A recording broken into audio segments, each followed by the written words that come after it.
Washington Commanders are 7-2. Brian, we talked about this last night. You and I were in the tunnel. The players come running in.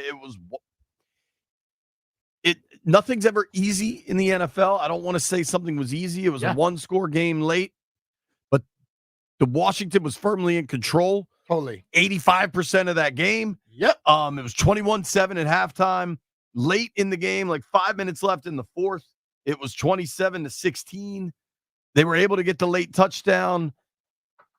When is the last time a burgundy and gold team, regardless of the damn name, whatever they were called, went up to New York and just had a relatively simple road win? It's been a while. It doesn't happen. It's been a while. But what I tell you about the end of that game, and I understand everybody does it. As a dude that has been on that side of it, when somebody kneels on your 1 yard line, that has to be more demoralizing than them actually scoring. It's like, we're going to let y'all off easy today. And I understand what they call it, sportsmanship and all that. Sometimes, like, just score the damn points. It's all grown people on the field. And I'm not knocking anything. I'm just saying, when a person drives straight down the field on you that easy and kneel down inside your 5, it's like saying, oh, we let you off the hook a little bit today. Yeah, I mean, to me, the plays that really kind of secured and sealed everything. That pass the 42-yarder to OZ, totally. I think that pass, that throw and catch, 42 yards to OZ, takes him to the 2-minute warning. The ball game's pretty much over. That's when I came downstairs from the press box. But there's a play even earlier that I thought just really, really showed what this win was all about. It was 3rd and 9. And generally on 3rd and 9, you're kind of cooked. Like, very rarely are you picking the 3rd and 9 up. Yeah. And it was in their own territory from their own 36. They line up in the shotgun. They're kind of going fast at this point. And Jaden has to buy a bunch of time. Did you notice how many slow developing shallow crosses and drags they were running? Mm-hmm. They believed in their offensive line in this game. Totally. And I think that became clear throughout. But 3rd and 9 late, he hits Eckler on the check down, but Eckler had to make a move to get the first down. Eckler does. So I want to say it was like a 6-yard gain. Eckler's able to slip by a backer and then finds open space.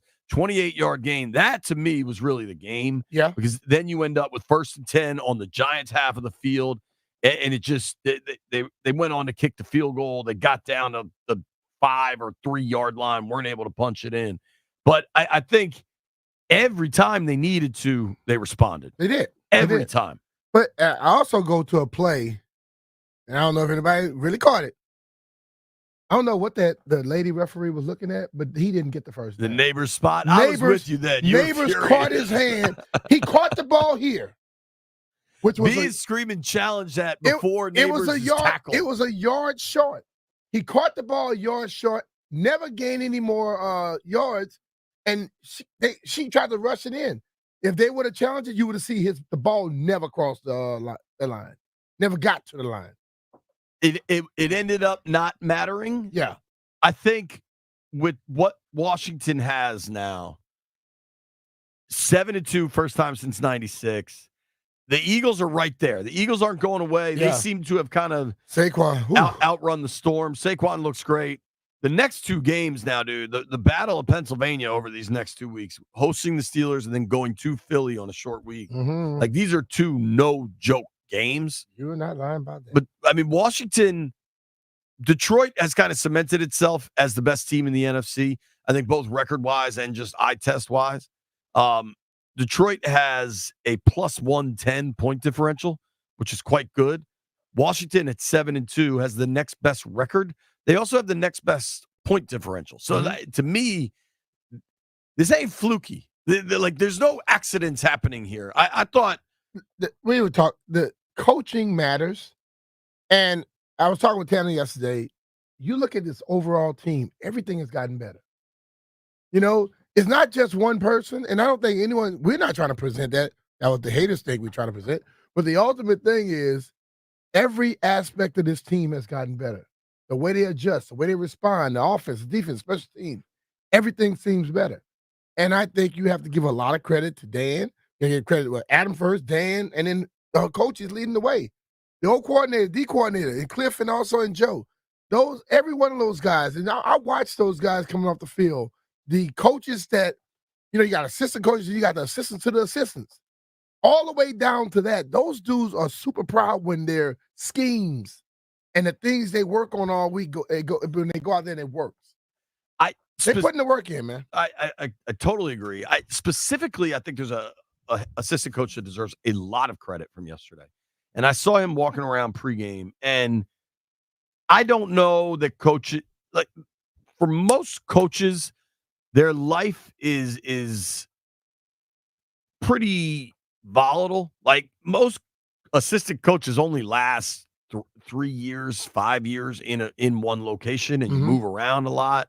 And it's difficult because these guys have families and they're always on the move, and that's part of life, right? But Bobby Johnson last year in New York. So Bobby Johnson came with Brian Daboll from Buffalo to New York to take over that O-line coach. And I'm not sure if folks recognize how big of a role O-line coaches usually have in NFL locker rooms, and particularly on offenses. Now, the Washington staff is kind of different because you've got an OC, you've got a run game coordinator, you've got a pass game coordinator, you got a lot going on.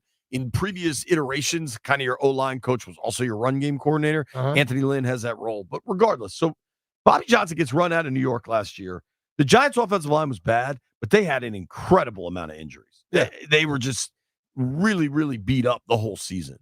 And DQ hires Bobby Johnson. And kind of similarly to the DQ hire, a lot of fans were like, oh, man, the Giants fired him. The Giants' O-line was terrible. How can you hire this dude? And his reputation, just from people I knew around the league, was really different than what the results were last year in New York. Going into yesterday's game, the Giants lead the NFL in sacks.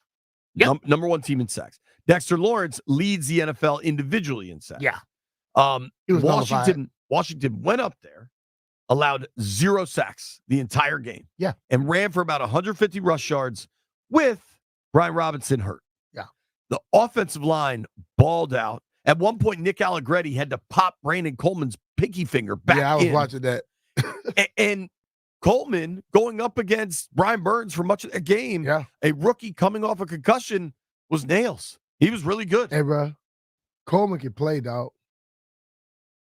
Yeah, like the Jaden Daniels pick is such a smash, right? That deserves all the credit. If you figure out left tackle going forward with a 3rd-round pick, I mean, that is just massively important. Oh, yeah, totally. Listen, man, Brandon Coleman has played way better than a rookie left tackle would be playing. And he was a guy that was drafted that people questioned. You know what I mean? But the dude has been the number play very good football every time he's out there. I look at him in the mindset of, I saw one play where he just took the guy and just slung him out the way, But it all starts in the middle with Biotic. That dude has, if you look at his career against Dexter Lawrence, Dexter don't do a lot against him. Those guys have throughout his career. They've grown to a point now where they can care less about what people say. They just go out and produce. They don't care. I think the performance last night was just so, I guess it was yesterday. We had to get used to that also, just a regular 1:00 game again. Yeah. And, so Giant Stadium in the Meadowlands is like a vertical stadium. And you have the sun going down at 5:30 now or whatever. It felt like it was 9:00 at night when we were getting out of there, and it was 6:15 or whatever it was. I just think you've got to look at a team that protects the football first and foremost. They ran the ball really well yesterday, and then what Jaden does is just put pressure on people. I mean, Jaden was 15 to 22 for 200 yards, 2 touchdowns. McLaurin has 2 touchdowns on 2 catches. 2 catches. The back shoulder corner of the end zone just before halftime throw was phenomenal. You could put that specific throw up against any quarterback in the NFL. I think that throw was phenomenal. But I think the one that was better than that was the one to Noah Brown. Yeah. Because Noah is running. He has the guy over the top. The guy has inside leverage. he threw the ball to Noah's back shoulder, and when Noah turned, the dude just kept running.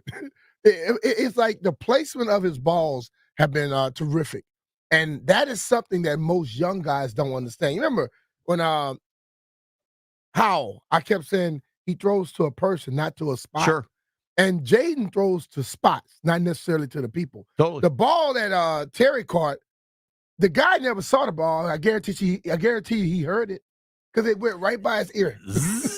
He probably heard it. And Terry played it off so cool. He was just going in, and all of a sudden he put his hands up very late because what they teach the defensive backs, when the hand goes up, that's when your hand go up and you start to turn. He didn't have a chance because when Terry looked, the ball was hitting him in the chest. It was, I mean, that throw was just so damn good. And what's remarkable about Jaden is he's just so under control all the time. Yeah. There's very little wasted movement, wasted motion. He just has such a command. You could tell his understanding of conceptually what the offense is just phenomenal. And then his reactions in the moment are just phenomenal. Yeah. And I think, dude, specific to New York, that Giants team isn't bad. They have some talent. I would argue, though, at some point, if you're undisciplined and you make mistakes at key junctures, that's on coaching. And you just see it over and over again. The Giants started chasing points early with the 2-point conversions. Every analytical person that wants to come at me and tell me how dumb I am, that's fine. The Giants are god-awful at 2-point conversions. Mm-hmm. Like, at some point, you should update your analytics to show that. The 2-point try they made against the Steelers was laughable. It was swinging gate 3.0. And then the 2 attempted 2-point conversions yesterday, I don't know if it's that he gets uncomfortable in those scenarios. Jones just looks nervous, pervis in every 2-point conversion situation. Yeah. And it just... He panics. It's just unbelievable. And the one thing I know is this. When you're going for the one where he got sacked, you don't take a sack. No. The ball has to go to the end zone. If they pick it out, whatever, but you don't take a sack in that situation. That ball has to go to the end zone. You are now in life or death situation. You throw the ball into the damn end zone. Especially late in the game when you're chasing points anyway. If they don't get the 2 points, the game over any damn way right there. There were a lot of people. You know who had a rough day yesterday is Vegas, because almost every big favorite won. And the highest bet ticket yesterday, both money and tickets, was the Commanders laying the 3.5. Mm-hmm. If Daboll just kicks either of those, both of those, that number looks a lot different in the Giants cover. Yeah. So good for him for not caring, clearly. But the Giants have talent, and I feel like they often have a good offensive scheme, but Daniel Jones just lets them down. Yeah, at halftime, I think he had 0 yards passing. He had 0 yards passing, but he was cooking running. And I'll say this.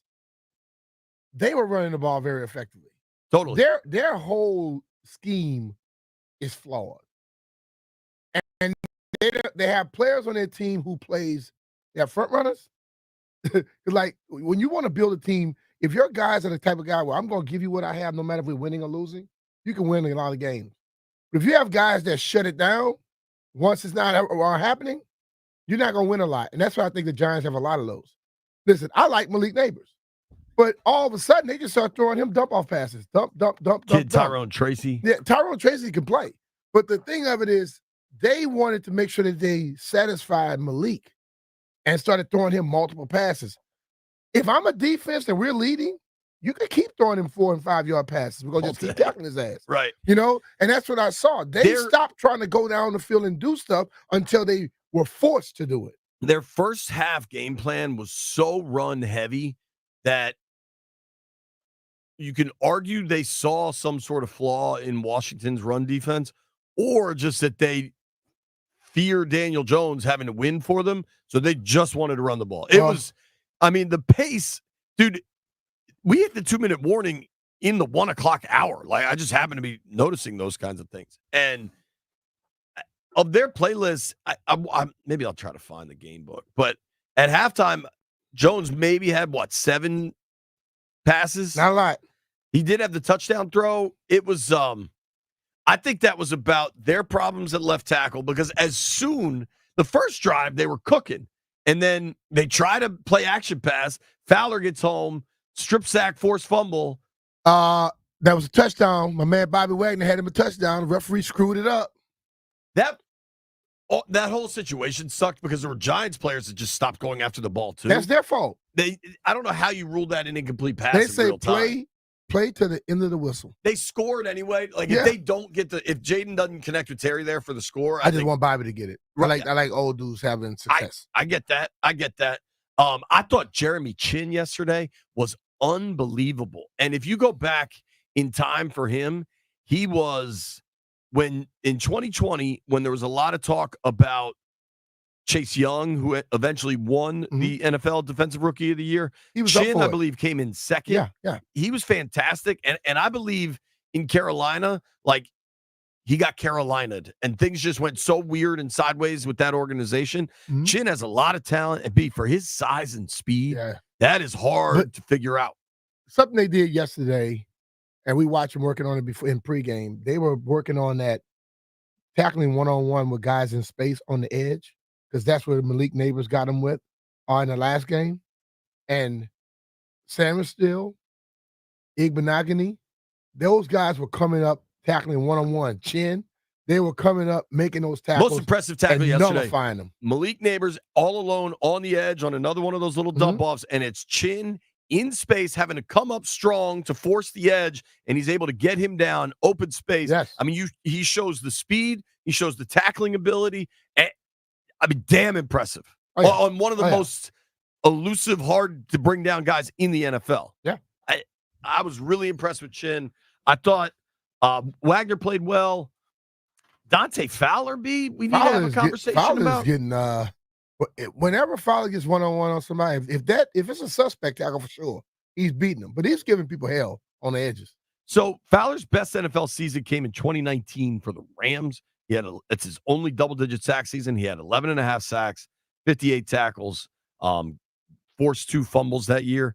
He's now at 6.5 sacks on the year through 9 games, 20 tackles, 8 TFLs. He's got the pick 6. Yesterday, he forced the fumble.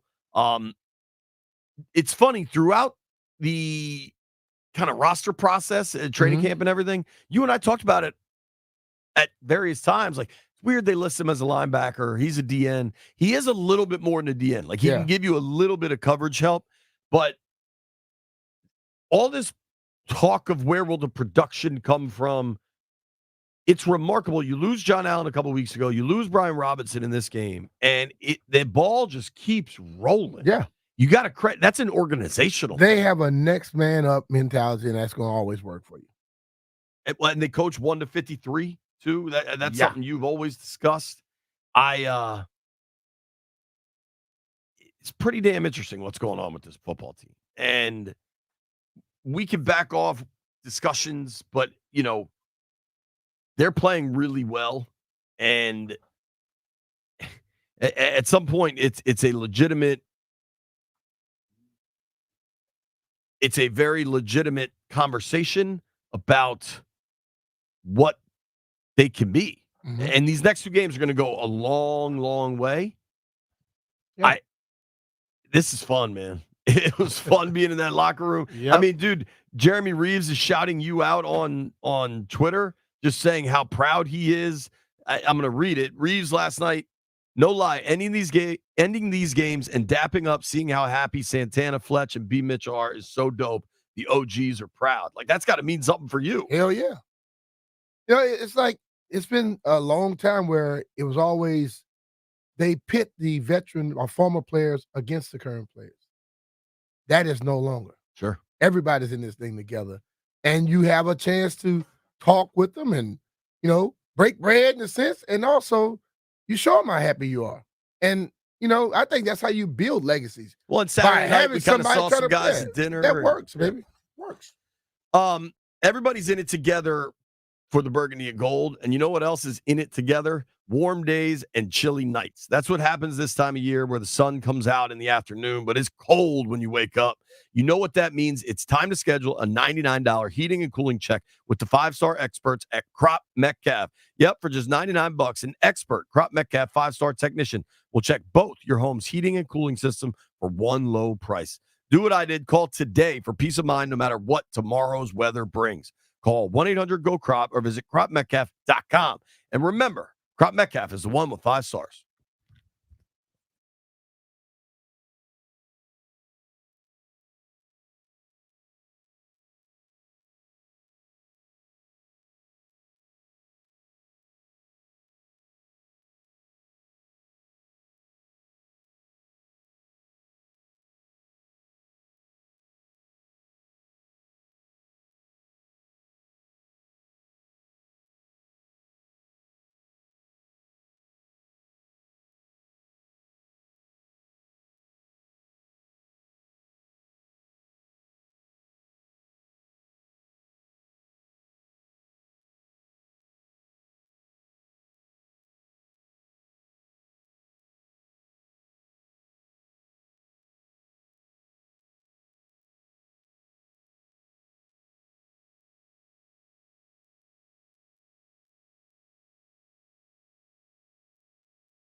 This update brought to you by Gridiron IT. Tested, trusted talent. GridironIT.com. Breaking news, the New Orleans Saints have fired coach Dennis Allen after they lost their 7th straight game Sunday, 23-22 to the Carolina Panthers. The Commanders keep winning, beating the Giants 27-22. Jaden Daniels 2 touchdown passes to Terry McLaurin. Commanders are 7-2 for the first time since 1996. The Raiders have fired first-year offensive coordinator Luke Getsy and 2 others. Washington Wizards host the Golden State Warriors tonight on Bloomberg 99.1 at 7 p.m. Hurricanes drop the Capitals 4-2. Old buddy Dmitry Orlov with 2 goals. Alex Ovechkin did score, so now he needs 35 to surpass Wayne Gretzky. Are you an IT professional looking to move the chains on your career? Gridiron IT specializes in placing top IT talent with the industry's top employers in the DMV and across the country. Visit gridironit.com and speak with one of their recruiters today. Tested, trusted talent, gridironit.com. Byron Kerr on The Fan.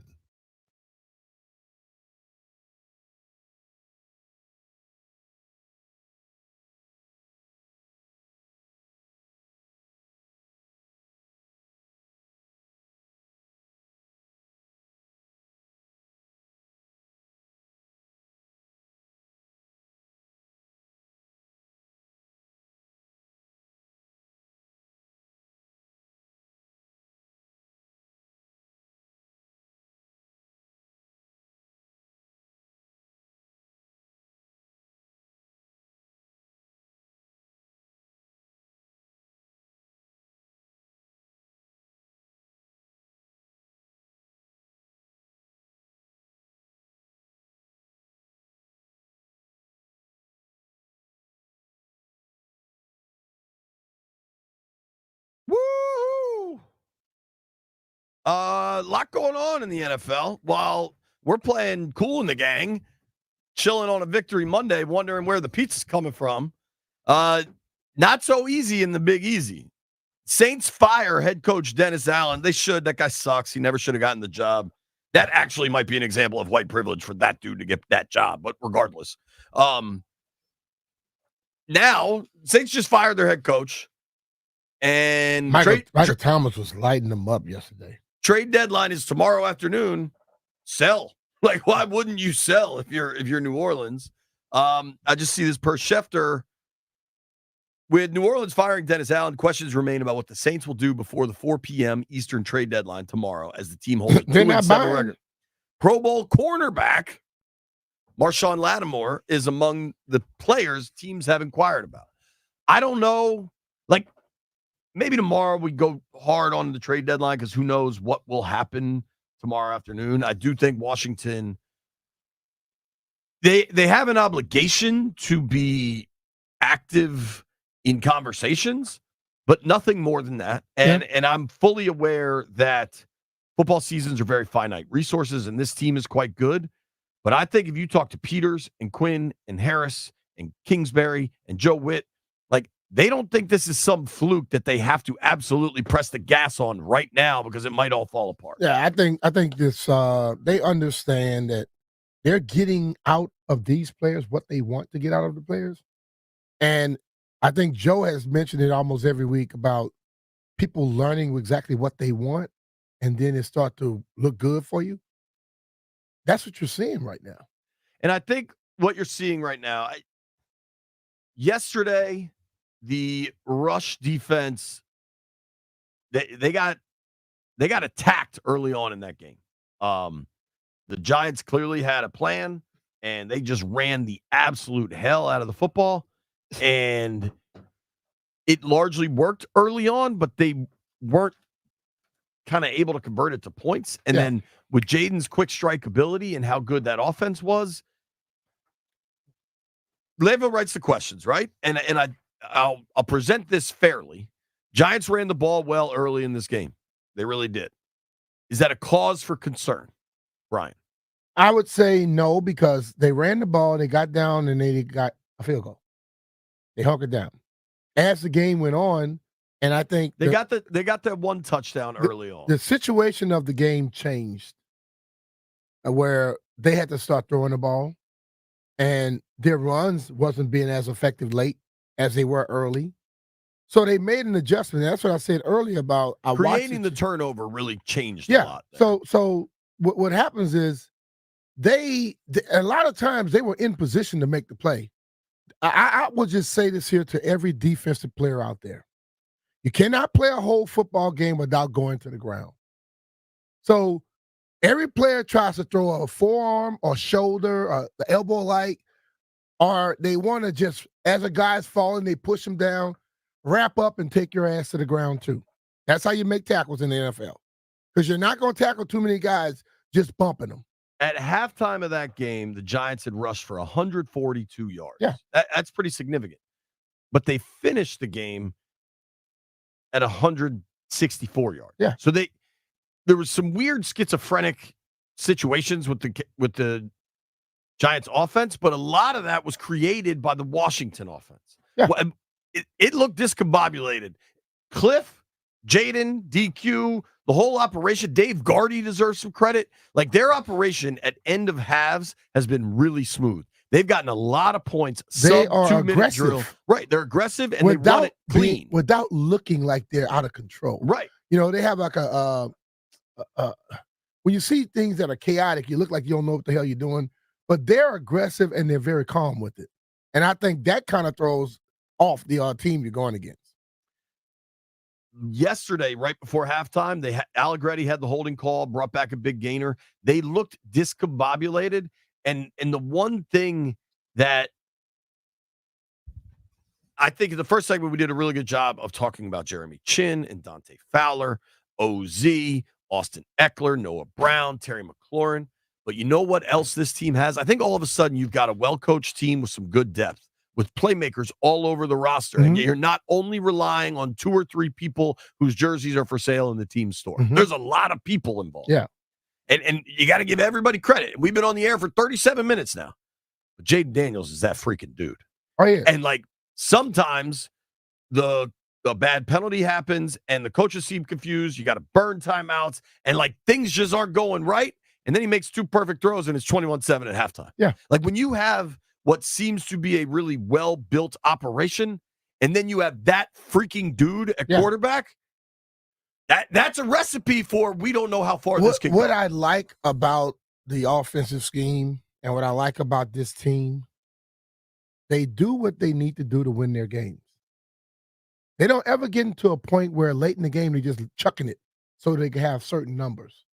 We watched that here in this town for a long time, where you're winning a game or you're losing, they're going to make sure that the guy has 300 yards passing. They don't care about that. They care about winning a damn football game.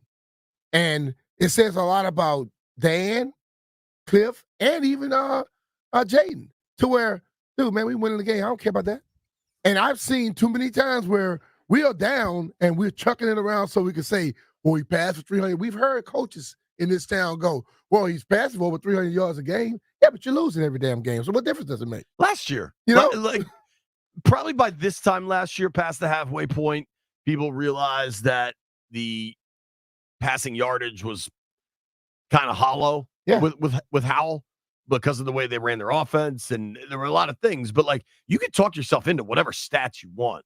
If you don't watch that game and see the incredible high difficulty throws Jaden makes, the composure he keeps at all times on the field, and then the playmaking ability, not to mention on 4th downs for the season, they're now 11 of 11. They are 100% still doing. And his legs allow them to be really aggressive because it's damn near a cheat code. Like you need 2. You'd love that Brian Robinson, but you line this young man up in shotgun. You run that little QB power with an option if he needs to.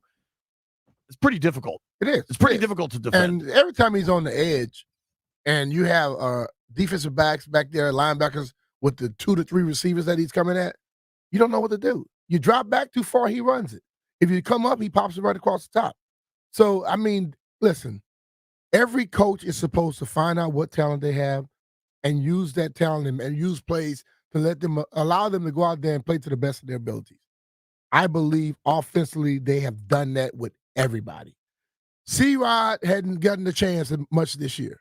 He got in the game yesterday. He ran that thing like he was like, look, I want some more opportunities. 11 for 52, he ran the hell out the ball. 4.7 a pop, yeah, and closed the door late in that game. True. Yeah, I mean, Rodriguez is an interesting situation. He's now been elevated 3 times, so they have to keep him on the active. Mhm. So just kind of an interest. Well, you don't have to, but to get him back to your practice squad, you have to release him, and then somebody could claim him. Interesting kind of subplot to watch there. I just be for me, it is so great that over the last 20 years, we've largely examined teams with like significant flaws, with fatal flaws. Now we're kind of looking at a team that, they got a stub toe and a paper cut on their finger, and you got to figure out how to prevent those things. But like coming out of yesterday's game, the rush defense in the first half, I think, was problematic. Yeah. But I talked to Wagner in the locker room about it afterwards. I was like, what do you equate that with? How much you struggled? He's like, listen, man, we got to make some tackles. But they showed a commitment to the run you very rarely see. Yeah. And then when we were able to adjust to it, it kind of slowed that down. Yeah. It is pretty rare for a team to run the ball like they did. And I think it perhaps they were getting 8, 9, and 10 whenever they ran it. Right. But it did change early in the second half. And I believe this, okay? We always talk about playing complementary football. If your offense is as efficient and as deadly as Washington's offense has been, I'm watching the game, I'm like, okay, we get one stop on defense, we get a touchdown after that, ball game's over. Now, because every offensive coordinator I've ever seen, they may say, oh, we got to stick to our game plan. They go down by 7 points, they're letting that ball fly. And that's exactly what they did yesterday. You know what I'm saying? But once Washington took the lead, they changed their mindset. And it's hard to stay there, especially when you know that this other offense can go down and score again. We can't keep just running and giving it back to them. Right. So we got to start trying to chuck it too. And if you don't have somebody that can really chuck it, you got problems. Totally. It is a remarkable situation. I think in the first half, the run defense was an issue. Yeah. I think in the second half, the red zone woes showed up again. They were 3 for 3 in the red zone in the first half, 0 for 2 in the second, 2 field goals. Now, that overall efficiency, 3 out of 5 in the red zone touchdowns. Well, I believe they would have had a touchdown if they just won and won when they got down there to the and they kneeled. I'm talking, but the kneel down is not the one I'm talking about. The 2 prior where they had to kick field goals. Yeah. Seibert hit a 31 and a 20-yarder. You don't ever want your kicker kicking a 20-yarder. At the same time, they probably could have been more aggressive there, but they were up double digits. So just take the points. I can wrap my head around all of it. I think the task coming to town this week, significantly better than the Giants. I think the Steelers defense is going to be the best they've faced all year. I think the Steelers edges. I was talking to a guy yesterday in the stadium. He's a Steelers fan. He said, yep, our defense is good. 3 people. He said, you got chances against the other guys. Minka Highsmith Watt can play. Yes. Sean Salisbury joins us at 11. You'll hear from head coach Dan Quinn next.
And, Jeff's feeling this. when it's time to lend a hand.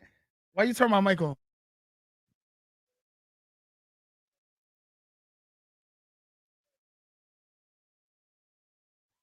Sing it, Jeff. I wish there was a camera on Jeff right now on the stream. We haven't said hello to What's the this stream. bit, landfill? Rest in peace to the GOAT, man. All right. Oh, both of them. Yeah. Both of them. Yeah. Quincy. Yes. All righty. Jeff's singing. People are feeling it. I'm trying. A lot of people have commented on the stream. I can't even get to the top of it to shout out who was first. Any guesses who was first today? I can't get Don't there. know. I got there. Diabate. Rashawn Baker. All right. Rashawn Baker wins the contest. Good morning, Rashawn. You gotta stop saying win contest. People expect something when they win contest. There is no. And we have nothing to offer. There's nothing. There's no prize except us shouting you out on the stream. There you go. If you want to watch the stream, it is youtube.com/@1067thefan. A lot of folks are on there. Obviously, an exciting day. We're going to open the phone lines up at 11:30. We haven't checked in with the boys, though, because there's been so much to discuss. Landville, what'd you make of yesterday's big dub? Washington 7-2. Always good to get a road win, division win. The Giants have kind of inexplicably been good against the Commanders. So it seemed like Danny Dimes was going to do it again. Yeah, yesterday. It really did. It's particularly nice to get the win over them, and they play won 2 division games. Fairly simple. 2-0 in the division. That's good. Danny Dimes finished 20-26 for $174 with 2 touchdowns, another 7 for 54 and a touchdown on the ground. B, help me with the math. 174 plus 54 is 228. Yeah. Is that right? Yeah. 238? 228. 28, man. Okay, 228. If you up there and not sure, something wrong, Jay. 228, 3 touchdowns for Daniel Jones. Jaden finishes 15-22, 209, 2 touchdowns in the air, and another 35 on the ground. So, that's really pretty similar outputs. Yep. But Jones, the 2-point conversion problems, the fumble in the pocket, you got to stop turning it over. You don't. Not when he playing us. He can keep doing what he did. Oh, I wanted to read this. So I got this text from our friend Jay, who we got to see up there yesterday. Right? Oh, Jay. And he was there with his son. I think he really enjoyed himself. Jay was sporting a real burgundy Mitchell jersey. The B Mitch jersey on. So our boy Jay grew up in Alexandria, lives in New York now. He said, watching the Giants in the stands today felt like every game during the Snyder years. G-Men fans hate the team. The team sucks. There is no faith, no energy. So many Commanders fans in the stadium high-fiving. And you said it when we were watching the Neighbors, when we were watching in the third quarter in Danny's suite for a minute, and Neighbors got that very gratuitous spot. Yeah. And you could hear booing in the crowd. You were like, man, Skins fans are taking over this place. And you could hear it. And then late in the game, when we were in the tunnel waiting for all the players to come off, you could just hear people singing Hail to the Redskins. Yeah. You could just hear it. They were. And none of that is it has zero to do with name drama or any of that stuff. It's just people enjoying and singing. I posted a video from my boy Trev Mathers. Fans are just feeling this. And it is a wildly different feeling than it's been in a really, really long time. Because even the 2 seasons, the playoff seasons. One, if you want to talk Heineke and that year, they went 7-9 and made the playoffs. Yeah. They're already at 7 wins with 8 games to play. Yeah. You go to the Kirk year, I think they were 9-7. You go to the Robert year, they finished 10-6, but they had to win 7 in a row late in the year to get there. It was all these, I don't want to say fluky, but it was all relative surges late in the season. This feels entirely different. They haven't had double-digit wins. They went 10-6, Gibbs 2.0, the last time they won a playoff game in January of 2006. And they went 10-6 12 years ago with Robert and Channy. This feels so different. It feels like there's real organizational structure to support losing some key cogs. Losing John Allen's a huge deal, and they haven't necessarily blinked. Maybe he helps them yesterday in the rush defense early on, but it's just 7-2 is legit. Yeah. We talked about 9-4 at the bye week. That seems almost conservative at this point. It's so amazing to me why, as they are getting better, coming together, you still have those who are trying to find ways to knock them. Like Bears fans, why the hell do Bears fans care about Commanders' record so much? They still saying, who have we beaten? We beat you, and then you just lost to a team that we destroyed. So shut the hell up if you're a Bears fan. I mean, listen, I was like, damn, what is wrong with these people? You're getting destroyed by a team that this team just ran over, and you're still trying to troll the Commanders? What sense does that make? Sean Salisbury joins us next. Phones after that.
This update presented by Gridiron IT. Tested, trusted talent. GridironIT.com. The New Orleans Saints have fired coach Dennis Allen after a 2-win start. They lost to Carolina Panthers yesterday 23-22. He replaced Sean Payton in 2022 but went just 18-25. Darren Rizzi will be the Saints' interim coach going forward. Commanders keep winning, beating the Giants 27-22. Jaden Daniels 2 touchdown passes to Terry McLaurin. Austin Eckler a touchdown run. Commanders are 7-2. For the first time since 1996. Sunday Night Football, Minnesota beat Indianapolis 21-13. Atlanta down Dallas 27-21. Concern for Dak Prescott in his hamstring and CeeDee Lamb in his shoulder. Tonight, Tampa Bay against Kansas City, joined in progress 9:30 on Team 980. The Raiders have fired first-year offensive coordinator Luke Getsy and 2 others. Cincinnati beat the Raiders 41-24. San Antonio Spurs coach Greg Popovich will not travel with the team on the current road trip to LA and Houston, according to the team. Wizards playing the Warriors tonight on Bloomberg 99.1 at 7 p.m. Golden State Warriors guard Stephen Curry is questionable. Hurricanes beat the Capitals 4-2. Dmitry Orlov with 2 goals. Federal Integrators, are you looking to beef up that roster? Gridiron IT, the leading provider of IT talent across the country, can help. You know the game. They know the players. Choose Gridiron IT as your trusted partner and build your winning team together. Tested, trusted talent, GridironIT.com. Byron Kerr on The Fan.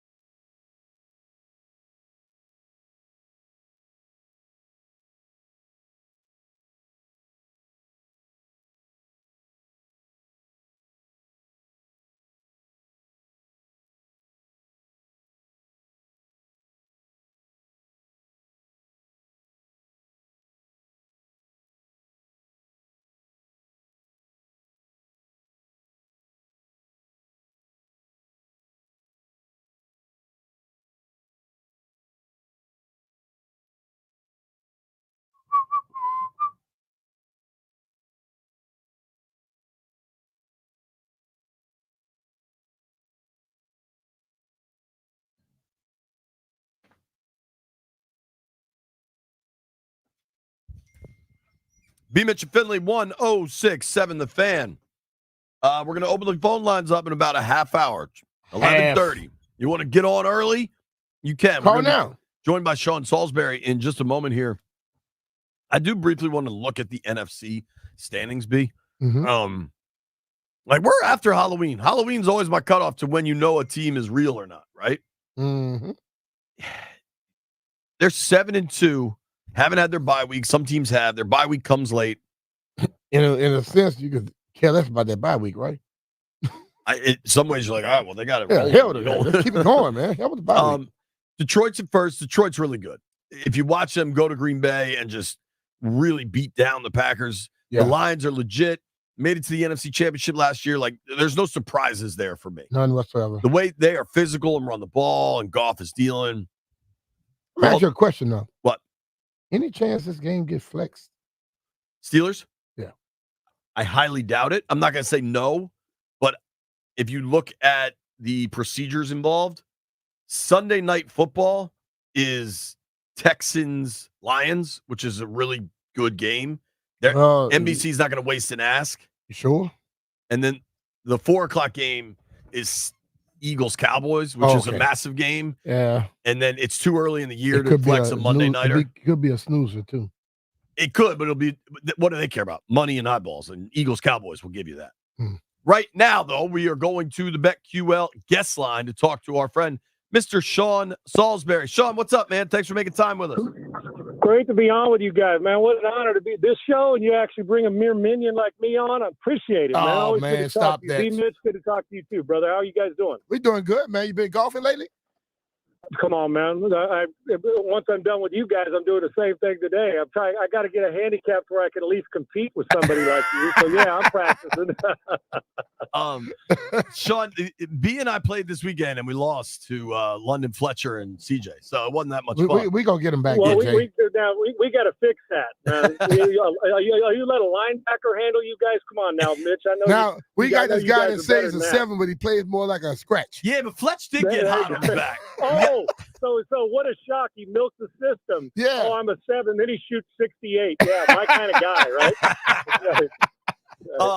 Sounds everybody in DC is just going nuts. Commanders are 7-2 and have a quarterback that looks like the absolute real deal. What have you thought watching Washington so far? I love him, and I've loved him. I go on in New Orleans every week. Guys have for like a half a dozen years in Baton Rouge, New Orleans, and watching him when he came from Arizona State, which I saw him as a Pac-12 guy, right, when he was a freshman. And he's got, we see guys that'll play well, and then you say, man, are they – and I'll use Trevor Lawrence as an example, who I think is a really talented guy.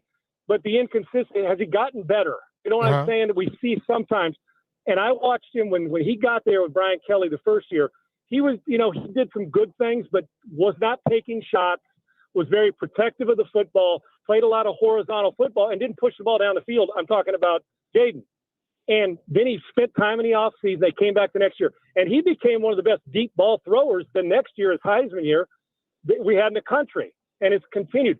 What I mean, he's gotten better every single year at some phase of his game, and then at all phases. And so when I was watching him last year, he was college football's best player. He was. And then you say, okay, a dual threat guy, how are you going to utilize that at the next level? Well, when you're that talented, and then you put in the most important thing, aside from the leadership, people are magnetized to him. He is a guy that you saw that, listen, there's a few bodies that'll come in, and we saw it here, and that's why it's kind of cool here. We saw the same thing happen with Stroud here and D'Amico Ryans. They come in, there's accountability. Look what Dan Quinn's done. Look what Kingsbury's done with Jaden Daniels, a guy who gets offense. And then Jaden Daniels just keeps getting better and has worked on his craft. And now the similarities, now he's better with his feet than Stroud, but the way that they make players around him better. If somebody's hurt, they still elevate their play and others elevate their play. And that's not by chance. Mitch, you've been with these. You see this. These guys that come in and there's accountability, and all of a sudden you just expect it from other players because you know he's going to deliver. I love him. And then the one thing, accuracy, you either got it or you don't. True. We can improve it as coaches, and if you're a 58% guy, we can get you to 62. Rarely are you taking it's going to be hard to take a guy like Richardson as a 46% thrower and make him a 68% thrower in his career. That's just hard to do. That's 20 percentage points. So with this guy, he can complete 65% blindfolded. So I love him. This is not by chance. This is and look what he's doing, distributing the football. And now the defense elevates because they know we're not worried because he can match it and score. The ball rarely hits the ground. I love him, man. I do. And I love what Washington's doing. The whole culture change in the building with a couple guys, and now look at it. It's permeated through the entire building. And I think that they may not be the most talented roster in the division. That may be Philadelphia. But for my money, the best quarterback in the division resides in Washington, and the best team in the division for consistency, I think it's the Washington Commanders. Well, I think when you looked at it, even in the first preseason game they played, he checked off a play and threw a 40-something yard pass, and they were like a little mad at him because they were like, we didn't want you to do that right there. But the kid understands the offense. He knows it. How much easier is that for a coach to be able to implement what they need when you have a guy who's going to do the work anyway? Mitch, I love that too. You know, I like to got the balls to do it. You know what I'm saying? Yeah. A lot of rookies come in like, well, coach, it's a call it and run it. We're not, the hell no. I always say beg forgiveness rather than ask permission. And you go and say, and I've always said, in coaching players, I said, as long as you can come to me on the sideline and tell me why you threw it there or why you did it. If you come over there with that Brooke Trout look, giving me like, I'm not sure why I did it, then I got a problem. But if you walk over to me as a rookie or a 10-year veteran and say, I saw this, this is why I did this. As a coach, I can accept it. And you know what? Even though they maybe are talking about, man, a rookie, what's he doing this? In the private meeting room with the coaches, they're like, I love this guy. Right off the bat, he's taking charge. It's like that guy, that hits everything that moves in practice. He's a rookie, and he gets kicked in practice, safety, and coaches, dude, you can't keep doing this to our players. And then they go watch the tape of practice when they're sitting in the coaches meeting. They're like, we got ourselves a baller. That's how you feel about this. So you want that, and I love it because football IQ, and he's done nothing but continue to work on it. You can't do what he's doing and not understand not just the good things you do, but understand on the offense, but understand the defensive side of the ball where you understand coverages. And it's hard because most rookies, hell, you're just scrambling around trying to get your own verbiage out of your mouth when you're playing. But he has a great sense of what's going on, and you can tell, even if we're not in the meetings, by how quickly the ball gets distributed to a bunch of different bodies. If you're a receiver I don't believe in decoys. And if you're a member of the Washington Commanders wide receiver team, I'd expect the ball on time and ready, or you're going to get hit in the face and with accuracy, and everybody's up. They have found a guy who he's a rookie of the year, no doubt. I don't know how we're not throwing him into the Goff, Lamar, Derrick Henry category as an MVP candidate, because I can tell you this continues. It's okay. Jim Brown can't be the only rookie that ever wins MVP and Rookie of the Year in the same season. I love what he's doing. He's just been so good and so poised and so composed. We're talking with Sean Salisbury here. Sean, you can follow him at Sean Unfiltered. Of course, check out his radio show, everything Sean does down in Houston. Dude, one thing that I perhaps hasn't been talked about enough, when you go back and watch these Commanders games, how impressed are you by their offensive line? Well, to me, that's, and you and Mitch can tell you this as well. I see, look what's happening here in Houston, just as the comparisons are pretty relevant to both teams, is that in the run game, they're dominating people. In the pass game, there's nobody who's putting their quarterback in worse situations protecting the passer than the Texans right now, which is odd. Last year they protected the passer, couldn't run. Joe Mixon comes, and Joe's a grown-ass man in football playing Jesse, and they've elevated that part of their play. But they're just not blocking simple stuff, right? In Washington, I think Washington, Detroit, look what they're doing. They're keeping their passer upright. They're allowing you to get in and out of plays. They're giving you time to throw, and they're also not the simple stuff, passing off and making sure that every guy, and I'm convinced, everybody talks about quarterback receiver, the camaraderie, which is important, but a curl's a curl's a curl. A post is a post is a post. Right. Five guys, the unison you must have, those linemen have to be like the synchronized group of swim. Honestly, the right guard needs to know what the center's doing, center, and all the direction of going. And then the quarterback needs to understand while he's directing it, how to keep them slide the line one way, change protection if the center's not doing it, all those things.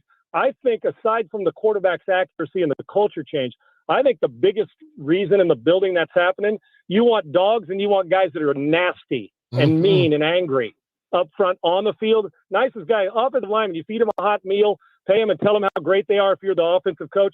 They're good, man. They don't need a whole lot of praise. They they look like old, now I'm not saying they're the Hog Squad, but they look like old school Bronco, Raider, Washington, Detroit's offensive line, the way they're playing.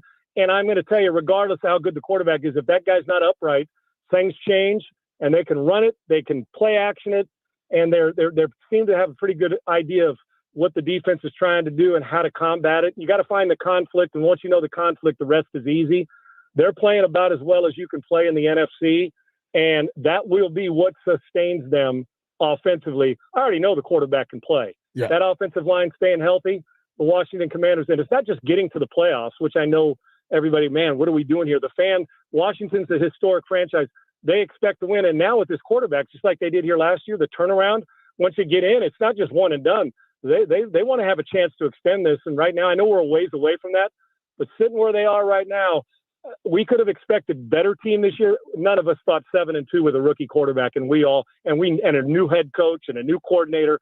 And none of us thought this was going to happen, but quick study, man. The offense, and they buy in. You got to have buy-in if you're going to be successful. And they're buying into what Cliff on offense and what Dan's teaching them overall as a football team. That right there, when they hired Dan, a lot of people wanted to have Ben Johnson. But one thing about coaches, when a coach can motivate, and a coach, I always say, if a coach can have you buy what he's selling, get you to do stuff that you don't want to do, all of a sudden that coach is a damn good coach. And Dan has been that thus far. You've had any crossings with Dan, and what are your thoughts of him? Well, no, I obviously followed him closely. I've never had to sit down and talk to him, but I sure have talked to a lot of people from Cowboys, Seattle in the past about, and in Atlanta, who he is, right? Mm-hmm. And we can see it. And you are 100. There's that fine line, Brian, and that you know about, that being a player's coach to where you don't have accountability, but being a player's coach where guys trust you, that between upstairs and downstairs in the office, you can, what you tell them is true. Yep. But there's still, when they walk into your office, there's this feeling of, oh man, I don't know, is coach going to start me? What's wrong? You want that respectful fear that you had that we all have for our parents. And if that, my dad, while they love you, when they call you in, it's like, did I do something wrong? Am I doing the right thing? And you mentioned it. great quarterbacks, great leaders, great coaches. They get you to believe you can do something you can't, and they get you to want to do something you've never done. Yep. That to me is, and when it's not popular, you guys know this, to be a leader, because part are going to love you, the other part, but when you get guys who haven't bought in that do because they trust what you're doing, that's a big part of it. And hey, listen, if you can't dazzle them with brilliance at times, you got to be able to baffle them with BS. And I'm not saying that's the case, but every now and again, you got to be able to convince a guy that's having one of those days, and you're still a good player, dude, we're going to be okay, and believe it and have them believe it. Leadership's huge, but buy-in to me, when you can get a roster buying in and there's no cliques in the locker room, that's a big thing. And Dan Quinn's got it. And you see him, when he was in Dallas, hat back, because he just gets it without you taking him for granted. It's a hell of a start to his career in Washington. And it doesn't hurt that when he turns the ball over to the offense, they're pretty damn good. It certainly doesn't hurt. We're talking with Sean Salisbury here. Give him a follow at Sean Unfiltered. One dude, I don't know, but I could see you having a relationship just because he's a Texas guy, is Cliff Kingsbury. What do you think of Cliff? Clearly the connection he's made with Jaden and just the offense they're running. Well, everywhere Cliff goes, now I know that, as a head coach, and we all know that it's tough. You go to places and the expectations, and if the guys, you got to have talented rosters. You can have the greatest coach in the world if the roster doesn't have talent. We all talk about getting guys to buy in and elevating their play. If you don't have talent, you're going to end up either getting fired. If you do have talent, you may get a pay raise. And then the guys with talent that can't do it, then you got a problem. Well, Cliff's always, we talked about Jaden's ability to go to the line of scrimmage and take some chances or have the guts to do it. Kingsbury's got that as a coach. Yeah. And he's going to get another opportunity at some point in time to be a coach, whether it's in college or the NFL. And sometimes the second or third time around works better we've seen it with a lot of coaches. What I do know and have talked to him is that he's not afraid, and he will put his offense in the best position to succeed. We look at Lincoln Riley at SC, struggling as a head coach, but he goes somewhere as a coordinator. I guarantee they're going to score. That's just the way it works. And I love the way some guys just got it when it comes. We know that as a player, but as a coach. And then when you're a head coach, leadership, and you become you almost have to babysit at times. Cliff's doing what he does great. And Brian, guys, to me, the best when a coach comes to, when I talk to coaches that have been assistants, coordinators, and head coaches, you know what they tell me they miss most? Head coaches, they miss the relationship in the room with their quarterback group or their receiver group or their linebacker group, because you're removed from it as a head coach because you're kind of the CEO and overseer. Cliff's where he is, the relationship. He can relate to the guys that's by him, but he also is willing to take chances. And I think quarterbacks love that, especially when you got a guy you couldn't take those chances with me because I ain't RPO. I'm handing that bitch off. I ain't running it. Okay. But with him is that you got a chance he expands the bandwidth. Yes, I can get you horizontally. I can get you vertically. And when I put him in a position of it's 3rd and 8, dude, be smart with the football, he's accurate with the football. So I love Kingsbury. And right now, Washington loves him too. And you're going to deal with the Ben Johnson stuff every year of, okay, is my coordinator in Detroit going to leave? Cliff will get some inquiries when it's over. But, man alive, it's a great way to rebuild your resume on a good rostered team with a head coach that lets you do your thing. And I love that Dan Quinn hired him and is staying out of the way. Yeah. He's sticking the head coach and coaching defense. And if you're going to hire a guy, you got to empower him and trust him. And if they don't, then you hold him accountable. Cliff's doing everything right. And like I said, it doesn't hurt that he's got guts, but also that he's got a quarterback that validates what he does. It's perfect for what Kingsbury wants to do. Totally. Because you got to be accurate and the ball's got to come out on time in what he does. And they're doing that right now in Washington. Well, and it doesn't hurt that Cliff's still making head coach money from Arizona. Yeah. Hey, when they say house money, that's house money. It's a lot of it. And then it's not like he went and he said he got some hack that took over for. It's like, I get this guy. Oh, okay, yeah, I can. Let's see. I had Caleb for a minute as a coordinator with SC. Then I had Patrick Mahomes and Kyler at times when he at his best and at his worst. And now I get to go to Jaden Daniels. Tell you what, Cliff Kingsbury's living right, dude. Yeah. I'm telling you, even though he lost that job, he's living right because he'll get another opportunity. But you know what he didn't do? Pout about it. He waited for the right opportunity. Yes. And Dan went out and got him because he knows they'll move the football. And it's efficient football when you got a guy who can do it like Jaden Daniels does. Right now, it's the perfect storm going on for Washington. I know there's a long way to go, but better to be 7-2 than 2-7, right, fellas? I ain't lying about totally. that. Hey, we've seen those years. Yeah. Well, ain't no doubt. It's been a long suffering, and That's a great football town, fellas, as you know, and it's kind of nice to see them. Football's better when Washington's winning. It just is. Certainly here Yes. is. Sean, thank you so much for Appreciate the you, time, bro. dude. We really appreciate it. Finn and Mitch, always great to be on with you two, and anytime, and keep it up. Enjoy this run, man. It's a fun watch. All right, Thanks, bro. dude. Take care, man. It's been Thanks, fun. guys. Appreciate you. Make sure you give him a follow. That's Sean Salisbury at Sean Unfiltered. It's that time. Hit the button, Jeff. Open these phones. 800-636-1067. 800-636-1067. Credit buy time. B-Mitch here. Big changes are happening in the DMV, and just like our upgraded football team, now's the time to upgrade the comfort in your home with a Rude HVAC system. I did, and the difference is night and day. My family and I felt the change instantly, and if you don't have a Rude system yet, trust me, you're missing out. Plus, there are tax-eligible options for you in the DMV, and if you're in Maryland, you might score some utility rebates. So head over to Rude.com, find a local pro partner, and get ready for winter. Always remember, if it ain't Rude, it ain't right.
This update brought to you by Prince George's Community College.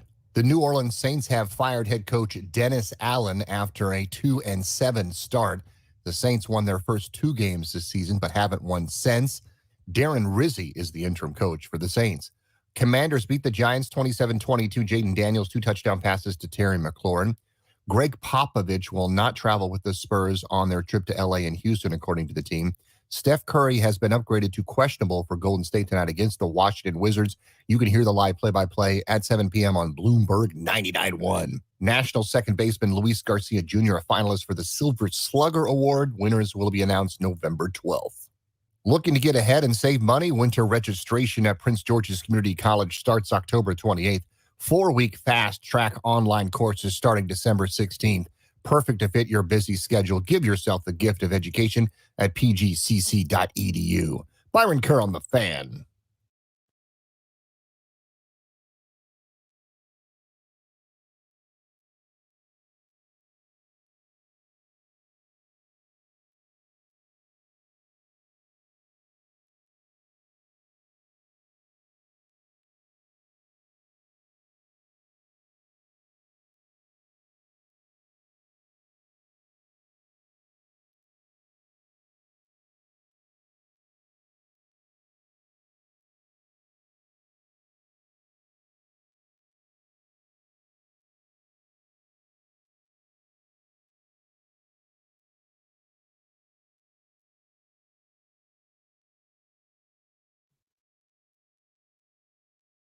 This is the play, B.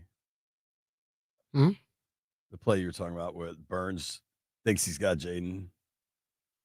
I'll drop it in the chat. Oh, good. The mic's on. B. Mitchell Finley, 1067. Of all the times the mic could be on, that one was fine. Jeff, I need you to dispel something for me, pal. We're going to get to these phones, 800-636-1067. There's a picture of Dan Quinn with a gentleman at the airport that somebody's trying to, I assume, make a joke.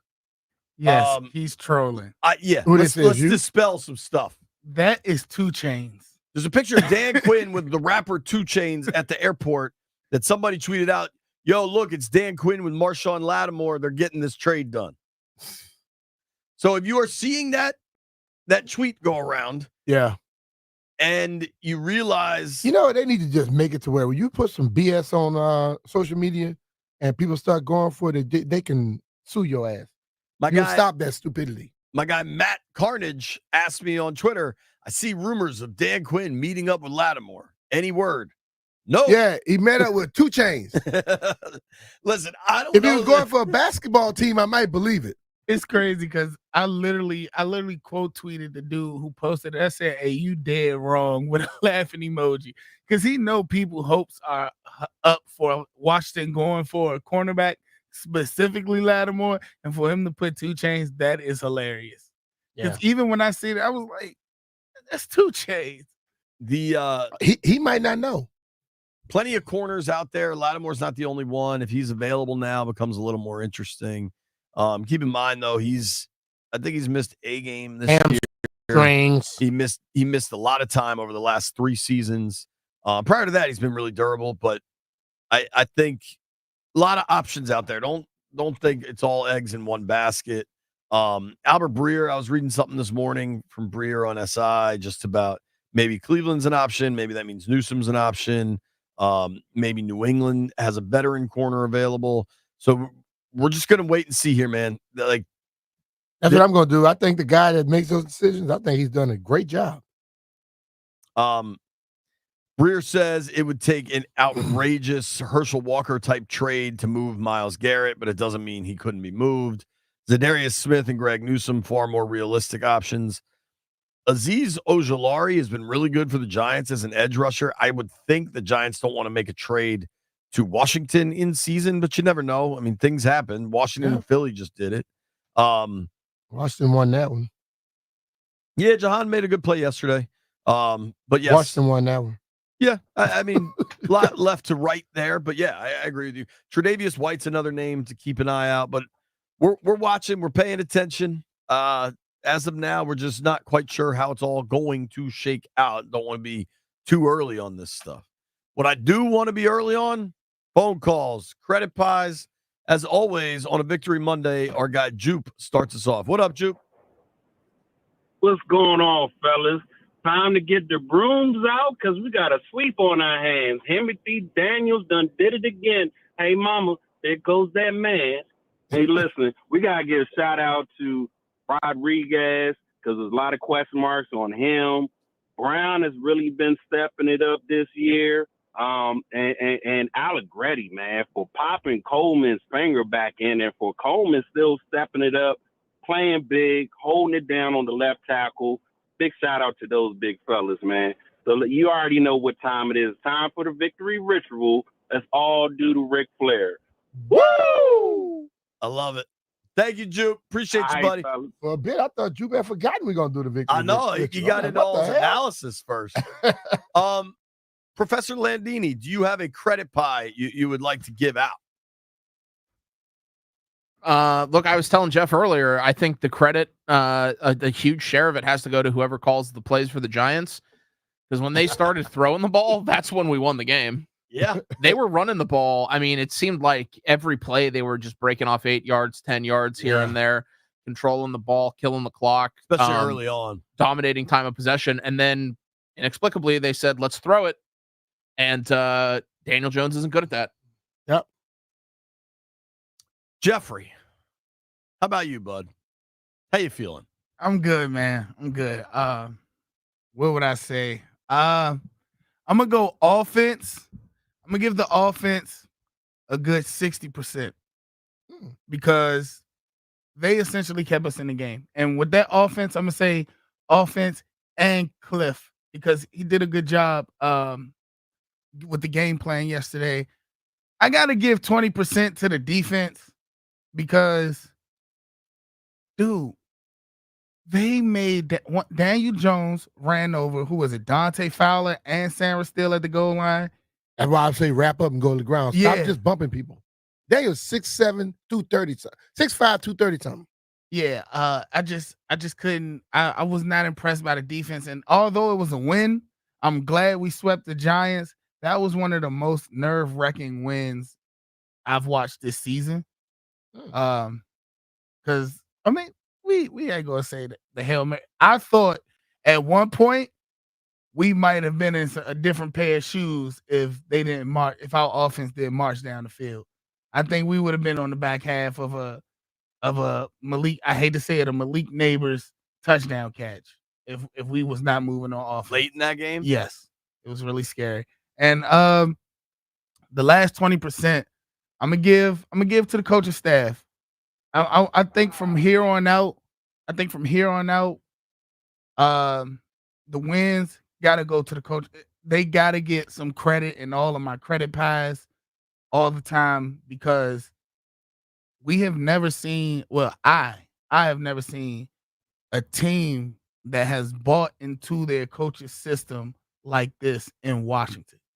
The players are buying in. It was a video that surfaced yesterday after the win. Dan Quinn just came in and they was just all jumping up and down. You could feel the energy from the locker room through the phone. He's doing a great job. Dan Quinn, Coach of the Year. Okay, Jeff. Let's get to these phones. Mike is in Fairfax. Mike, what's your credit pie look like? So I got 60% offense. I got 10% coaching, 10% Jaden himself, and then the other 24 are defense, man. We all balled out left and right yesterday. I like it, buddy. Yesterday was a team win. It's funny. It's been like that lately, man. Somebody said this afterwards. Thanks for the call, Mike. They haven't had a game where all three phases have played their best. No. Like, what does it look like if everybody is, if all three groups are delivering? Well, I hope it's one of those games that happen right if playoffs start day in it. Start doing it then.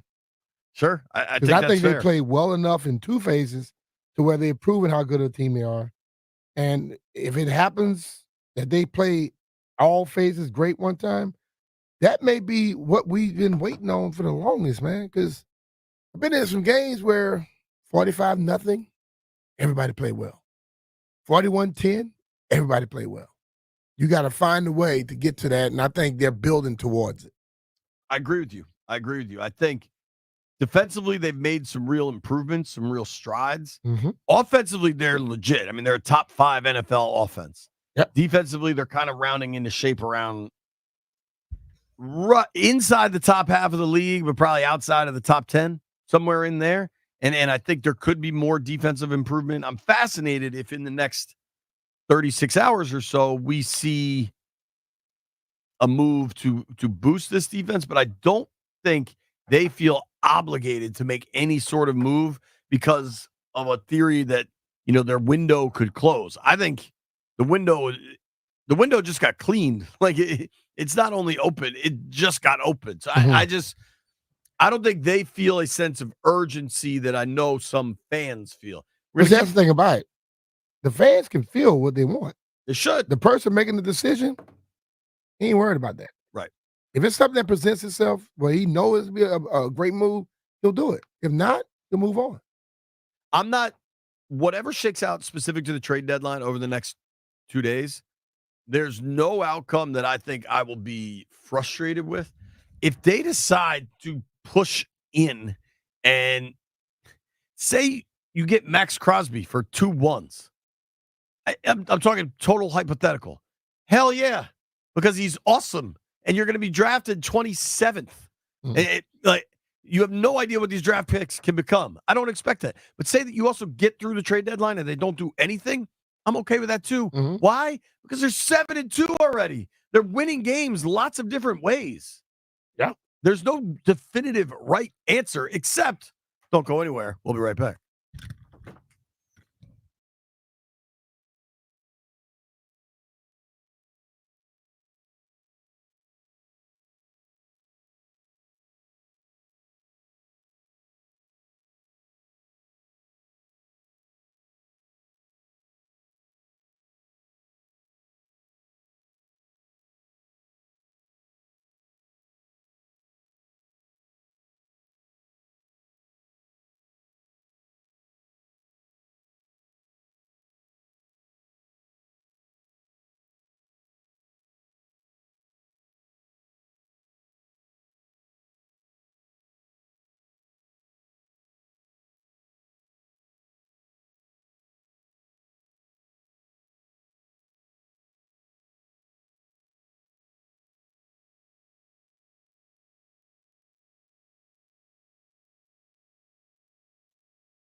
Okay, Landfill, I see you. Shout out to Greg. Brought us a bunch of donuts. Shout out to Jeff. Drove out to Front Royal or wherever that is to get the donuts. That's like going damn near to West Virginia. Going to Greg's house. Also, what's my man's name? Shout out to Matt from Stoddard Cement. He's listening to the show, cranking it. We appreciate you, Matt. Phone lines are lit up. Giving out credit pies. I have a bunch of names written down. Mm-hmm. But I don't know my order, but I do. I keep just thinking about yesterday and writing names down.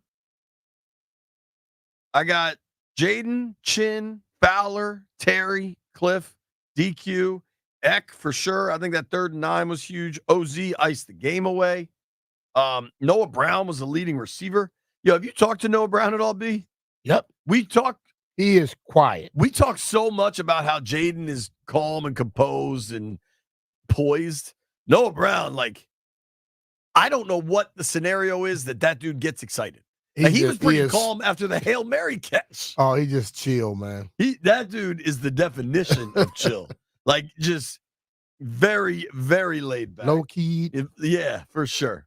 Let's go to Eddie in Hartford. Edward, what's up, dude? Hey, what's going on? This is Ed in Hartford, Connecticut. Let me tell y'all something real quick.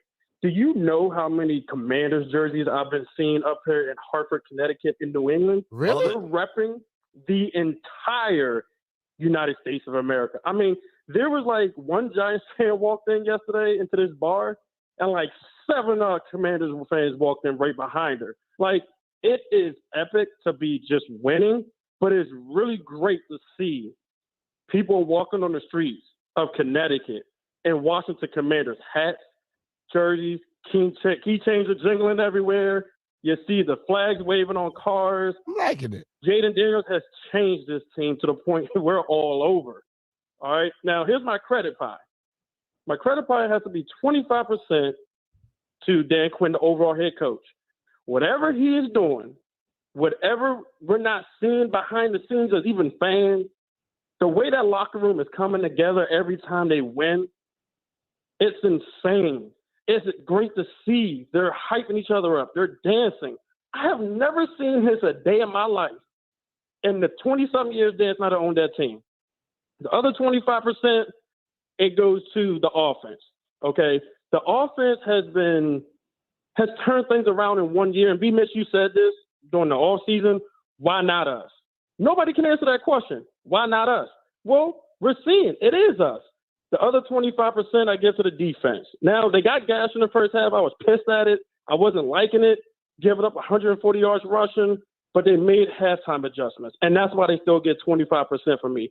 And this other 25%, I already said it, but it's going to the fans. Keep it up. Let's rock this. Forget about the Bears fans, B-Mitch. I get it. You mad, I'm mad too. But guess what? I don't care. To say that Caleb Williams outperformed Jaden in that game, which Adam Rink and all these other fans of Bears fans were saying, when he had 36 yards at the half and Jaden had 154, my nephew could throw for 36 yards at the half. Y'all have a good one. All right, man. Thank you, dude. I implore all Commanders fans, stop listening to Adam Rank. Who cares? Just laugh at him. I mean, he's delusional and he's a dork. It's just a content play at this point. Yeah. Ain't nothing else but a content play. Like because the retweets and the shares are piling in. Oh, I'm not retweeting him. I just send him one finger salutes through the atmosphere. That I believe all day, every day. You know what? I'm a little worried about you. What? Your voodoo was off on Saturday. Yeah, well, every time we needed that voodoo, you couldn't get Fletcher to miss you know a what? putt. I got good stuff going in my other aspect of my life, the job I have, so I need to stop worrying about bad things on other people. Fair enough. Antonio Pierce, Raiders head coach. They just fired most of their offensive staff. He hasn't decided who's going to call the plays or who's going to be the quarterback when the Raiders come back from a bye. Is that Tom Brady's music? Ooh, I don't think so. I don't either. I think Tom's done. I don't either. Who wants to get weird? Our guy, the Donut King, who always travels with his own shot glass, Commandante Tequila. Hello, Commander. Lord have mercy. Hey, you guys, how you guys doing? What the hell? Yeah, I love it, man. And I take out the broom out yesterday, man. I keep calling my friends. You know, they're Giant fans, but they don't answer my phone. I've been saying my videos and everything. And he's just silent for some reason. I don't know why. I don't know You why. know why? See, They're getting destroyed. that's right. Okay, my credit pie, 25% to the Giants defense. They're doing what they're doing. Just keep it up. My 75% is the whole Commanders. Offense, defense. I'm at everybody. I'm going to give them a cherry pie with a whipped cream, you know? Because they deserve it. So that's my best bet. Other than that, I'm having fun outside. A little hangover, but they're good. You know? Thank you, Commander. man. Appreciate you, buddy. So you guys take care. All right, bro. Rather say he had fun outside. I, He had a little hangover. Great. That's what he said. all right, you speak better, Commander. You gotta pay close attention. You gotta- you but gotta he lock gets in. He gets it right. You got to lock in when Commandante is calling. Commanders are 7-2.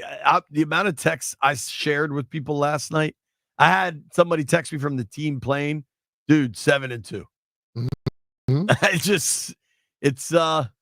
It's a good feeling. It's But this is the thing. Like, I have watched this team very closely, and yes, they should be happy with what they've accomplished. But most of these guys don't seem satisfied, and that right there will take you a lot farther. You know what I mean? They're like, okay, we're cool, but it's early. We got other stuff to do, and I like that mindset. Here's the plan. Phone lines remain open for the next hour. You can hold me to that. Mark Rippen will join us coming up at 1 o'clock. Got some questions to ask. Also, we do have to hear a little bit about Alex Ovechkin, who's ripping it He's doing it, baby. But the Commanders have found this level of success that, frankly, most people would say was unexpected. Their win total for the year was 6.5 wins, and yet they're already at 7. If you bet the over, it already hit. Mhm. There are so many reasons to be excited about this team, but perhaps it's the unexpected nature of it that makes it that much sweeter, especially with a rookie quarterback that looks like a future or maybe even a current MVP candidate. But something that's not unexpected is the level of success you'll have working with Paul Henry and his team at Paul Henry's Window Installation. I'm telling you, Paul's done a ton of work on my house. He's done a ton of work on B's house. He's changed my house for the better. He's lowered my utility bills. It is just an entirely different vibe when you work with Paul and his family. All month long, you get $100 off windows with a 5-window minimum and $500 off each door. When you purchase Soft Light windows, you get an additional 7% off each window. That's a great deal. He'll do great work for you. Brian, I know he's done great work for you. Yeah, he's done great work for me. JP, and he just left my house. You know, Paul came in. I had to get some new garage doors and also the entry doors into my garage. And Paul works directly with Elite Garage Doors Incorporated. They came over, bro, and listen to me. When I last put garage doors in my house, I did not know that they would transform into what they are now. Cameras on your garage door, open them from wherever you want to open them from, tell you what the temperature is all the time. You could watch people. You know, I like to do that. Just watch my kids, what they're doing in my garage, because that's where I keep my stash at of all my little beer and all the different things like that. But Paul has done a great job for me. You know, you give Paul a call right now. You get $100 off each window with the 5-window minimum and $500 off each door. And as JP stated, when you purchase Soft Light windows, you get an additional 7% off each window. So contact Paul Henry's Window Installation today and tell him B. Mitchell Finley sent you. PaulHenrysWindows.com. Your clear home improvement choice.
This update brought to you by Baldino's Lock and Key, your one-stop shop for auto keys and fobs. The New Orleans Saints have fired their coach Dennis Allen after a 2-7 start. Darren Rizzi will be the interim coach. The Washington Commanders defeated the New York Giants 27-22. Jaden Daniels with 2 touchdown passes to Terry McLaurin. Commanders are 7-2 for the first time since 1996. The Las Vegas Raiders have fired first-year offensive coordinator Lou Getsy and 2 others after a 41-24 loss to Cincinnati. Tonight's Monday night game, Tampa Bay at Kansas City. You can join in Progress 9:30 live play-by-play on Team 980. Due to a health issue, San Antonio Spurs coach Greg Popovich will not travel with the team on their current road trip to LA and Houston, according to the team. Warriors and Wizards tonight on Bloomberg 99.1 at 7 p.m. Good news if you went to see Golden State's Steph Curry. He has been upgraded to questionable for tonight's game against the Wiz Kids.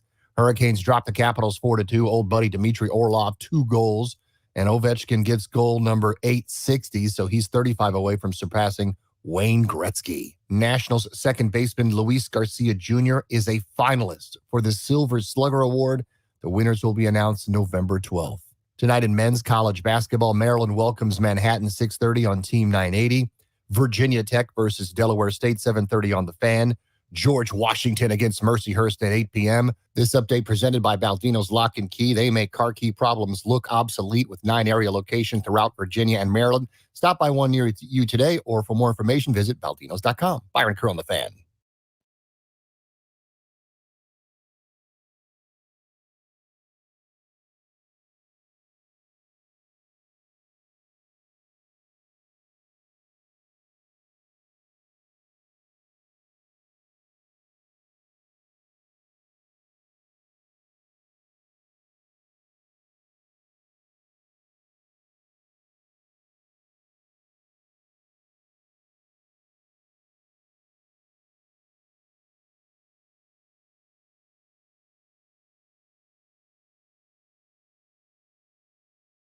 Up in the sky. I'm going to get on MTV, mama. 1 hour from now, Mark Rippen joins the program. You know what Mark Rippen did? He got a Super Bowl MVP trophy. Yeah. Beamish got a ring.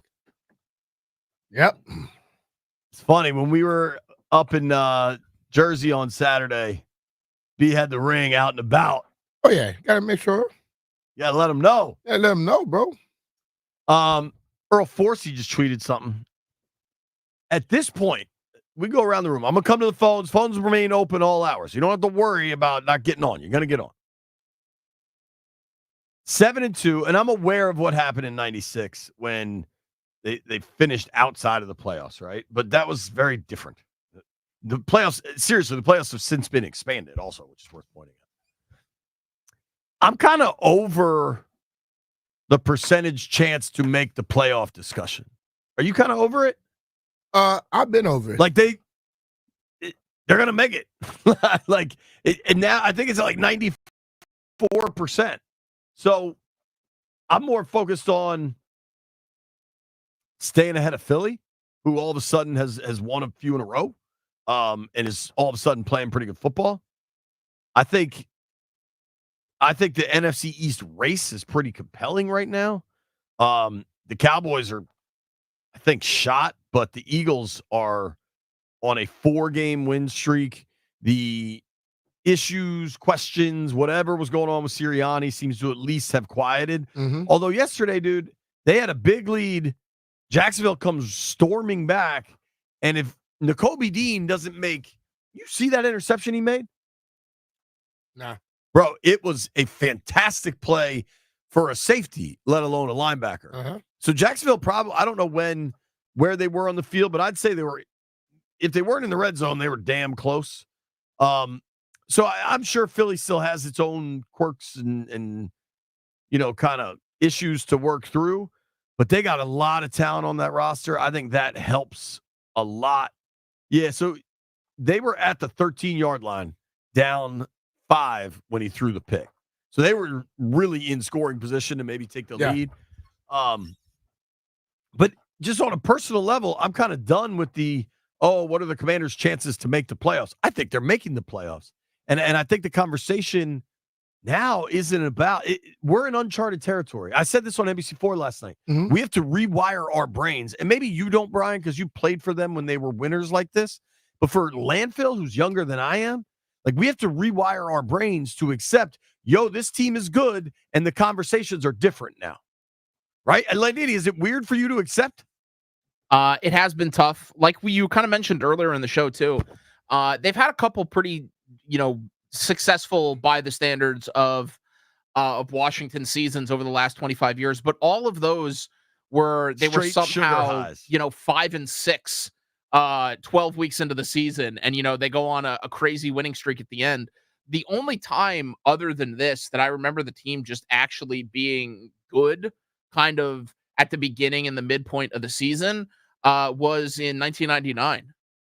Yeah, that team was good. I remember that team, Landfill. Yeah. That team was legit. I just think the focus now is what does the rest of this season look like? How do they keep getting better? Who improves? Right. Who can come on? I still very much believe Luke McCaffrey and Ben Sennett haven't come close to their best football yet. Luke had one yesterday. He had an opportunity. Yeah, opportunity. Yeah. But I'd see why Jaden didn't throw it, because the safety was coming over. Would have been a big hit, or possibly if the dude breaks on the ball, you don't know what could happen there. But the ultimate thing for me is Jeff's got his helmet on. I want them to basically, at this point, you're 7-2. Okay, let's erase that. We're 0-0. We got 8 games left. Let's have an above 500 record going forward. That's how you think about it. You can't do anything about 7-2 anymore. Let's think about what we got ahead of us. That's the approach they're taking in the first 9 games. That's what they say week after week after week. That's what they've done. So do this now. Hell, like Mighty Goldman, like we're 0-0 now. Let's go. And that, getting to know him enough and listening to him talk, that is Jaden's mindset by a mile. Yeah. And it's the right way to be. Jeff, is this hard for you as you sit here with a Redskins helmet on and a Jaden Daniels t-shirt on? Do you have to recalibrate? A helmet with his headphones over the helmet. It's a hell of a look. I love it every week. It's not hard for me at all, JP. I'm just enjoying the ride. They didn't already exceeded my expectations and a lot of people's expectations on the season. I'm not even going to say the next sentence I was about to say. We ain't even going to put that in the air. But like I said, they didn't already exceeded my expectations. The only thing I could do is sit and take the ride and enjoy the ride. It, baby. If we win, we win. We don't, we don't. But yes, I want us to go and really smack the Eagles and the Steelers next.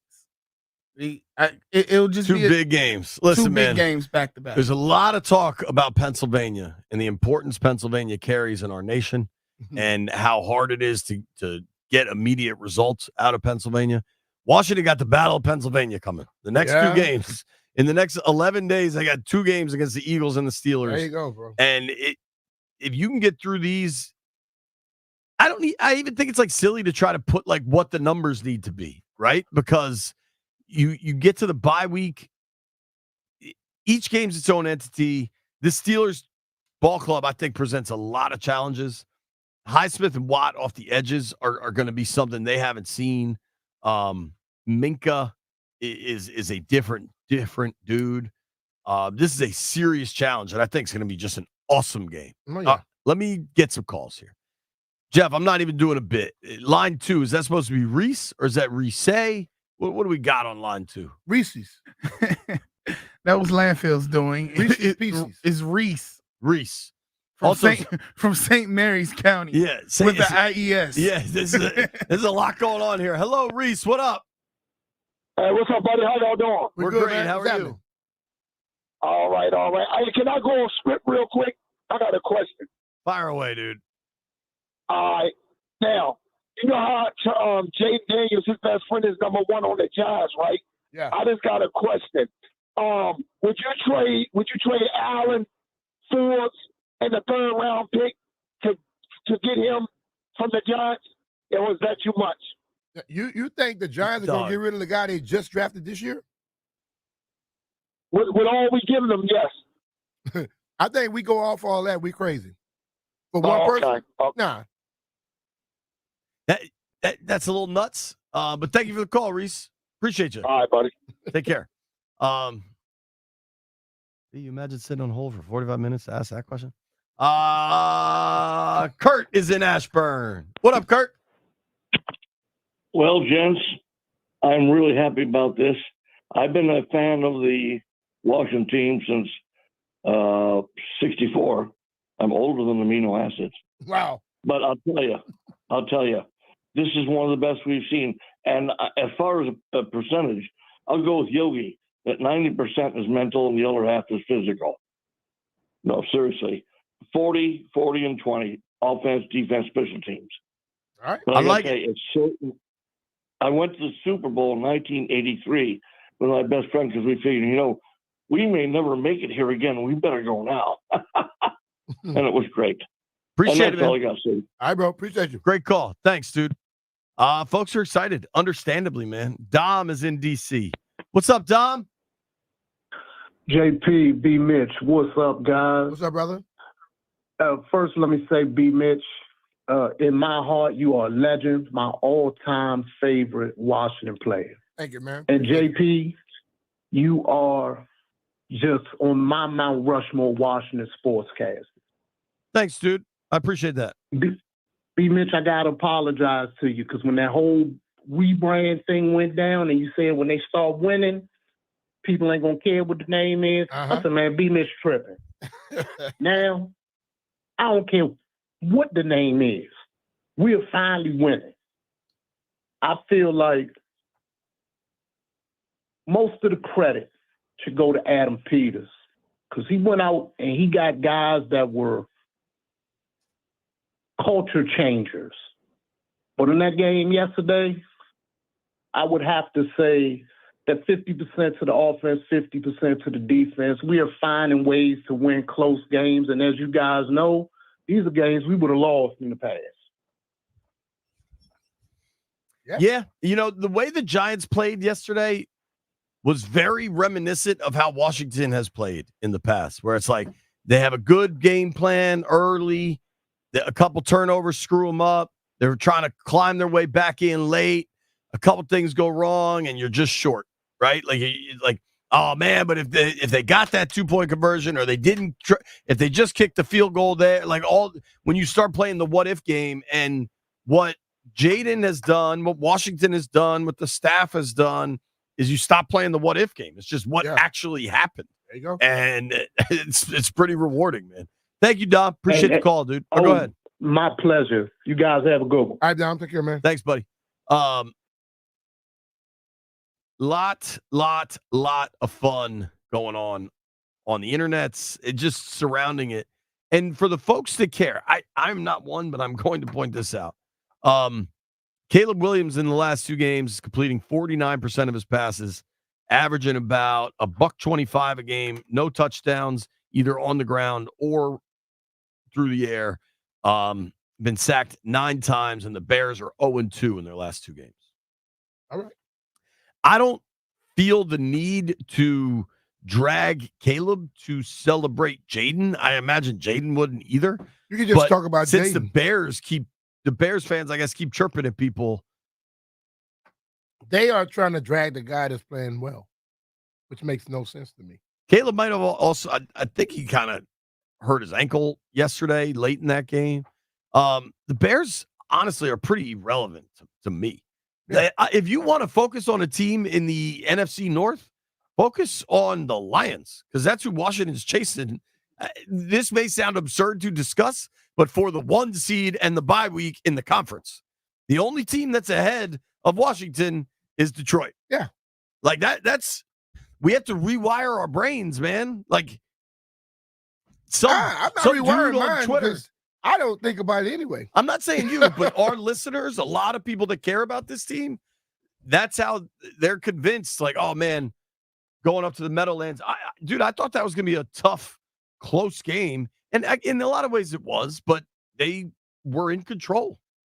Let's go to Super Dave is on the line. Hello, Super Dave. How do you do? JP, B. Mitch, what up, though? What's up, man? Hey, listen, man, first and foremost, thanks for taking my call. I just want to say this team has exceeded everyone expectations. The credit pie, I'm going to break it down for you and check this out. 50% got to go to the best duo in the NFL right now, and that's JD5 and Scary Terry. You can't give me a better duo in the NFL right now than JD5 and Terry McLaurin. That's 50% of the pie goes to them. 25% of the pie, we're going to give it to the coaching staff. Y'all, we really need to start thinking about the awards for the year. Dan Quinn really should be nominated Coach of the Year. This team won 4 games last year, 4-13. We already 7-2 in the first half. So if we, the next 8 games, if we go 4-4, we still finish 11-6. This coaching staff have came in and just tremendously turned this team around. I don't know how long we're going to hold on the cliff, but, man, we better enjoy this moment and enjoy this ride while we got it. 25% to that coaching staff. And the other 25%, B-Mitch, you got to agree with me. They got to go to the fan base, bro. Like, the energy that we've been seeing lately, man, it's top tier.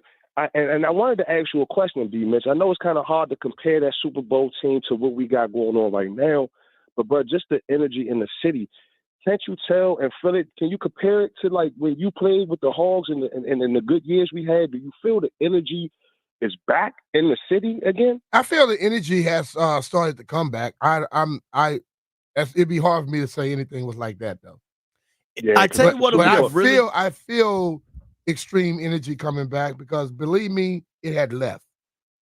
Yeah, for sure. So yesterday at Giant Stadium, Dave, thank you very much, dude. Appreciate it, Dave. Yesterday at Giant Stadium felt like FedEx used to feel. Like it was just the apathy among those Giants fans. It was quiet and dispirited. But B, I honestly think, one, I think you're seeing so much more Commander spirit. Like this morning, I was on Instagram and just like a dude I haven't talked to in years, but we grew up, went to high school together, McCluskey. I see his, and it's just a picture of him and his son with a Redskins shirt on. Like, and it just hail. Like the energy is there. I think Sunday's game against Steelers is a real opportunity. And I'm not going to knock anybody that sells their tickets, whatever. You make your own choices. This is America. Do your own thing. But like, if it's back, let's let it be 60-40 Commanders fans. You know what I mean? Like, don't let the Steelers fans take over. And some of this is contractual ticket broker stuff that's been going on for years that you can't necessarily unwind contracts. I get all that. But like, if you have the choice and you're thrilled that this team is 7-2, be there on Sunday. Yeah. Not everybody has a choice. There's a lot of things going on. But you have an opportunity to make a statement about being back. The Steelers fans will be everywhere. Yeah. Always. Yeah. They live here. They're not driving from Pittsburgh. They live here. Then some of them still drive. But like, if you want to celebrate that we're back, and a lot of people really care about that stuff, prove it.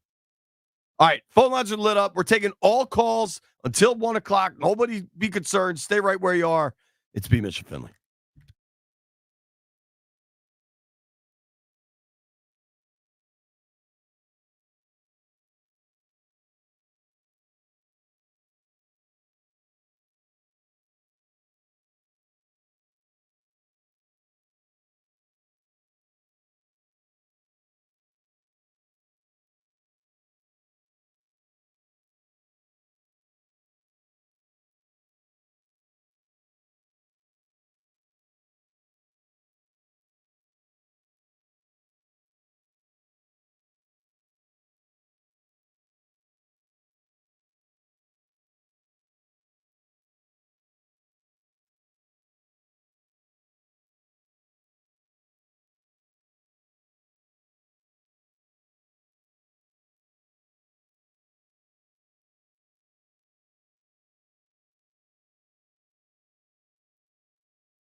I'm Toby Altizer with your sports update on the Fan. This update is brought to you by Prince George's Community College. The Commanders are 7-2 after their 27-22 victory over the Giants yesterday. Terry McLaurin with 2 touchdown catches. He now has 6 on the season. He had 4 all of last year. His career high is 7 from his rookie season. Tonight, Monday Night Football, the Buccaneers taking on the Chiefs at 8:15. You can hear that game on the Team 980. You'll join in progress after Terps basketball. And college hoops tonight, Maryland taking on Manhattan, 7 p.m. tip-off. You can hear that game over on the Team 980. The Hokies open up their season at home against Delaware State. 8 p.m. tip-off. You can hear that game right here on the Fan. And basketball, the Wizards taking on the Warriors at home, 7:15 p.m. tip-off. You can hear that game over on Bloomberg 99.1. Ready to chase your dreams this spring at Prince George's Community College? We've got over 200 programs designed to fit your schedule and your goals. Registration begins November 4th, so don't wait. Register today at pgcc.edu. Your future, your freedom. From the Crop Metcalf 5-Star Sports Desk, I'm Toby Altizer on the Fan.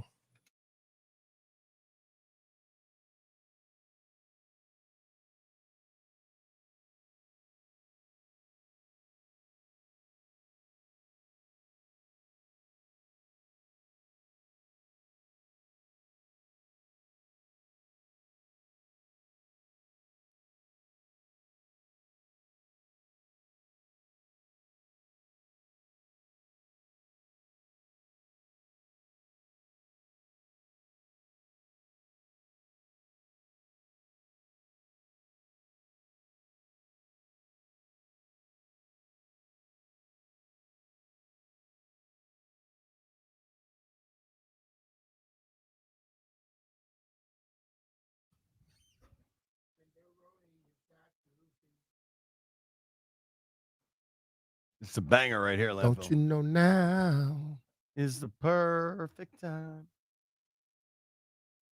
Mm-hmm. All right, we're up on the stream if you want to hang out there at youtube.com/1067 The Fan. Whole bunch of people are watching. We appreciate you. A couple tweets that came to mind for me that I think is pretty relevant. PFF, Pro Football Focus. All of a sudden, the grades for these Washington teams look pretty damn good. Highest graded Commanders in Week 9 in the win over the Giants. Jaden Daniels at 88.2. Noah Brown, 79. Bobby Wagner, 78.9. Dorrance Armstrong, 78.8. Austin Eckler, 78.7. And I really like this. Tell me what you think about this, B. I think this really explains this. You know how the Ravens game was kind of close, but the Ravens were pretty much always in control of it? Yeah. Yesterday was the Ravens. This is from David Slotkin. Yesterday felt like the Ravens game, but in reverse. It was a one-score game, but I never felt like Washington was in danger of losing. I think that's kind of accurate because when it was a one-score game, it was generally brought down from like a 13-6. Never like 3 or 2, like they get tied or take the lead with a field goal. And it was, I don't know, pretty damn exciting. Loved it. A lot of people on the phones. We're going to let everybody go right now. Our guy, Drew Cohen, is on the line. What up, Drew? Hey, guys.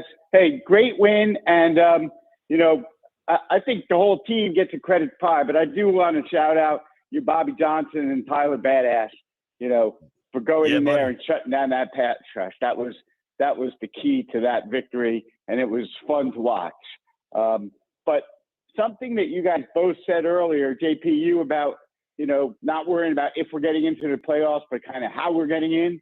And B. Mitch, what you said about, if the fans are coming back, but it's not quite back the way it was. I was like, what is it going to take to get back the way it was? And I think we need an NFC conference win in Landover, at home. And I think that is playing out that we could get that, right? We got it first. We got to take care of, Pittsburgh and Philly. If we can win the next 3 and Dallas, that puts us in a great spot for division champions this year. And then the schedule gets nice. You get the first or second seed. You got a chance for the road to the Super Bowl to have to go through Northwest Stadium. So that's what I'm rooting for, because that means more tailgates in the stadium in January. And we haven't had home playoff wins ever in that stadium. And that's what we need. I like it, Drew. Thanks, buddy. You let us know when you're bringing that tailgate in. We'll be ready. You give me the day. I'm ready. Okay. I'll talk to you. We're going to reprise a victory tailgate for New York in the studio this week. Thank you, buddy. He's not wrong with any of that. I do think. I just think that they're trying to compare a team that's trying to become something with a team that was established. Those guys that went to 3 Super Bowls when we went to the Super Bowl in 1991. And on top of that, they're 7-2. That team went 11-0 before they lost the game. Right. I don't think we should be. I just think that let's just focus on here and not try to get it where it was. Because I can tell you this, it damn sure is better now than it was in the last 25 years. There are 2 major events in the next 6 days. Mm-hmm. Tomorrow, trade deadline, 4:00. Get through that first. And then Sunday, 1:00, at least 1:00 right now. I think it's staying at 1:00, but you never know, is the Steelers game. Yeah. Focus on those 2. But I mean, dude, if it ended today, they'd be hosting the Packers in a playoff game. It'd be pretty damn nuts. Mm-hmm. You know who has really done well for themselves? Who that? Northwest Federal Credit Union. Hell yeah. Yo, they bought the naming rights, and it's like, oh man, FedEx pulled out. Like, what are you gonna do? They're probably going to get the bump of a primetime playoff game. Not to mention, I think the Atlanta game, which is at home in DC, and the Philly game, which is at home in DC, have an incredibly high chance of getting flexed into national primetime television. Listen, man. You know what that's great for? The presenting sponsor of the stadium. Hell yeah. And look, man, we did a lot. And they bought based on last year's rates. Last year they were sponsoring your pre and post game, and post game show, and then this year they came in and did everything and met the GM and all that, and president, and boom, dude was nice then. Hell, he's nice now. He's happy. He's in a great position right now. Telly is on the line. What up, Telly? Hell to the Redskins. Be Mitch. What up, brother? Hey, man. Excuse me. I just got to say, this coaching staff, I'm giving props to. The quarterback, I'm giving props to. One big up I want to give this coaching staff is, I was upset. I was upset with both our offense, especially the B-More game. When B-Rob wasn't playing and they felt like they had to go a different direction. They learned from that. In this game, they sat B-Rob out. And they alternated these running backs. And they had a 3-headed monster, man, and I'm loving it. They made an adjustment on halftime. We was getting gouged, getting gouged by them running up the gut. Tanner's up, read option, all that.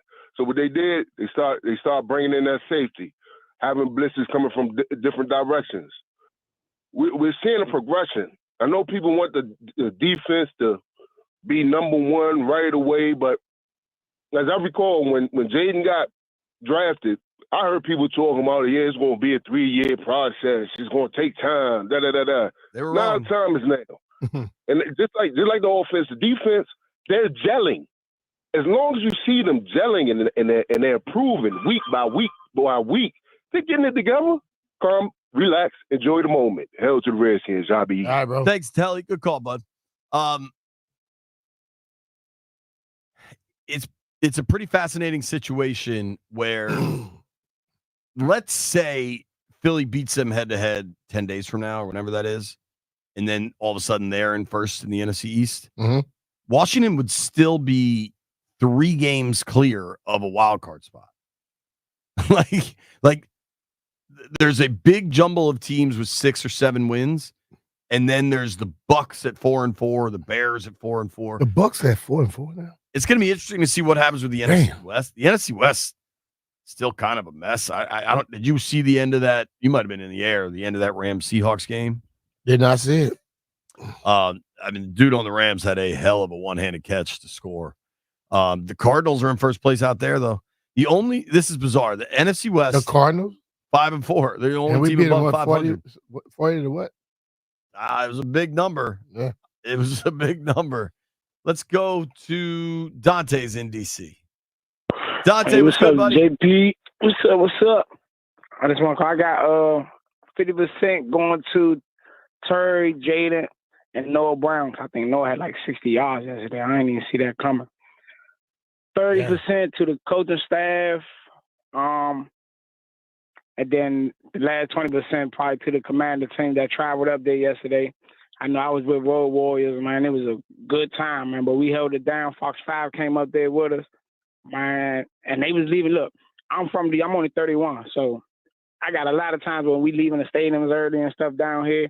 Giants fans was doing that all day yesterday. They was leaving. Oh, they were leaving early. They was leaving early, man. It felt good. And I was talking my mess, and we all was, man. So it was a good time, man. Thanks, buddy. Bro. Appreciate it. Yeah. That was Dante enjoying himself. Yeah. Try to get all That these. was a lot, but it was a lot of fans in them damn stands, bro. Dude, totally. Antonio is in Arlington. Tony, what up, man? What up, man? What's happening? Hey, my credit pie, man, is just 25% to this offense, man, who was just balling out. Defense is stepping up big time now. 25% of them, 25% to this coaching staff for adapting to whatever situation it is. And this wild 25% left, I'm going to give it to Riverboat Ron, man, for being a crappy coach and putting us in the position of draft Jaden Daniels, man, All right. Hell to the rest of y'all, man. I'm happy with it. Thanks, dude. Linville, was that your favorite call of the day? I liked it. I can see that. He wasn't wrong. I can see that being right up your alley. Yo. Oh, boy. Jeff, let's play how much has Jeff sized himself into a good situation for the weekend? Jeff, do you currently have tickets for Week 10 against the Steelers? No, because I'll be DJing that game. Okay. So you got a ticket. So you're DJing my credentials. by the solar power guy? Yep. And then you kind of, if I had to guess, might be able to walk in? Yeah, that's it. This joint, not cheap. Oh, dude, I was talking to a guy And yesterday. I'm looking, and I know these are single tickets. Well, I I'm was talking looking to a guy yesterday, and he said, man, they're expensive, right? And I was telling him like how I got some tickets. He say, man, but it's $500, $400 in the nosebleeds. I say, yeah, that's why I got mine way before the season started. I'm looking at, I'm not trying to take shots at anybody that these are their seats. Standing room only, section 442, row 13. Yeah. This is the second to last row of the stadium. Yeah. In the end zone. $225 a pop. Jay. You don't get a chair. Jay, don't make a difference. He's standing. It's still the fans. They have to pay the price. Well, let's hope it's not. There's I'm gonna be a telling lot you, of them. it goes up because they are going to buy tickets. Yeah, I get it. But I mean, the absolute top of the end zones are $225. Damn. If you want a good ticket, I mean, you're paying, it's a G, easy. Section 101, row 9, you're right on the 50, $589. Hey, man. Let's go to Al. It happens, dog. It happens. Al's in Hyattsville. Al, you've been on hold a long time. What up, man? Hey, what's up, fellas? How y'all doing, man? Doing good. Thanks for calling, man. Good. Hey, yo, so here's my credit pie. It's 25% to the offense, 25% to the defense because they're doing their job, both of them. But the 50% I'm giving, I don't care what nobody say. That's the ownership. We would be sucking so bad right now had Josh and his crew not come in and snatched up this team. We need to give him his flowers now. This man came in and he brought in the right people. He got us the right coach. He got us the right GM. Without them, we ain't talking no 7-2 right now. Mm-hmm. So my 50% of this, Josh and the boys, I salute you. Thank you for coming in and resurrecting my franchise. For real. Appreciate you, Al. Thank you, buddy. See, Al, it's like I was thinking, like when I was thinking about it this morning, I would say, okay, I'm going everybody but the players. Players doing their job. That's what they're supposed to be doing. But ownership, my man Myers, who helped them find Peters, and, you get a GM, you get your coach. How about Magic came out and said it on the record? Magic. Hey, players just worry about playing. Yeah, all those people there, I give them the 100% because you know what? We talk about the players every week. We don't always talk about them. They deserve it. Mark Rippen joins us at 1.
All right. It's a Victory Monday. We've talked about the Commanders for 3 straight hours. I want to shout out Alex Ovechkin. That's new. I know. Ovi now has 7 goals. Let's go, Ovi. In 11 games, dude. He is now on pace to break Gretzky's record this year. He needs 34 more. I don't know if it's going to happen, but that'd be so cool. He's on pace right now for 52. What would it be, JP? Tell us what it would be. Dope. Like, undeniably dope. That dude uses the word hell out of dope, boy. I used to use it in lots of different ways. Now just the word. I just, having gotten to watch Alex Ovechkin throughout his career is one of the coolest things of my sports fandom. And I just love that everybody said he couldn't do it. And damn sure looks like he's about to prove a lot of people wrong. I remember going over to Kettler. We did a show, me, John Thompson, and Al Koken. I had never seen Ovi play. And as soon as he came on ice, because they wore all them different colored jerseys in practice, didn't have his number on. As soon as I just saw everybody start skating, I said, that must be him right there. Al said, how you know? I said, he just moved different than everybody else. I remember the first time I saw him in person and realized like the size of his legs, dude, bro. like his trunk. Dude look like a linebacker on skates. Totally. Caps have the Caps played a night. Okay, the Caps don't have a game till Wednesday. They played last night, lost to the Hurricanes. Caps are at home Wednesday night against Nashville. I think they're doing country music night, if you want to go. Then they play Friday night against the Penguins. I like country music. I like I do too. You go check it out. I do too. The Wiz tonight are hosting the Warriors. I know there's going to be some Commanders players there. Listen, the Warriors aren't what they were, but it's still Steph Curry. It's still the greatest shooter probably ever, at least of his generation. I think that game will have some buzz. I'm doing the Altcast, which should be fun. I think Jeff is going tonight. Is that what you said, Jeff? Are you going to the Wiz game? Yes, sir. I have a question for Landfill. Do you think Jeff paid for his tickets to tonight's Wizards Warriors? No, sir. Yeah, I'm going to bet no. No, sir. But dude, that's a fun one to watch. Jeff. Yeah. Gotta use the gift of gab. Your relationships. Use what you got. I'm not mad at it. Use your relationships, dog. Wiz got some good friends. Wiz Warriors tonight at 7:15. Always fun when Steph Curry's in the building. I remember just going to watch him warm up, which is pretty damn awesome. But the Wiz have also been way more fun than I think any of us were really expecting. Koulibaly. Also, are you ready for it? Maryland basketball opens tonight against Manhattan. All right. I don't know if the rest of the locals, when the Hoyas open, when the Hokies open, but college basketball is coming. So get ready. Oh, yeah. I don't know how exciting it'll all be. I think Maryland's supposed to be pretty good. I think Georgetown needs to be better than they were last year. For me, like college hoops, I got to get to Christmas. Like Christmas is when I start to think hoops more. It's football season right now. Hey, a lot of people think that way. But but then again, you can't deal with more than one thing at one time. I'm doing the Altcast tonight, baby. Man, please. That's easy for you. You're gonna just throw up alley-oops for Gravis and who else? Nah, tonight we got Buckhants. Oh, Buckhants gonna take over. Tonight I think it's me and Buck and Tony Massenberg. Oh, T-Man's gonna talk, man. And I think we got Rich Chvakin joining us, which will be awesome. I think it might even be his birthday. And who do we get? We got Rich Chvakin and Larry Hughes. Remember Larry Hughes was really good for the Wiz? Yeah, Larry Hughes was a baller. Yeah, dude. stayed in St. Louis to be with his younger brother for college. Yeah. So it should be a fun broadcast. Tonight's football game's pretty good, too. It's Chiefs-Bucks. Yeah. Anytime you get to watch the Bucks Chiefs. could be 4-5 after the night. Yeah. Damn. Or 5-4. I'm thinking the other way. I imagine you were. Landini, do we have time for Dr. Nick here, or should we hold it? Okay. This I wanted to play because it's just incredible. Listen, offensive linemen and football players in general often have to pop their own fingers back in place. They just get jammed or honestly broken or taken out of socket. But for Nick Allegretti, yesterday was a chance to do something he had never done for one of his teammates, Brandon Coleman. Do you have to be a doc out there? Did you have to help Coleman? Yeah. Had to pop the finger back in. I almost went down because I'm queasy. Did not enjoy that. He's like, just pull it. So I looked away and we got her back in. But man, not a. Have you done that before? To myself, yes. Never had to do it to a teammate. Glad it worked, but didn't enjoy that. Did you get the right finger? I'm glad. Said just pull it. I was like, all right. But I mean, yeah, BC's done an incredible job. I mean, just the composure that he's shown, week in, week out, getting asked to go. Brian Burns is a good edge rusher. Being one-on-one on him most of the day. I mean, he has done an incredible job. Really, I mean, all the rookies, they're very composed, mature, 21, 22, 23-year-olds. Very, very cool rookie class so far. Cool. Obviously, Daniels headlines the rookie class, but Coleman has been fantastic. Dealt with a little bit of injuries, but when he's on the field, he's been really, really good. Yep. If you solve left tackle with a third-round pick and you have a rookie on a first-year deal, the financial ramifications of that are so significantly in your favor that it's remarkable. It's pretty hard to fathom. Those are two of the highest paid positions on any team. Oh yeah, definitely. And it's huge. Here's what we're gonna do. The thing I like is how much all these veteran players that talk about those young dudes, they're so complimentary of them. A lot of times, veteran players dismiss young dudes, especially if you don't do what you're supposed to do. It means they're working their ass off. There you go, totally. Next, Mark Rippen joins the program.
I'm Toby Altizer with your sports update on the Fan, and this update is presented by IT Cadre, trusted insight from trusted insiders. ITCadre.com. The Commanders are 7-2 after they beat the Giants yesterday, 27-22. Jaden Daniels on the day, 209 passing yards and 35 rushing yards. Also threw for 2 touchdowns, both to Terry McLaurin. McLaurin now has 6 touchdowns on the season after only having 4 last year. His career high is 7 from his rookie year. Tonight, Monday Night Football, the Buccaneers taking on the Chiefs at 8:15. You can hear that game on the Team 980. A join in progress after Terps basketball tonight. NFL trade deadline comes up tomorrow at 4 p.m. Also in the NFL, the Saints fired their head coach, Dennis Allen. The Saints have lost 7 in a row, and the Raiders fired their offensive coordinator, Luke Getsy.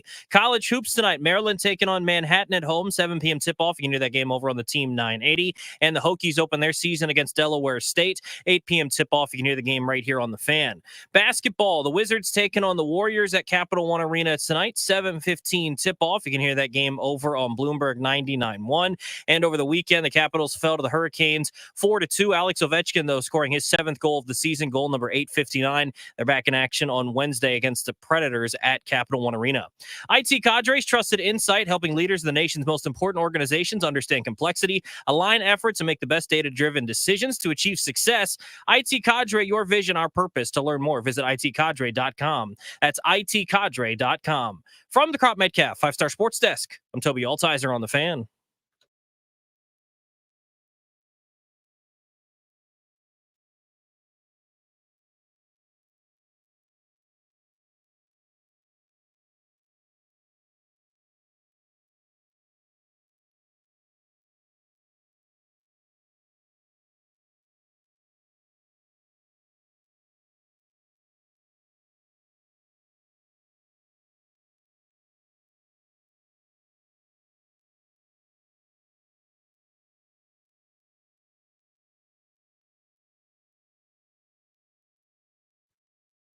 B. Mitch and Finley, 1067 The Fan. If you're doing math at home, Chicago Bears lost to the Arizona Cardinals 29-9.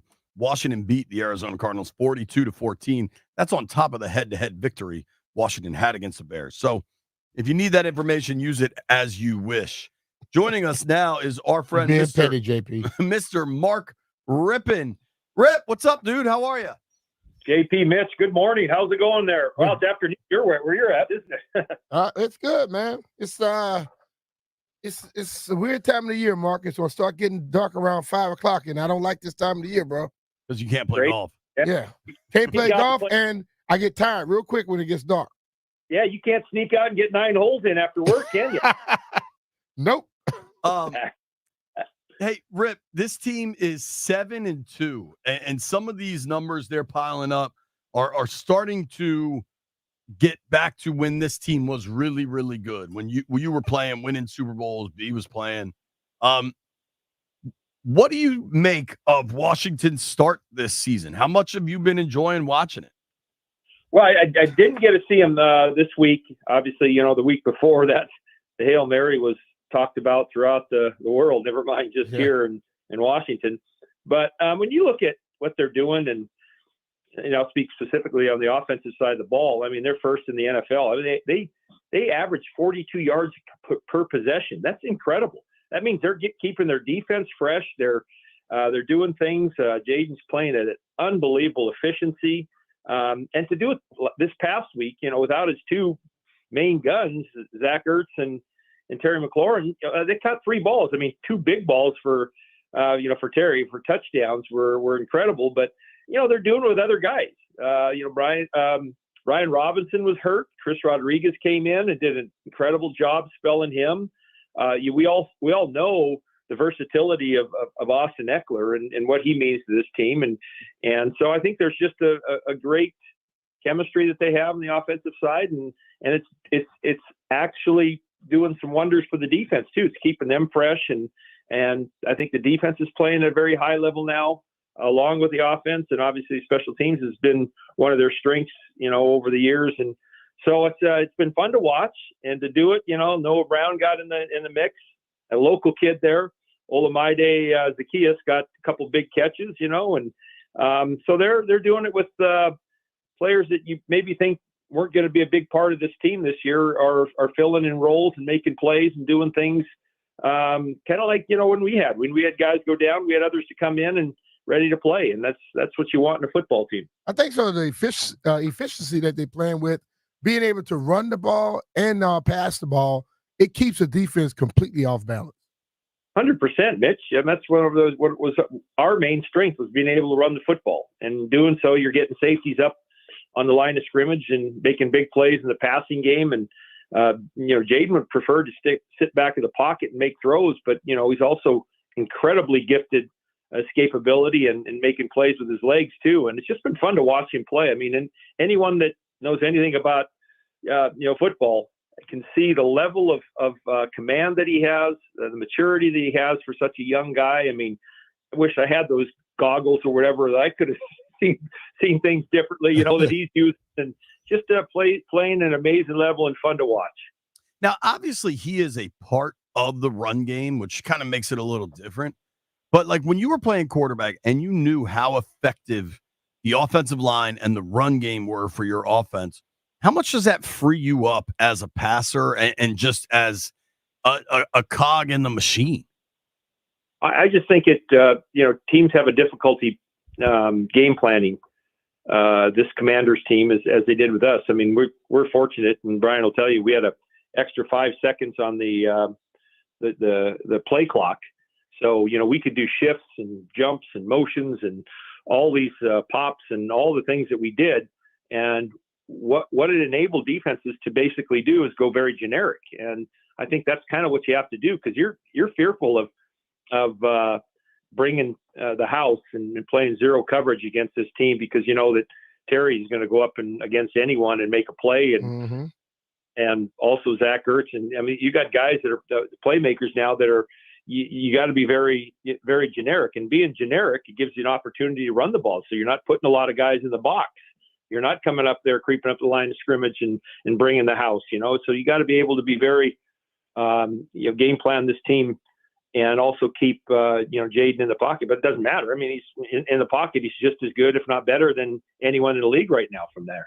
I always felt like when you can go out there and you make people have to worry about you, I don't care if it's offense or defense.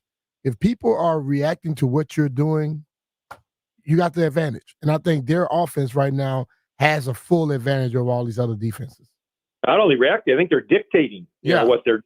Yeah, and I think that's the key element, Mitch. And so it's been fun to watch. I mean, gosh, the team's punted maybe 10% of their drives throughout the year, which is incredible. I mean, Trey, and we've got one of the best kickers in football, but let's not use them if we don't have to. So why not? And so it's been pretty cool. I know that that environment there has changed. You can see the excitement, and Josh at the end of the game, knowing that Dan's from up in the Jersey area, giving him a game ball, and just the reaction by the players. They can see that they got a core of guys and that are leading this team that they feel great about, and then the guys on the field doing what they're doing and getting more comfortable with each other each and every day just makes a world of difference in that city. And you can see the enthusiasm, I think, in the city. At the people didn't leave the game last week because they know what they're not going to leave the games anymore with what this young kid can do. I mean, that was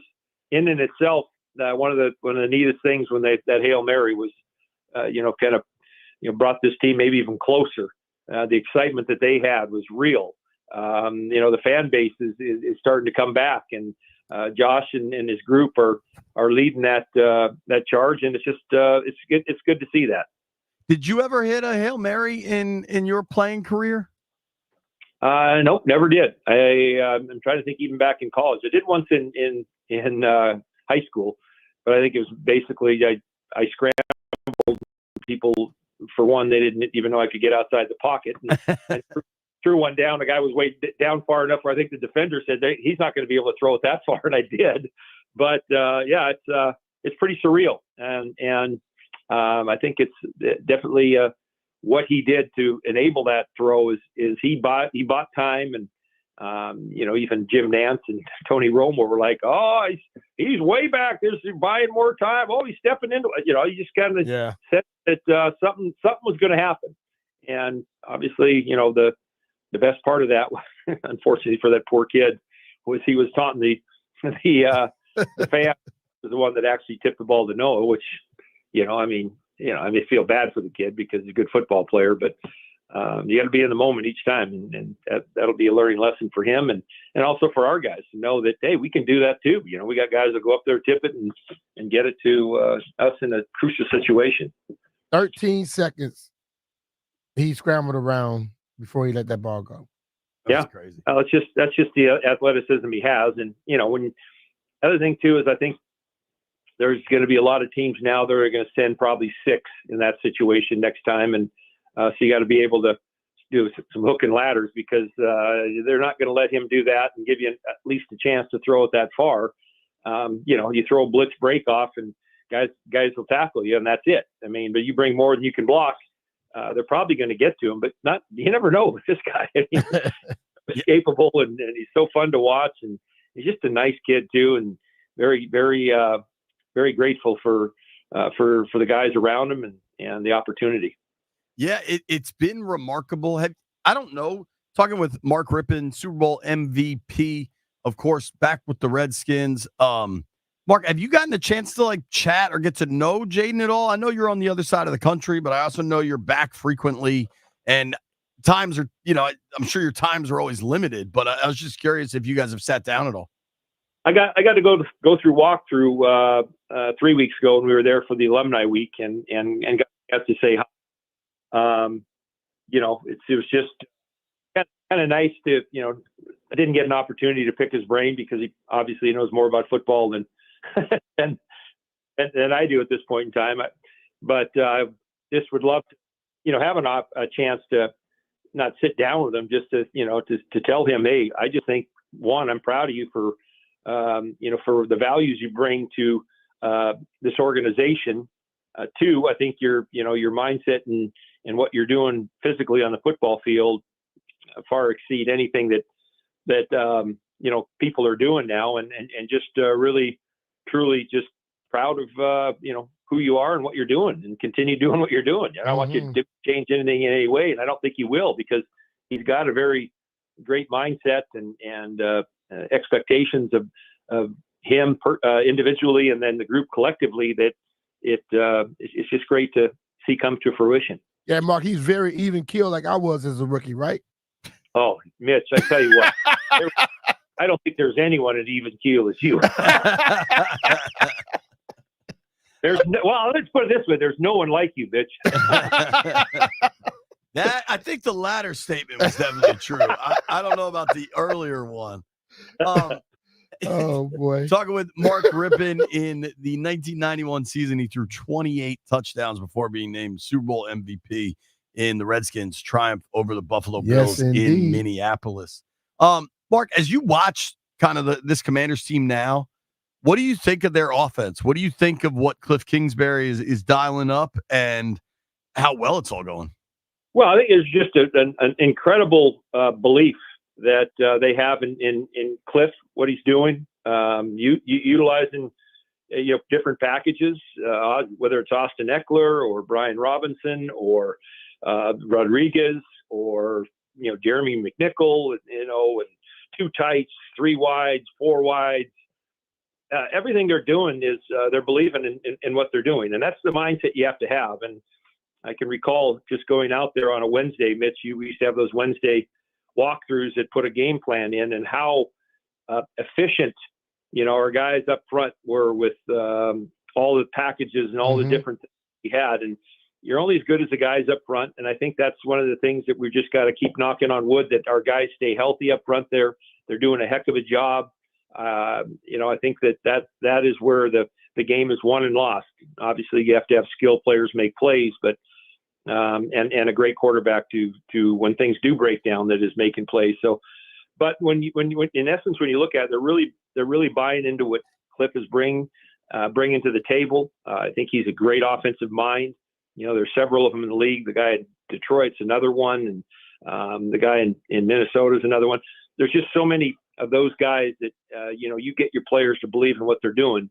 Good things can happen, and you're seeing great things happen, and people buying into it and doing it on a weekly basis. And there's no one doing it better in the game right now than the Washington Commanders. Mm-hmm. They are number one in efficiency and drives, and 42 yards every time they touch the foot. Crazy, dude. Doggone good. It's crazy, and they're getting contributions from all over the roster, and in some ways that does remind me of the way Joe Gibbs kind of coaches teams. You had studs in Art and Gary and Ricky, but everybody contributed. I think to your 91 team were Ernest and Gerald and Brian. It's when you have the ability offensively to spread it around like that. What does that do for a QB in the pocket under pressure, knowing, all right, I got to go somewhere with this thing?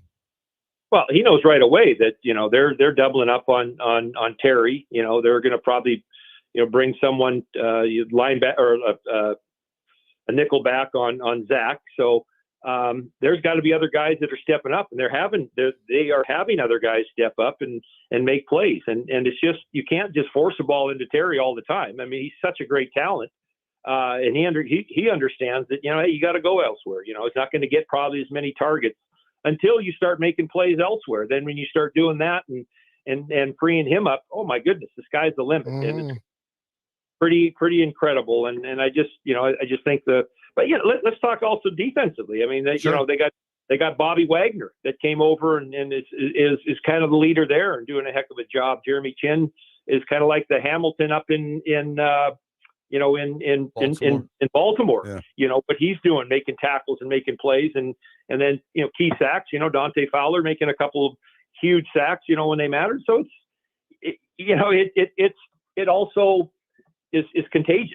Yeah. And I think the defense, who struggled a little bit in the early part of the season, is now playing at a very, very high level. And you put all those factors together. I mean, this is and stay healthy. Mitch, you understand that you got to stay healthy. You get key injury somewhere, and people are going to take advantage of that. So you got to stay healthy. And if they do that, I mean, wow, it's going to be a fun. It has been a fun year.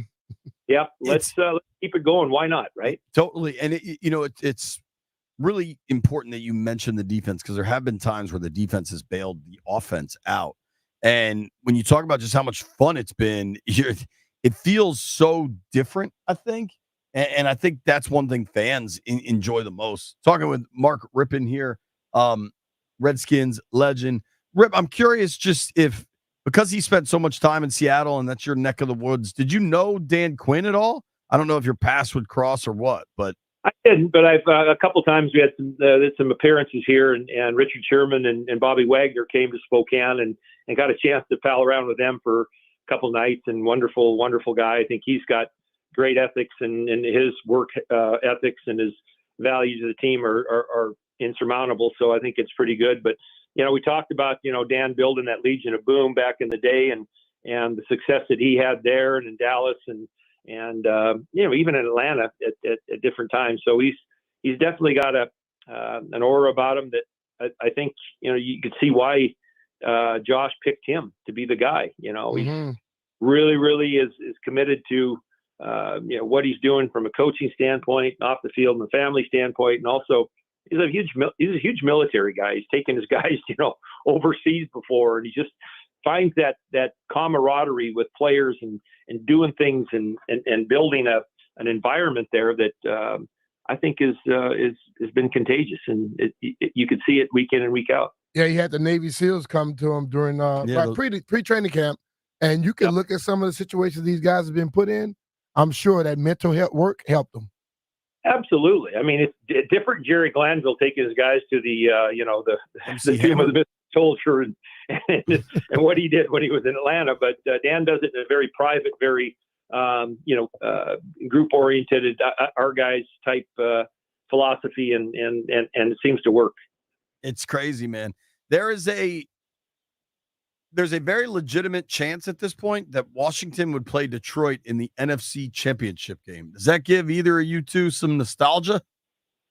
Well, I hope it's in Washington, and I hope it happens the same way. Yeah, it doesn't give Detroit a lot of nostalgia. I promise you that. No. I mean, they'll have a little chip on their shoulder for sure, but wouldn't that be an irony situation, and probably good for the league too? Have two teams that.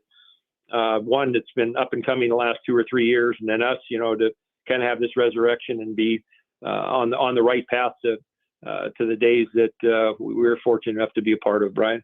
Oh yeah. Well, Rip, I don't want to hold you up. I'm sure that tea time is getting closer and closer. Oh, he's probably in the turn.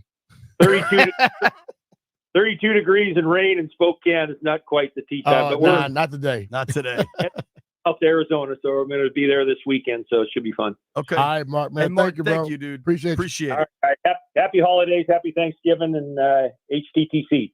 All There right, you brother. go.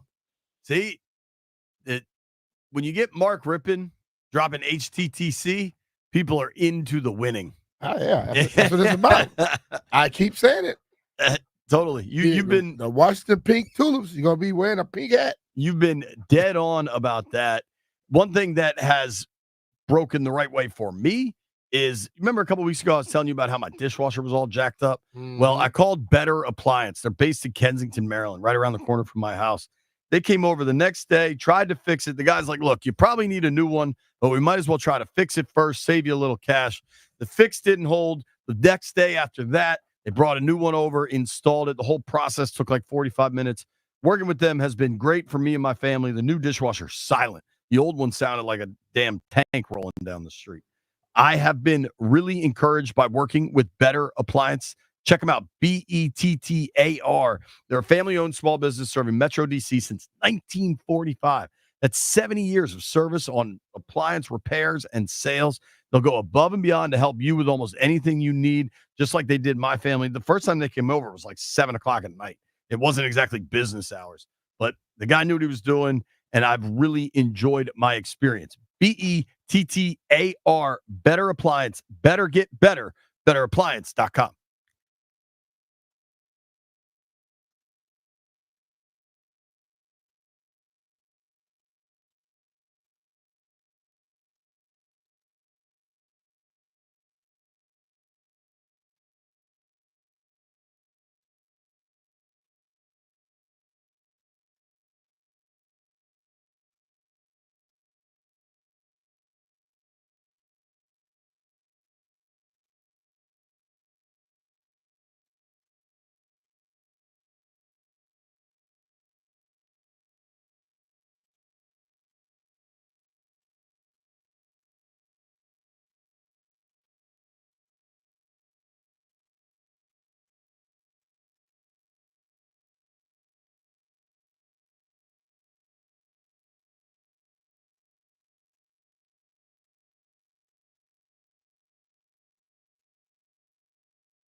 I'm Toby Altizer with your sports update on the Fan. This update is brought to you by Ace Trim, the home builders trade partner. The Commanders are 7-2 after they beat the Giants yesterday 27-22. Terry McLaurin with 2 touchdown catches on the day. Tonight, Monday Night Football, Buccaneers and Chiefs, 8:15 kickoff. You can hear the game after Terps basketball on the Team 980, and the trade deadline comes up tomorrow at 4 o'clock. Also, the Saints fired head coach Dennis Allen. College hoops kicking off tonight. Virginia Tech taking on Delaware at 8 o'clock. You can hear the game right here on the Fan.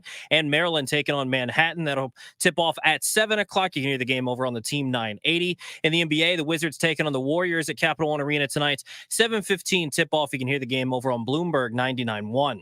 For over 25 years, Ace Trim has been a trusted trade partner for new home builders in Virginia, Maryland, and West Virginia. Specializing in full-service interior trim carpentry, we handle everything from supply to installation, turnkey and hassle-free. Contact us at acetrim.com today. Ace Trim, the home builder's trade partner. From the Crop Metcalf 5-Star Sports Desk, I'm Toby Altizer on the Fan.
B. Mitch and Finley, 1067 the Fan.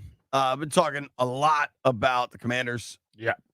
7-2 going into a huge game with the Steelers coming off a bye, I will point out. Yeah.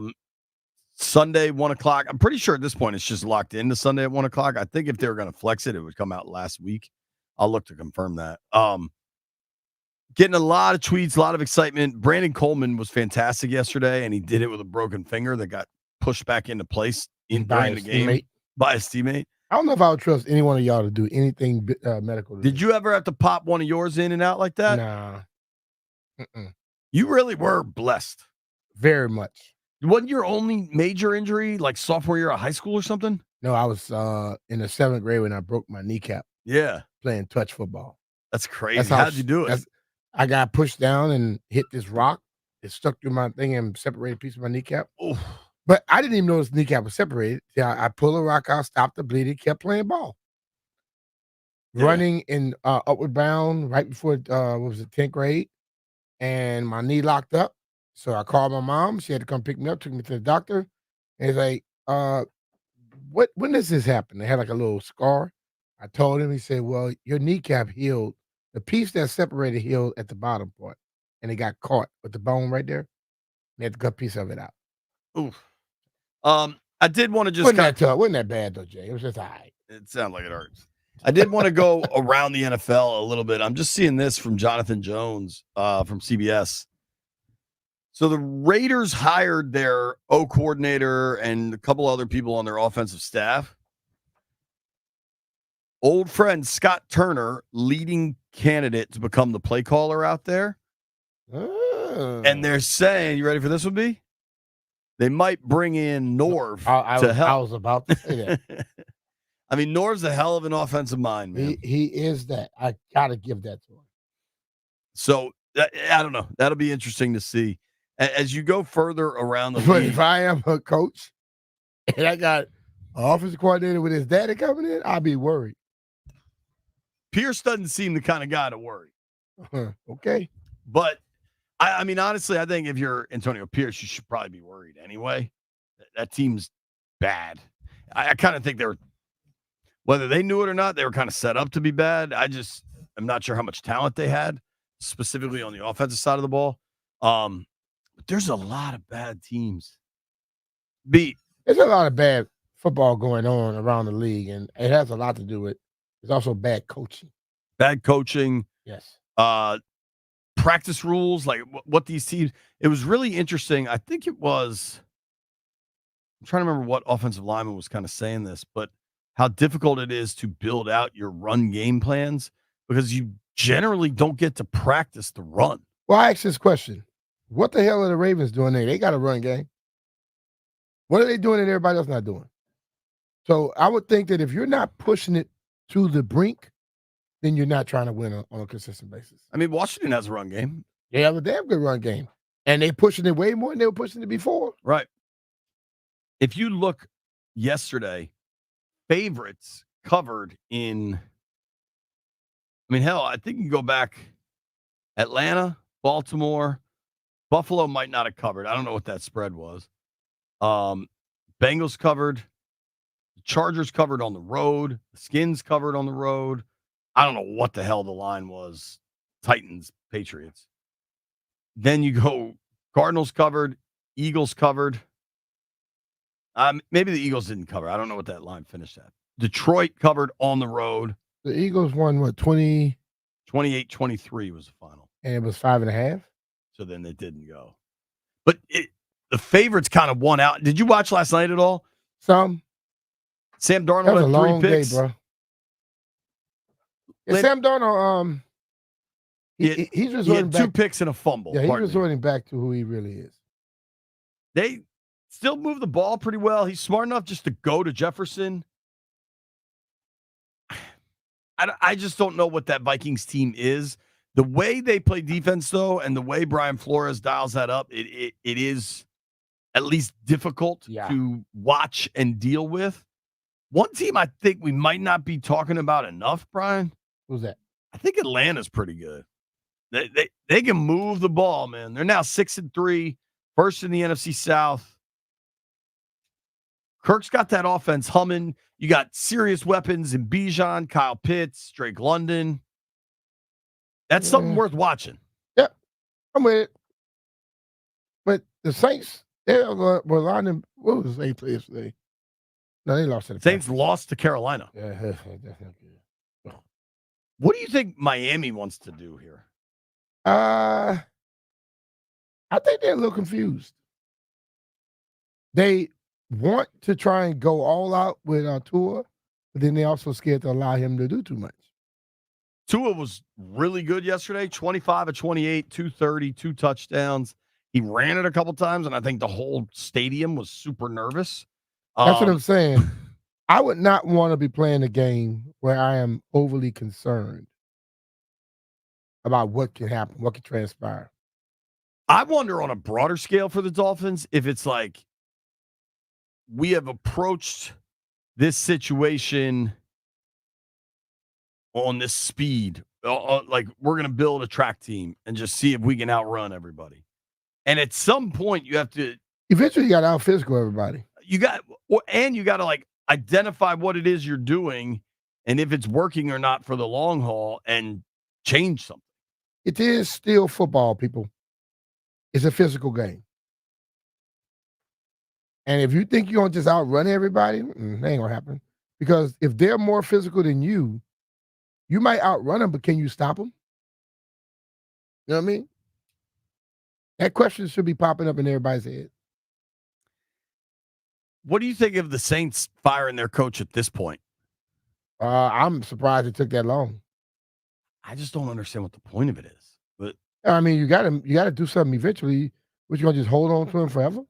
No. Maybe you want to give somebody else on the roster a shot. Why?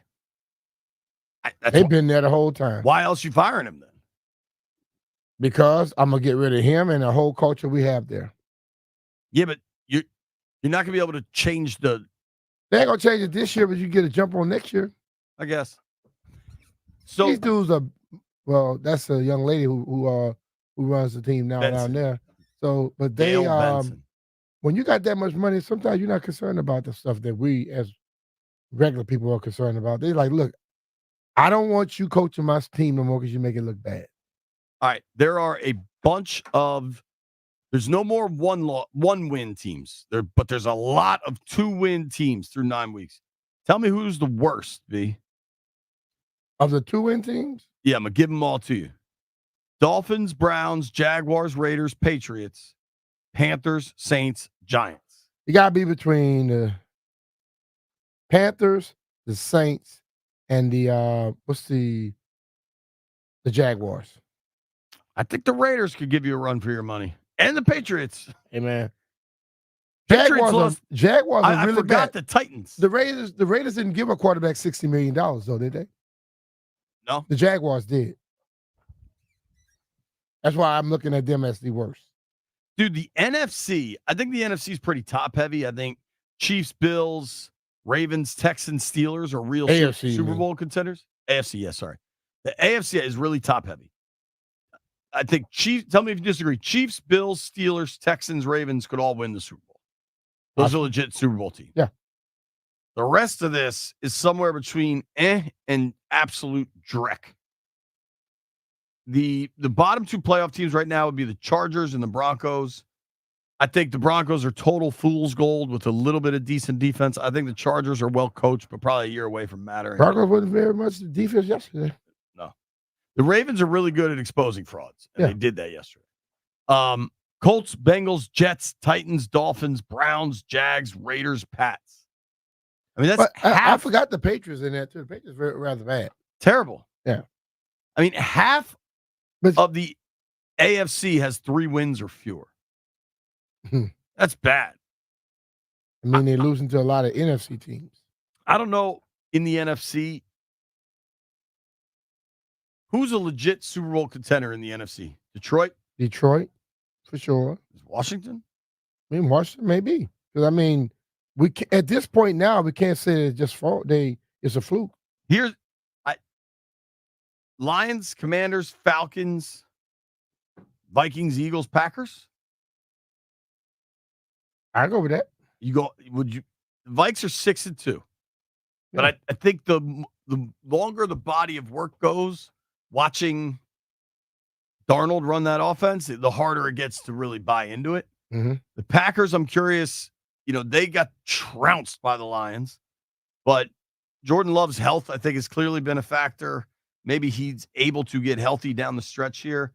The Packers haven't had their bye week yet either. You still have the Niners looming. Niners are 4-4, had a bye this week. Do you buy a Niners second half run? The Niners are loaded with talent, but they have a lot of injuries. And let's be real now. We got to start having a conversation about Christian, too. He got hurt week 1. He hasn't played all year. He hasn't played yet. But people keep talking about when he's healthy. Hell, he ain't been healthy for 9 weeks now. Bro, not only has he not been healthy, but he's been going to Germany for like secret plasma That's my whole treatment. thing now. When someone goes to Germany, does he know everything he's taking is going to be legal? I don't know, but clearly you're desperate at that point. It's going to be very interesting, that NFC West, because there's a lot up for grabs still. Nobody's pulled away with it. Mm-hmm. But, man, it's exciting to be in Washington. I love it. All right, nobody go anywhere. We got to make some bets when we return. Hey, it's Brian Mitchell here. Cap off NFL Week 9 with a chance to win on FanDuel, America's #1 sportsbook.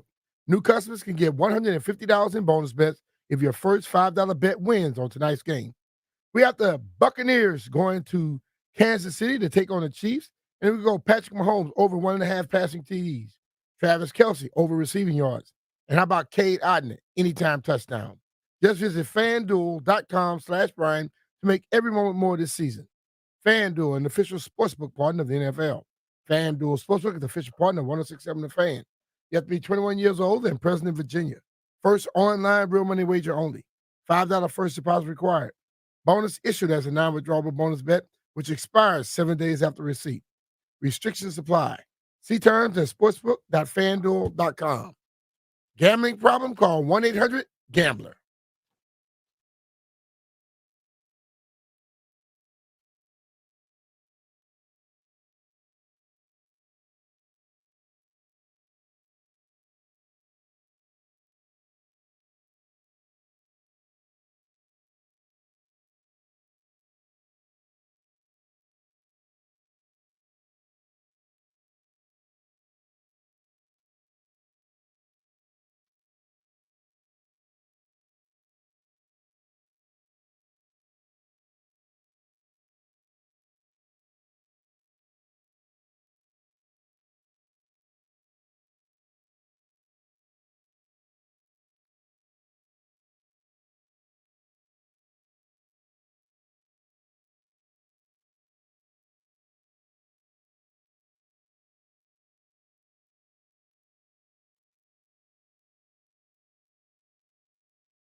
Shout out to open enrollment.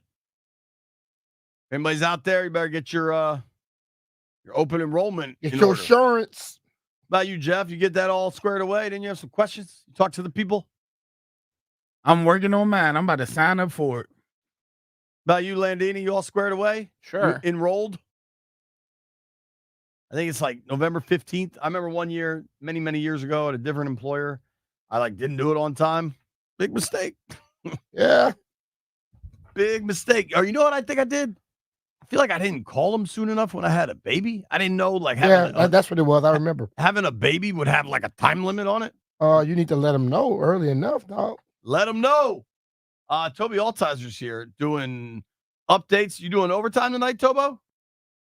Yes, sir. Got a hour sprints overtime. Very cool. What'd you think of the Commanders yesterday?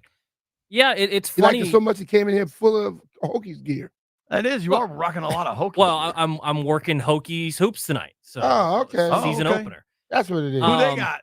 Terps got Manhattan. Hokies got Delaware State. So okay. Should be hopefully a win. Hold on. Let's do who's the coach of Virginia Tech right now? The white dude, Mike Jones? Mike Young. Mike Young. Okay. Yeah. He's a good coach. Where's Seth Greenberg? Frank Beamer. Seth Greenberg's working with ESPN. Isn't he? Who was the next dude with the shaved head? Buzz Williams. I think he's at Texas A&M. Buzz Cut. Yeah. All right. What'd you think of the Commanders? Yeah, it's funny. Yesterday, just watching the game, I never felt like the Commanders are going to lose that game. And I haven't felt that way about this team in a long, long time, where even when the Giants would cut it to a single score or they felt like they were in striking distance or the momentum slightly shifted, it was still like they're still in control. I'd like to see the defense play a little bit better down the stretch. You know, it's 2 straight weeks where they played fairly well, you felt like, and then down the stretch they gave up some points late. But either way, it still felt like they were in control of that football game. And I mean, I've never experienced this in my life, but truly, when you have the quarterback and you have confidence in the quarterback, you just feel like you got a shot and you're going to win just every single time out. I couldn't agree more. Speaking of quarterbacks, we got breaking news on the Fan. Looks like Dak Prescott might be done for the year. What's wrong with him? From Ian Rappaport, Dak Prescott's hamstring injury was worse than initially feared. He is expected to miss multiple weeks. In fact, this is not looking like a short-term injury. Cooper Rush is the team's backup. Well, he basically said how good they are yesterday on the sideline. Yeah. He said how good they are. And he's got what did he get? 200 million That's reasons million. to not push it. That means Washington at least gets a Dakless Cowboys team in 3 weeks here in Washington. It's not going well for the Cowboys, Landfill. It also didn't go well for me this weekend. Let's get to Heard It Here first.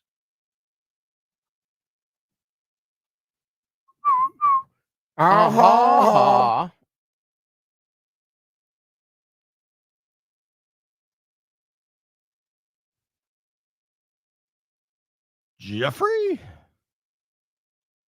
I'm taking the Bucks plus 9.5 tonight. Wow. Very unlike you to take a dog, Jeff. Man, they got too much money on the Chiefs on the money line. They haven't been having they've been having some sloppy games. They've been figuring out how to win it, but they haven't really been blowouts. So I think the Bucks could stick around. I am glad that Jeff just blew right through the weekend parlay, so we don't have to discuss what happened. What do you got tonight? JP, the reason we didn't make our money. Correct. Yeah, I was trying. He took the damn Bears. Yeah, correct. All these 2 weeks in a row. these Bears haters, you keep taking them fools. Correct. Don't do that again. I'm man. not ducking anything. I'm taking it. I'm taking it right on the chin. Next time you go catch it on the chin. Landy, what do you got? I'm taking Kareem Hunt anytime touchdown. Ooh. B? Man, I don't know who I am. Trying to get to it. It's not popping up. Going NBA. I'm thinking about NBA too.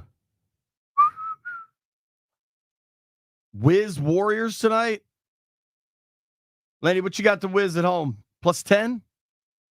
I'm with you, JP. Well, that's I'm not what I taking the want to hear. Knicks 1.5, minus 1.5. Give me the Wiz at home. I got it plus 10.5 on ESPN bet, Landfill. Give me that hook. Thank you to everybody that listened to the program today. Thank you to B. Mitch for the inevitable parlay that's coming at any moment. I'm not doing that anymore. Thank you to Sean Salisbury for joining us. Thank you to Mark Rippen. Thank you to everybody that called in. Enjoyed that. Appreciated it. Grant and Danny coming your way next. The boys are fired up after the Commanders are 7-2. You heard me right. 7-2. That bus getting full now, man. Bus is getting full, boy. Made it this far out of your beer. Thank you, Tony.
I'm Toby Altizer with your sports update on the Fan. This update is brought to you by Reynolds and Power Home Team, Keller Williams Realty. The Commanders are 7-2 after they beat the Giants yesterday 27-22. Jaden Daniels with 209 passing yards and 2 touchdowns, both to Terry McLaurin. McLaurin now has 6 touchdowns on the year, one shy of his career high 7 from his rookie season. He only had 4 touchdowns last season. Monday Night Football, the Buccaneers taking on the Chiefs at 8:15. You can hear that game on the Team 980 following Terps basketball. And big news for the Cowboys, Dak Prescott is out multiple weeks with the hamstring injury he suffered yesterday. Ian Rappaport saying it's not looking like a short-term injury. The Commanders will play the Cowboys in 3 weeks. NFL trade deadline comes up tomorrow at 4 o'clock. Also, the Saints fired their head coach, Dennis Allen, and the Raiders fired their offensive coordinator, Luke Getsy. College hoops tonight. Virginia Tech taking on Delaware State to open their season. 8 o'clock tip-off right here on the Fan. And Maryland taking on Manhattan at 7 o'clock. You can hear that game over on the Team 980. In the NBA, the Wizards taking on the Warriors at home at 7:15. You can hear that game on Bloomberg 99.1. Want to hear the fastest way to know what your home would sell for? Reach out to Empower Home Team. Simply text your address to 800-763-3000. No phone call, just text your address to 800-763-3000. That's 800-763-3000. From the Crop Metcalf 5-Star Sports Desk, I'm Toby Altizer on the Fan.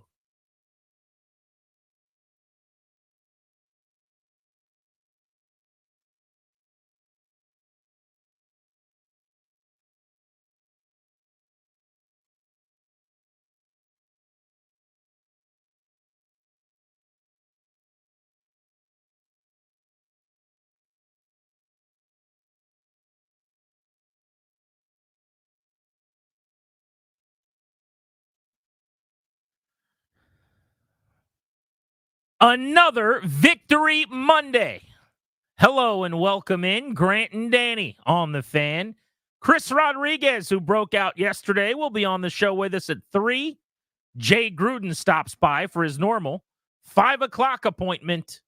We'll be spending the next 4.5 hours making sense of yet another Washington win. The locals are 7-2. They are an absolute buzzsaw. Break up the Commanders, Danny. They're a wagon.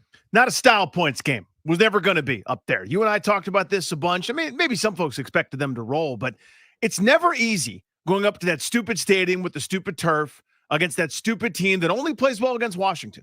Pretty much. Seems like. I mean, they're good for 3 or 4 games a year where you go, damn, they're not that bad. And then you look up and they're 5-12 or whatever. The Giants aren't going anywhere this year.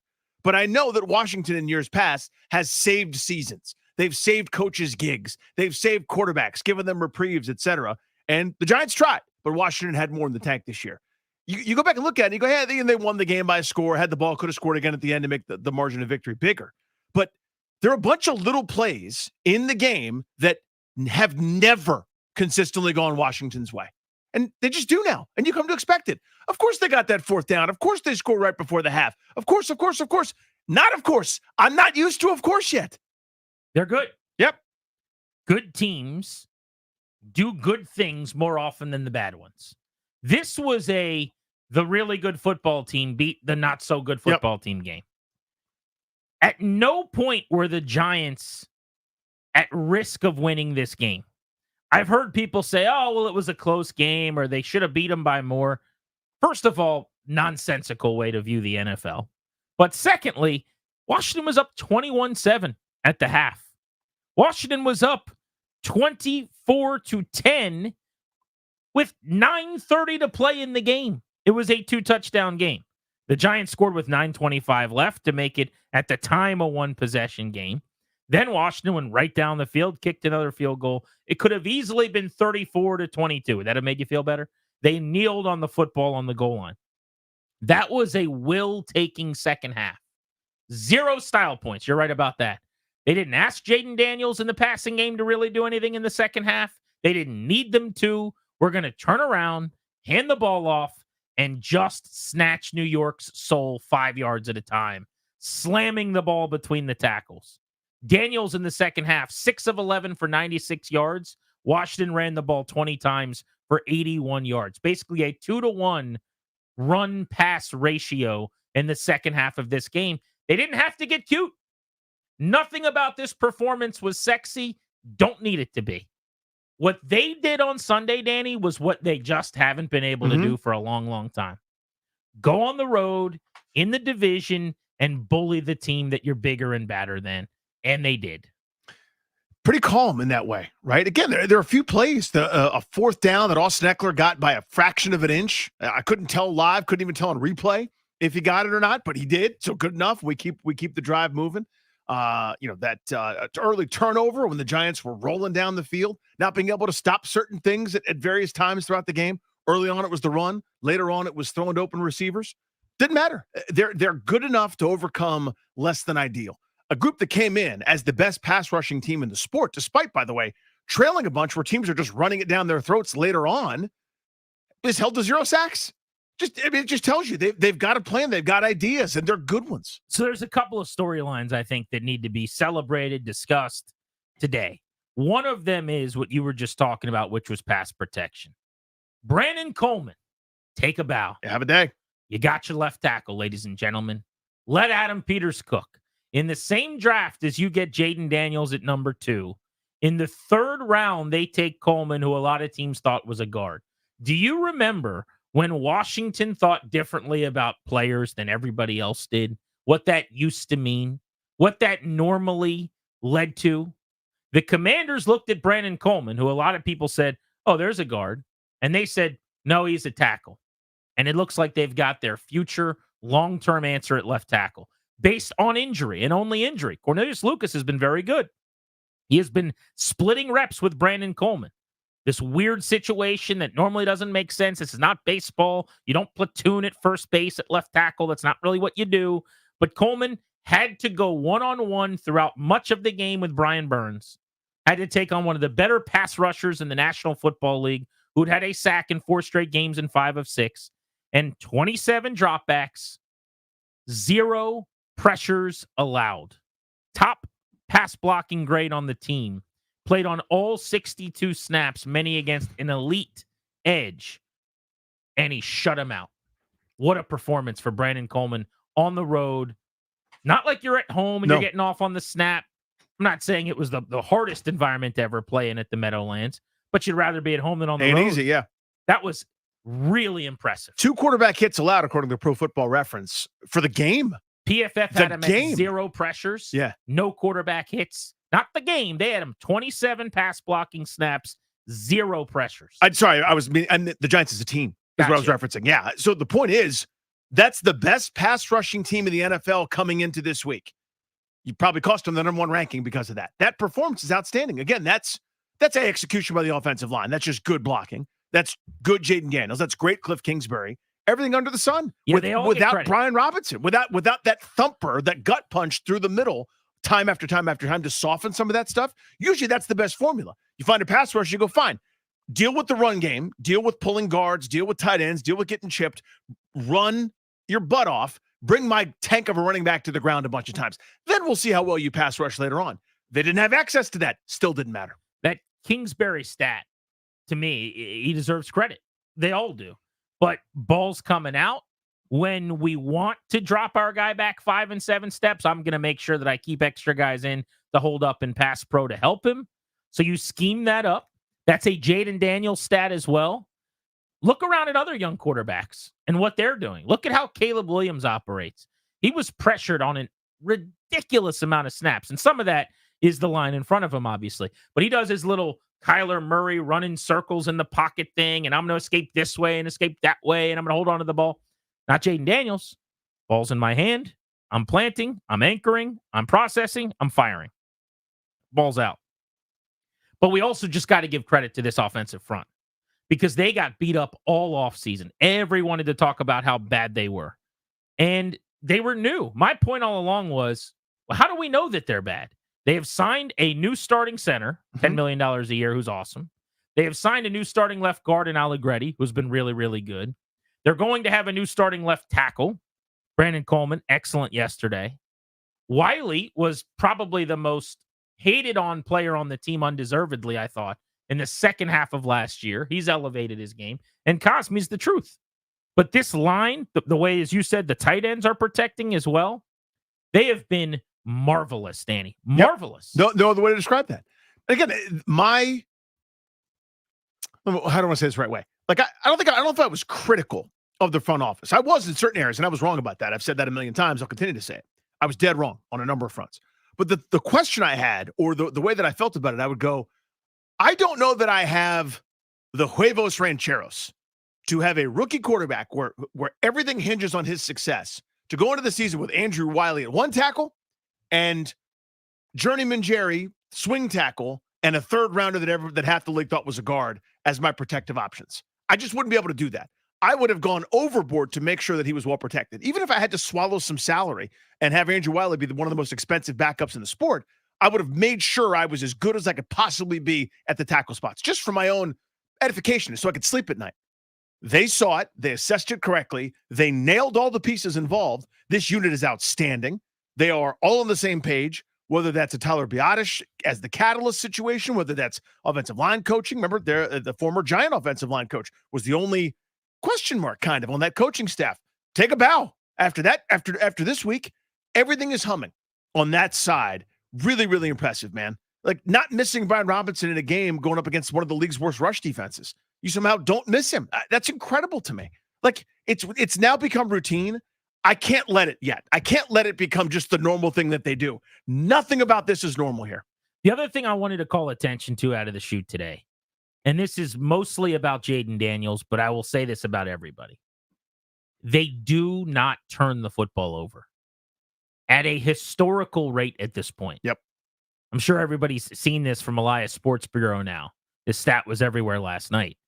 But the Commanders have turned the ball over 3 times in their first 9 games. The fewest by a team through 9 games to start a season since 1933 when they began tracking the stat. They do not turn the ball over. Since an era where it was a penalty when you didn't complete a forward pass. Like, it's a different time. That would be a staggering statistic if you were a veteran quarterback-led championship caliber program. That would be nuts, right? With a rookie quarterback, rookies make mistakes. Rookies get fooled. Yeah. Rookies throw the ball up for grabs sometimes, right? You see it all over the league all the time with young QBs. Jaden Daniels almost never puts the ball in harm's way. He had 4 interceptions last year at LSU, I think, total in a 50-touchdown season. But again, some of this I got to give credit to Cliff Kingsbury because he is the highest expected completion percentage in the league. You're scheming guys open. You're making a lot of throws easy for him. Some of this can be pass pro because there's not as many rushed throws where he's delivering, whatever. But this piece of the puzzle that's the biggest is just Jaden's. They don't turn the ball over. He doesn't make young person stupid mistakes. He never, ever does. And some of it's a little bit of luck, frankly, with fumbles because they've fumbled a bunch this year as a team and haven't really lost those fumbles. I think about like the fumble on the kickoff, if you remember, against the Bears at home last week, where Jeremy McNichols comes flying in and recovers it, or a couple of the Ertz fumbles where Allegretti or someone comes sliding in and they don't lose those balls. Some of that's a little bit of good fortune, but for the most part, Danny, they just never turn the ball over. Yeah. To the point where we're over halfway through the season, 9 games in, have turned the ball over less than any team in history. And that's staggering. It's staggering. And that's probably the number one reason you would say that this group has been successful. I think so. Right? I mean, obviously the people, Jaden Daniels, a general manager, coaching staff, et cetera, but on-field product, not turning it over ever is a huge plus for your squadron. That's usually a great corollary, right? Or correlation, where you turn it over a bunch of times, you lose that battle, somebody gets something easy, you end up, coming up empty, and it's usually can be a devastating play. And you're right, some of it's good fortune. But beyond that, the thing that hasn't happened that I'm just warning everybody is going to, that pass that goes in and out of a receiver's hands that's intercepted, the tip pass to the line of scrimmage that falls harmlessly to the side, it goes into a linebacker's hands. Bad luck is going to happen. It's the sport, right? It's by its nature. Maybe not. But also, then again, maybe it doesn't. I mean, it's been 9 games. I was texting with the guys yesterday, and Toby and a couple of the dudes, and I was like, when did we become the team in this town, as you said at the start of the show, where it seems like all the breaks go Washington's way? It's happening. Mm-hmm. How did the Giants miss that tackle on De'Ami Brown at the end of the half? That is 98 times out of 100. That it was the right play by Daniels. Absolutely. Get the ball out of your hand. Don't get sacked. Give up. Basically, live to fight the next snap. You're getting into field goal range by checking it down.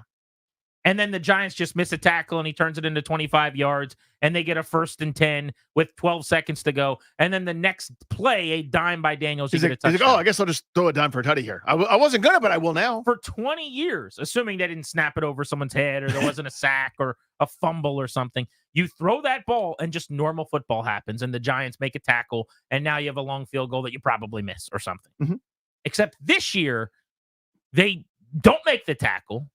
De'Ami Brown, who's probably your least likely receiver to run through that tackle, does. And then you have the next play where the Giants just go man on the edge with Terry McLaurin and a DB that can't cover him, and Daniels makes the perfect throw. But there was a million little circumstances like that. How smart was the Bobby Wagner play where he went and picked up the football after the whistle was I'll never understand why people don't do that. I have never gotten why, and to me, that's a coaching point and or a Hall of Fame caliber player in Bobby Wagner point. That's why you signed Bobby Wagner. But He's smarter than everybody else. I've never understood why people just sort of will drop the ball or not, touch the receiver when he's down or whatever. Just overkill. Nobody's saying you got to spear the dude when he's on the ground, but just everyone make sure every time, always. And that's just the correct thing to do. That play, right, which was a clear sack, and Dante Fowler's been incredible. Yeah, clear sack and fumble. 2 sacks yesterday for Fowler. He's got 6 sacks in his last 5 games now at this point. He had a half sack in the first 4 games of the season, and now he's got 6 over his last 5. He's been an animal. He's just a beast. As good a player as they've had on defense. I also thought Jeremy Chin was he had a day. Terrific. He was flying around. Couple of the Adam Peters additions, short contract veterans coming in here with something to prove, right? But sack fumble, obviously. When you took 1 second watching the replay, you go, yep, fumble, clearly. But they were blowing the whistle, and no one had picked up the football. Dead ball at that point, I would think. How many times would they have been screwed on that play over the years? Mm-hmm. Where it was obviously a fumble, and eventually Wagner picked it up and started running with it. But go back and watch. They're blowing the play dead. No one's picked it up. In fact, the running back was really good, Tyrone Tracy, was closer to the ball than Bobby Wagner, and then the ref blows it dead, and Tracy just kind of goes, oh, well, never mind. And Wagner keeps running and picks it up. Love that he did that, but that felt to me like if I was the Giants, I'd have been pretty salty. Like, hey, man, you ruled the play dead. It's over now. I've seen that before, where a team will try to challenge, and they're like, oh, yeah, the whistle's blew. The whistle. We were wrong, and we're more wrong. Watch this. Yeah. But just those little things are adding up, and enough of them. And then, oh, by the way, you're just better and you bully someone and you're more physical. Washington has the better GM than the Giants. They've got the better head coach than the Giants. They've got the better quarterback than the Giants. They've got the better skill position groups than the Giants. I would venture to say they have a comparable defense to the Giants. I like the Giants pass rush when they're fully healthy more, but didn't look like the Giants defense was any better yesterday or in the last few weeks than Washington's has been. They've allowed 7 or fewer points in the first half in 4 of the last 5 games. Think about that. Yeah. 2 straight shutouts in the first half going into yesterday, and then 7 points allowed in the first half. And that was with, again, the Giants having some success. I mean, think about the bully ball they played. Talking about bully ball, it wasn't a lot of fancy runs. Wasn't a lot of, and there was a couple of misdirections in there just to keep you on your toes, but it was, a gap, sometimes on the back of a guard, a couple counters here and there. They're playing smash mouth, pushed you around in the first half. Thank goodness for that one drop back to pass or a screen where you get that fumble that you referenced. There's your first stop. And, the Giants end up scoring a touchdown, but adjustments get made. So then, there's something else the Giants were able to do in the second half. But I like that. I like it's not, if something's working, it's not automatically going to work the rest of the way against them. Well, that's what I like. Not only that, because that's a good point. Be my guest. Run the ball on me. Mm-hmm. Never throw it to Malik Neighbors for a half. Yeah. Please. Please, God almighty, do that every time. Because here's why. You're not very good. So if you need to run the ball 12 times on a drive and you're getting 5, 7, 9, 4, 2, 6, 8, in these chunks, go for it, buddy. You're not throwing the ball downfield once. Mm-hmm. You're not trying out my DBs one time. You're going to have 1 passing yard in the first half and clap like a seal because you established the run, though, and you won in the trenches, though. How many points did you score? 7? That's what I'm about, yeah. You're down by 10. You're down 17-7 at the half, and you're supposed to be feeling good walking to the locker room because you ran the ball, though. Be my guest. That only works for you if you can make some plays in the passing game like Washington did. Yeah, I'm all about that. That's kind of we've been discussing this all year about their run defense. It's not good. I mean, to me, this defense is now at a point where it's like a the way to explain it is it's almost a twofold situation. It's like an if-then. If you're playing a bad offense that's bad, Washington can dominate. We've seen it. Done. Cleveland, that Arizona game, Arizona's offense plan was terrible. We've seen it in, a couple of other ones, right? If an offense has something good, you can take one thing away at a time. See Baltimore. They took away Derrick Henry in the first half. Oh, they did a great job. Zay Flowers, 9 for $1 million. So this first half, we'll take away some of your passing game. They ran it at will. Then they switched the second half, and it was the opposite they gave up. But that's where they are. They're not great, but they're not terrible either. Yeah, they have gone from bad to fine. Mm-hmm. They have gone from bottom 5 in the league to probably middle of the pack. I don't need you to be a lot better than middle of the pack. Right. If you generate a couple more takeaways, which they still don't do consistently enough, but if they were able to get a takeaway or two in every single game playing defense the way they are, with this offense, they're going to win a ton. Because this is an elite offense. And by the way, we never talk about this. They are excellent on special teams. Yes, they are. Their punt returns with Zacchaeus, their kick returns with Eckler, their coverage, their kicker Seibert, who only kicks from like 37 and in for some reason. It seems like they rarely ever kick long field goals. Tress Way bombed one almost 60 yards yesterday.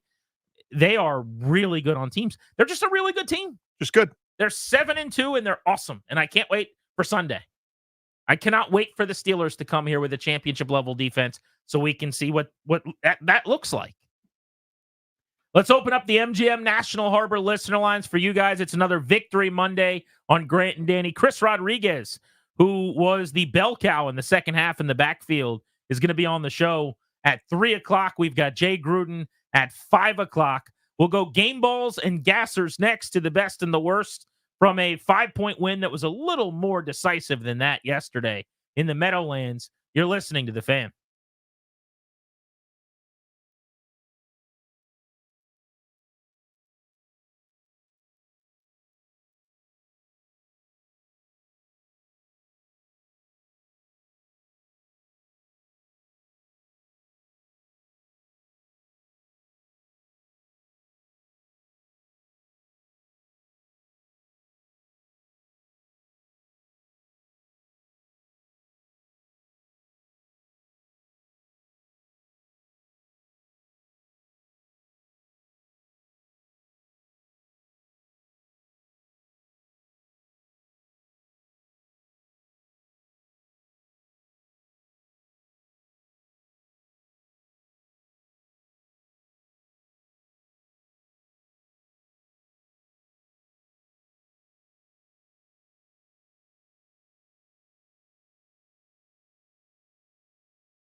Let a friend know Chris Rodriguez will be on Grant and Danny in 30 minutes. Jay Gruden today at 5.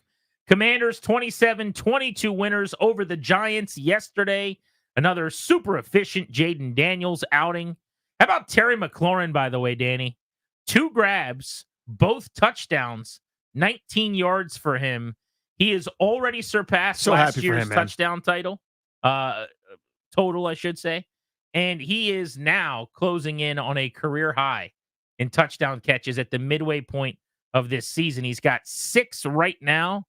His career best was 7 as a rookie. Yeah, I think we're going to get past there, hopefully, knock on wood, but just so happy for him that he gets to experience this.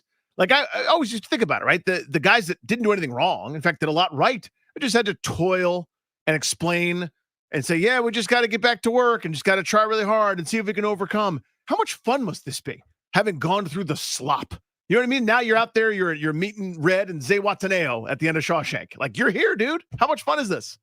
Speaking of Shawshank, I was at the Montpelier horse races this weekend, and one of the horses in one of the races was named Andy Dufresne. Is that right? So obviously I backed that horse. I put $1 on Andy Dufresne. You know what horse got last? Andy Dufresne? Andy Dufresne. Mm-hmm. You know who was the only horse in like 8 races all day long to quit in the middle of the race?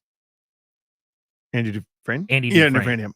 Guess he didn't want to crawl through 500 yards of One sewer. lap around the track, and Andy Dufresne wouldn't. They literally did a bit where he refused to go up the hill. Like, he just wouldn't go back to the start. And they brought out the big, like, horse wagon for him. And I'm like, I really don't want to see anything terrible right now. I hope this horse is fine. I don't know what's going on. Andy Dufresne just made me look like a fool, because I was very vocal about how good Andy Dufresne was going to be. Yeah, you know the history, you know the backstory. There's a poster of Rita Hayworth. He chiseled away time. That's what prison is, pressure and time. And so he's letting little tiny bits of rocks go through his pants out into the yard, slowly but surely, digs himself a tunnel. You know the story. That's how he got there. I do. Mm-hmm. I also know that you're right about Terry McLaurin. He's earned what is happening to him now.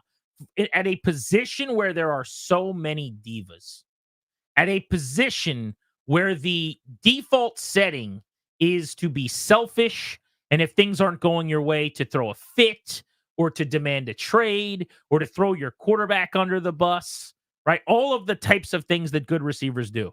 He never did any of those. He empowered bad quarterbacks. He put them over. He sang their praises. He has endorsed them one after another, knowing they were jobbers, ham and egg or 9-to-5ers. And he's finally got himself a dude in Daniels. And they're making so cool, sweet, sweet music. All right, let's give out game balls to the best, gassers to the worst. You can call us at 800-636-1067 to give out a game ball. I'm going to start with Austin Eckler on a game ball. There it is. He's awesome. He's so good. Thrust into more pressing duty where he's got to go a little bit more than he normally would in terms of touches. 3 catches, 41 yards, including a long of 28. He's not going down the field. He's not, running go balls here, there, and everywhere. Some tough yards on the interior with his first touchdown in several weeks. Just a massively important player on this offense. Had to do a little bit more yesterday, but he was really good. Noah Brown was tremendous. 5 catches, 60 yards. Not pictured on those 6 targets and 5 grabs. 22-yard PI to set up a goal to go from a yard out before the McLaurin touchdown. Noah Brown also made an acrobatic catch. Remember when he was going toward the sideline? It was one of the rare balls all day and what was a very accurate day for Daniels, where he kind of misfired, or at least ball placement wasn't perfect, which for him is rare. And Noah Brown kind of reaches back across his body, has to fall backwards to make the catch on the sideline, keeps his butt in. Thought that was a really good catch. He had a nice play for 31 yards down the field a little bit later on, where Daniels, talk about perfect ball placement, kind of throws him across his body, has to reach up because the defender was coming toward his inside. He throws him to the outside, kind of spins him back around into space. Really good play. Beautiful all the way around. Noah Brown, everyone keeps chirping. What about another weapon? What about another wide receiver? When they go to him, when they involve him, good things have mostly happened. I think he's a very, very solid player. What do you think of this comp? I was thinking about this while I was watching the game yesterday. To me, Noah Brown is exactly what Commanders fans wanted Cam Sims to be. Like, that was the dream. Got it. You know like what I mean? Elon's version of Cam Sims. Like the giant receiver who just ran those in-breakers and made the athletic catches with guys draped over him. Like, everyone wanted to make fetch happen with Cam Sims. And he was undrafted. He caught 14 balls in college at He's Alabama. He was a blocker. That's what you wanted. You got it now in Noah Brown for next to no money. I love that. That's pretty good because that was the dream, right? He's a red zone target. He's big. He's physical. He can run a little bit. But that's actually there it is. It's the Bezos version of that. Give me one of these, Dares. Brandon Coleman. I'm gonna listen. This is a tough matchup, right? Going up against the Giants. It's a good pass rushing team. I'm gonna list off all the guys that still got pressure from the Giants. Here we go. That's the list. Nobody. Nothing. Brandon Coleman's been out for a couple of weeks. Brandon Coleman's been splitting time. You wouldn't know it. Is that Trent Williams or Brandon Coleman? I know it's Brandon Coleman, but that dude was awesome yesterday. Hell yeah. Jeremy Chin was everywhere. He had one of those first half performances where you felt like there were 2 11s on the field. Because in consecutive plays, he'd make a play on one sideline, and then you'd see him on the top of the screen, the other open boundary the next. All over the place. Ended up leading the team with 12 tackles. He had a really nice play on the first third down of the game for the Giants on the 3 and out, where they, on like a 3rd and 1, have a tight end come free in the flat. Chin comes and blows him up for a loss of a yard. Made another really nice play, stringing a screen out where he blew the play up for -6 on one of Daniel Jones's first and only completions of the half, which is why he sniffed that one out. That was great. He ended up with just 1 yard passing, I think it was, at halftime. I thought Jeremy Chin was really good. How about a little Dante Fowler?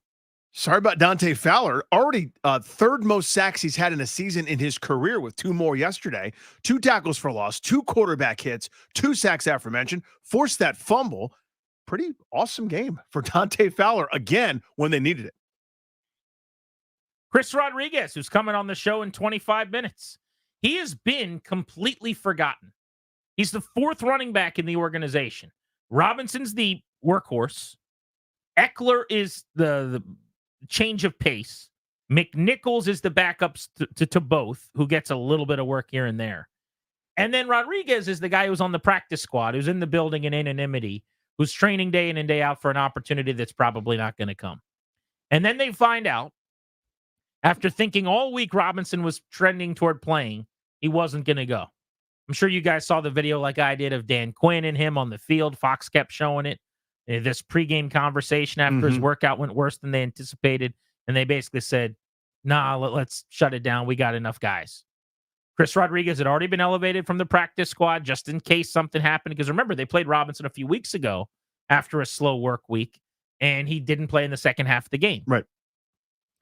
Rodriguez goes from practice squad that everyone had forgotten about to the focal point of the offense in the second half of the game yesterday.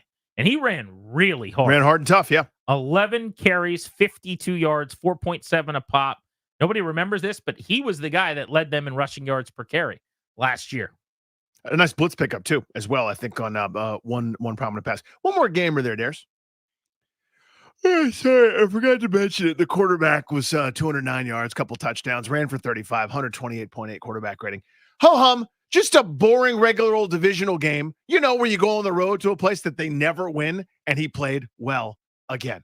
Perfectly calm, got himself out of trouble. A couple of those throwaways. I actually thought Mark Sanchez and Chris Myers on the telecast were terrible on a million different things.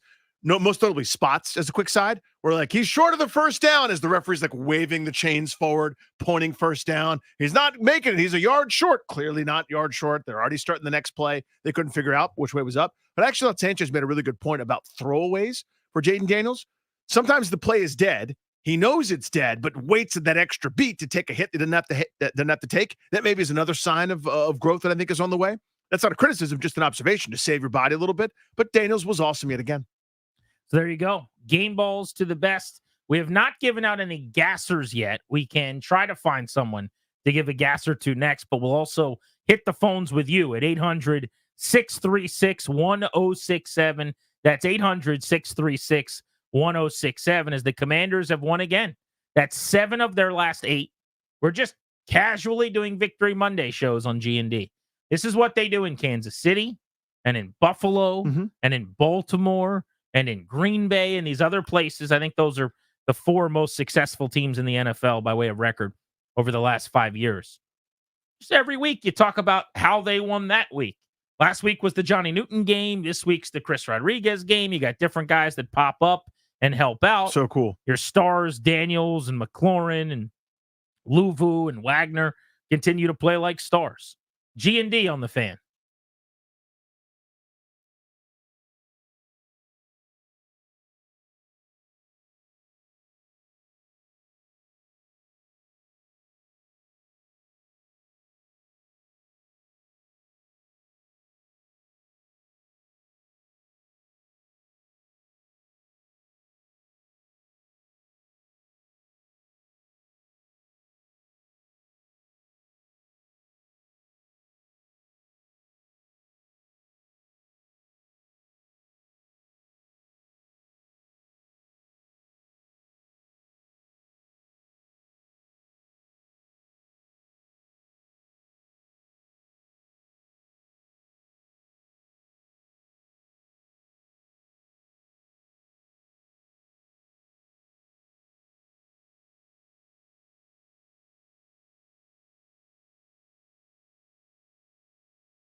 on the DC, not allowing him to get in goal line. Daniels, quick pass, caught in the end zone. It's Terry McLaurin for a Commanders touchdown.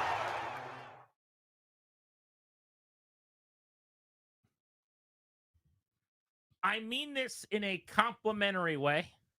That was about as boring a win as you're going to find. Good. Bring them on. Do more of that.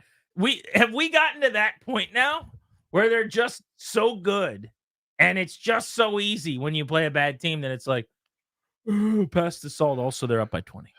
Oh, it's 21-7. Like there was just never a doubt. Yeah, my wife came in and she's like, "Oh, good, they're up." And I'm like, "Yeah, I know, but they missed a couple chances, and I don't know what.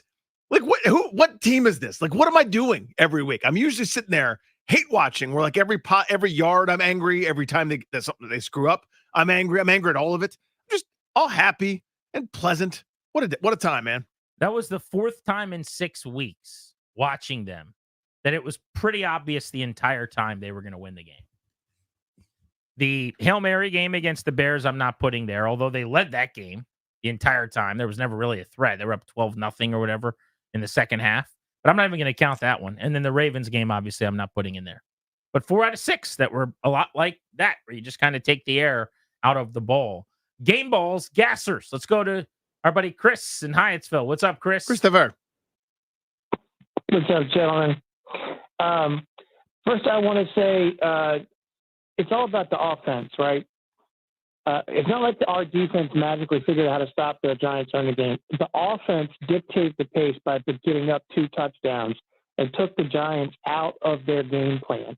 And that's what the elite teams do. They dictate the game through their offense. So I just wanted to make that point. Tend to agree, yeah. That second touchdown before the end of the half totally changed the dynamic of the second half. Game balls, obviously, to Jaden and to Dante Fowler, gassers to whoever was a line person in the game that just could not correctly spot the ball. There was about 3 or 4 times where the spot was terrible on both sides of the game for both teams. Speaking Yeah, they of seem spots, bewildered by stuff. Appreciate you, Chris. I'm going to let you go because your phone's crackly. Speaking of spots, I don't have a lot to pick nits on in terms of coaching this past week. Why didn't Dan Quinn challenge the Malik Neighbors completion on 4th down, where very obviously, when you watch the replay, should have been challenged? I'm not saying that it would have been a definitive reversal because you just don't know. Mm-hmm. They get under that hood and they Sure. have these conversations and God knows what they come up with. But that is such an easy, challengeable play. And the Giants, to their credit, hurried up. They got to the line. They ran the next play. But that was still at a pretty important point where they were marching it. They made it a 1-possession game. I think there were still 9 minutes to go, right? Like, there's no reason not to take the ball back right there and step on their throat. I thought that absolutely should have been challenged. It was the 4th and short. Neighbors catches a ball, gets blown up, great tackle at the sticks, and he was kept shy of the marker, in my opinion.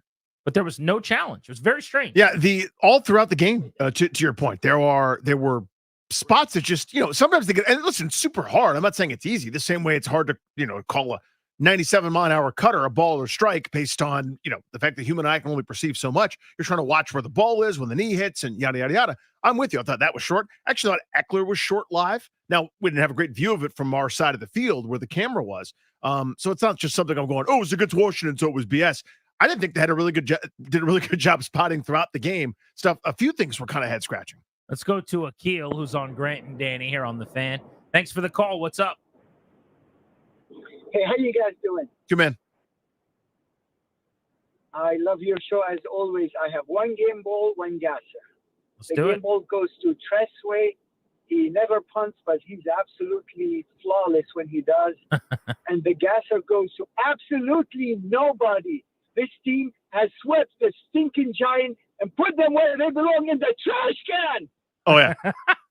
Good swerve. I love it. That was definitely the slow burn for the absolutely nobody. I'd like to apologize to absolutely no one. The old McGregor move. Yeah, I mean, I'm trying to think of who I would give a game ball to if I had to. Like, there were guys that I don't think played as well as they normally do. Frankie Louvu was not as noticeable, jumped off sides on a 3rd and 5. I don't think he played badly. That was a bad play. It's a 3rd and 5. You jump off sides, you give him an auto first to keep a drive alive. when they went and scored. But I thought he was his normal, impactful, hard-playing self. Zach Ertz had just one catch for 5 yards. And on that play, I thought he could have maybe made one guy miss and picked up a first down. He didn't. He was short of the sticks. Doesn't matter because they can't be stopped on fourth down. No, so it's a fourth down. So you take your chances. By the way, no team's better at getting within a yard on fourth down and then converting the fourth down. Washington is 11 for 11 on fourth downs this year. It's going to be so weird when they get stopped once, where I'm like not going to know what to do. Think about this. We talked about the fact that they have 3 turnovers in 9 games. That's unheard of. That can't happen. That's the dumbest thing ever. They are 11 for 11 on fourth down. Does anyone know how hard that? I don't care if it's 4th and 1. 11 times you've gotten it. And this is where I come back to Daniels, who is an absolute cheat code in short yardage. For years, I watched the Ravens be incredible on fourth down.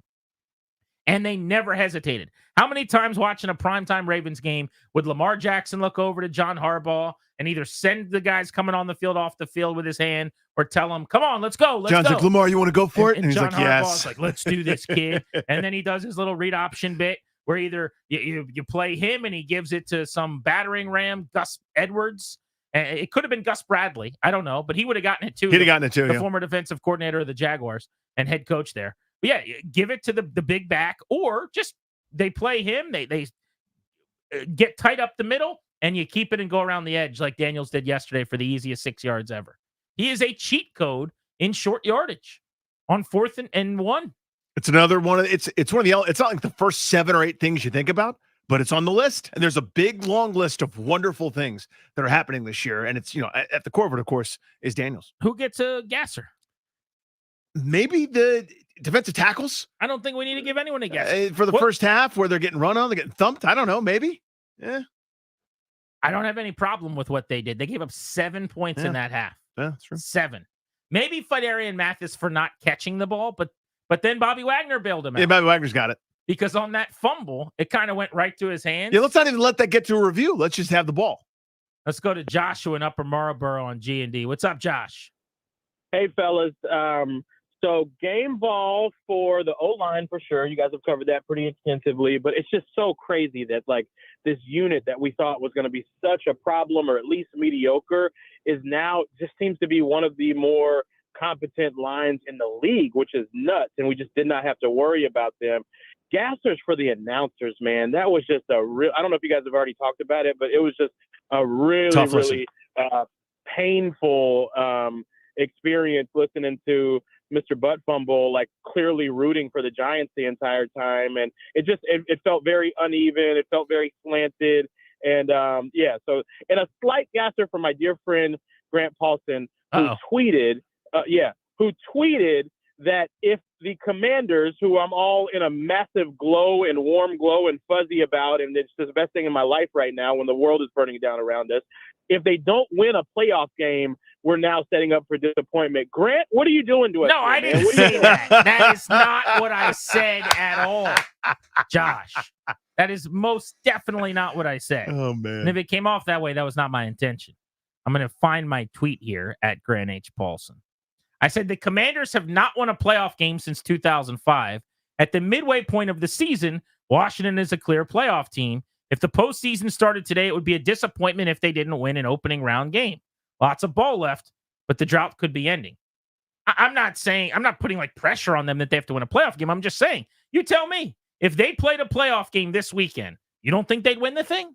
They absolutely could and should win a playoff game. This is a really good team. It was just another way to say this team's excellent. Just trying to quantify it. Normally at this time, we're looking at the draft and where they stack up. I go, did you see what Mel has? Because it's different than what Todd has. Are they picking third or are they picking ninth? And at this point, it's not even might they make the playoffs? At this point, it's could they get a bye? Are they going to host the game by winning the division or not? And they are not. We talked about this last week. The categories of how good you can be. Good enough to make the playoffs, good enough to win a playoff game or two, good enough to win a Super Bowl. They are past the first category of make the playoffs good. Just this moment. I mean, there's a lot of football left and things can change. This moment, they are easily in the win a playoff game or two good. So, that's all I was saying. The eye line has changed dramatically since August. Think about that just a couple months ago. We should talk about the broadcast crew because a lot of people had complaints. We could do that next after Chris Rodriguez joins the show. He had a great breakout game for the Commanders. He'll join us live on the Fan as soon as we return.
and Terry McLaurin has his second touchdown catch of the day with a head shaker against Deontay Banks.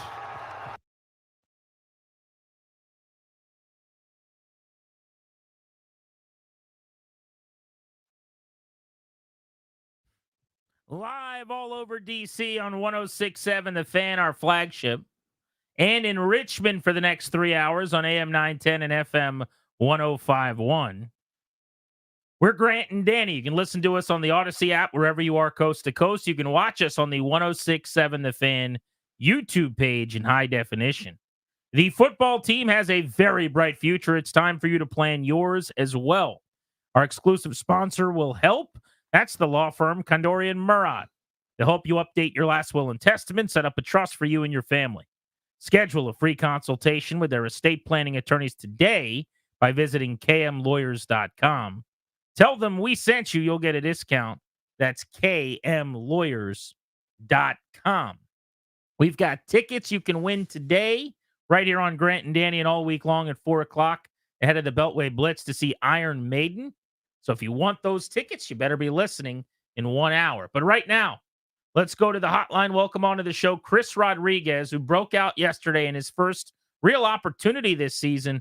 He balled for Washington, 11 attempts, 52 yards, thumped on the ground in the second half as the Commanders put the game on ice in a 27-22 win over the Giants. Chris, it's great to have you back on the show. Thanks for the time, man. How's it going? I'm doing good. How are you? We're great, buddy. Congrats. Great game yesterday, man. When did you find out that it was going to be your turn to be up and about your role? Yeah, so it was Saturday. I'm pretty sure Coach, before we left, he was like, hey, like, there was a slight chance that B-Rob might not play, but, we're not really sure, but it's looking like he's going to play. So, we're just going to activate you and, we'll see how it goes from there. So when we got to the actual stadium, I got there and prepared like I was going to play. And then 90 minutes before the game, Coach came up to me and was like, hey, like, you're going, so be ready. And I was like, yes, sir, I'll be ready. There's still a big difference between playing and being up and leading the team in rushes. You tied with Eckler, who we have on the show tomorrow at 5 o'clock. You guys both got 11 carries. You led the team with 52 yards. Like, by the end of the game, you had become the Robinson. You were the battering ram, the thumper. How did it evolve that way, or did you kind of know that was going to be the role? No, so I didn't know. Coming out of halftime, I planned on taking a huge chunk of special teams reps off of Jeremy.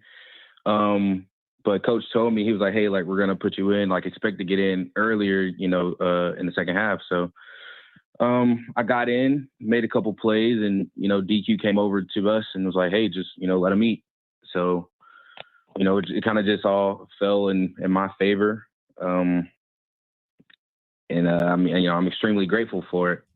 What does that mean when the head coach walks over, does that move where he kind of half rips the headset off, because they don't want to listen to anybody else, and says to the group about you, please let Chris Rodriguez eat? Like, what does that mean? Man, honestly, it means a lot. For him to even have the trust and, belief in me to even, activate me the games that they did activate me. Man, I mean, it's amazing. It's a great feeling coming, especially, getting bumped up off a practice squad, man. It feels good. That's why he preaches brotherhood to us. And I had no doubt in my mind when I got on that field that I would go out there and play free because of, not only the running backs, but the rest of the team. They're like, hey, are you going to be up? I'm like, yeah. You're like, all right, let's go, man. We trust in you. We believe in you. Going out there, man, it made everything a lot easier, I will say. Chris Rodriguez, second year back out of Kentucky, was drafted in the 6th round last year. Look, it's not easy in the league for anybody, but especially when you're a late round pick. But you're fighting to make the team in training camp. You end up on the practice squad. And now you're looking at the roles as they develop, and you've got Robinson, who's on pace for a career year. Eckler's been amazing. Then McNichols, who we didn't know a whole lot about, gets his number called, and he was great. How did you keep from getting down on the fact that you'd become kind of RB4 in the building, they didn't choose you, right? The last regime did. A lot of the other guys that were drafted are already gone. Like, you didn't seem to let that phase you or bother you, but maybe there was some of that you had to fight. You tell me. Yeah, I mean, when you look back on, my career, when I was in high school, I wasn't the RB1 when I first got there. Ended up breaking records the 3 years that I did start. I got to Kentucky. I didn't start my first year. Second and third year, I was the third string running back, but I've never let it faze me because it always gave me that edge. It always gave me that chip on my shoulder that I had something to prove. When DQ and everybody came in this year, I knew it was going to be a battle, and he told us that. He was like, this is going to be a competitive summer for everybody, and I just want you guys to know. And I took it that way. And when they did make the cuts, and they said that, hey, like, we're gonna put you on practice squad, I didn't let it faze me because I knew that regardless of what happened, I was going to get my opportunity. And when I did get that opportunity, I was going to make the most out of it. Chris Rodriguez with us here on G&D. My favorite play of yours yesterday was not a run. It's a 3rd and 1 in the second half. I'm thinking about 3:40 to go. New York Giants territory. You probably know the play I'm talking about. It's a 12-yard pass to Ben Sinnott. There's a good pass rusher that's coming free until he's not, because 23 meets him. And Jaden Daniels steps into the throw. We march on down. We get a new set of downs. You picked up Brian Burns. I think that's who it was coming off the edge right there. Walk me through that play. What's going through your mind? What's your key? What's your read? And is right before you hit him, is there a moment of, here we go? like what's going through your head there? No, so actually that was, one of the plays that I didn't get a whole lot of reps at, but Coach Lynn always tells us, like, if you're in this league and you need reps, you don't belong here. You should be getting the mental reps. They should help you. So a big shout out to Austin. I see him perfecting his crafts on the cuts and everything. And on that play, it's specifically drawn up for that to happen. Is for us to be cutting the DN, getting his hands down so Jaden can complete the throw. And honestly, I didn't know and honestly really care who was out there. But I had to do a job, and my job was to get that defender's hands down. And that's what I did. Yeah, it made it look smooth too. No doubt about that. Chris Rodriguez on Grant and Danny here on The Fan. So for you, when you yesterday have the performance that you do, I mean, what does it feel like afterwards? It's one thing to be a part of this organization. Everybody matters, practice squad, giving guys looks during the week. But then to be really one of the leaders in the second half and putting the game away, how'd that feel after the game for you as the guys got to 7-2? Man, honestly, it feels good to be a part of it. But again, it's a 24-hour rule, and the next game's here, and it's time to prepare for that. And as far as getting the guys ready in P Squad, DQ does not like that word. He does not like the practice squad words. We're all one big team, and we all help each other get better. Interesting. So what is he? I mean, what does he refer to you guys as? We're the team. It's all a team. It's all a brotherhood. So, but does he say scout team or anything like that, or no? Nah, not really. I like that kind of. That's cool. So it's just he views the team. I mean, you've seen that narrative before, where it's like, oh, we're not 53, we're 75 or 60, whatever, however there are in the building at that moment. Yeah. But you're saying he kind of lives that out with even his vernacular. Yeah, I'm pretty sure one of the strength coaches, the guys who, aren't playing or they usually work out on Saturday, and strength coach went up to DQ, was like, hey, the practice squad, we're gonna lift early, and he was like, hey, don't call them that. They're not the practice squad. That we're all a big team. Love that. And then he said after that he'll never say it again. Wow, I love that. Yeah, learn your lesson that way, right? Hey, coach says something. I was going to ask why do guys love Dan Quinn so much, but that's probably a good start. But why do you find him to be so popular I mean, just watching some of the videos that came out of the locker room last night, I mean, it just seems like, you guys adore him. Man, it's hard not to. He's a special coach. As far as keeping us healthy and knowing what we need to be a better team. It's not all about the physical aspect of the game, but more of the mental. So he knows if some people or even the team is struggling in the mental aspect, he kind of, cuts back the physical part and is like, hey, like, just walk through this, but be intentional about the walkthrough or anything. And he gives us that extra time to work on, like the stuff we need, the things we need to work on. We got 5 minutes before and after practice to work on those things. And then he's also just an easy guy to talk to. There's no day that goes by where it's like, oh, like, should I say what's up? Should I? Nah, DQ. He'll come and sit by you if he sees you sitting alone or anything. He's really like one of a kind coach.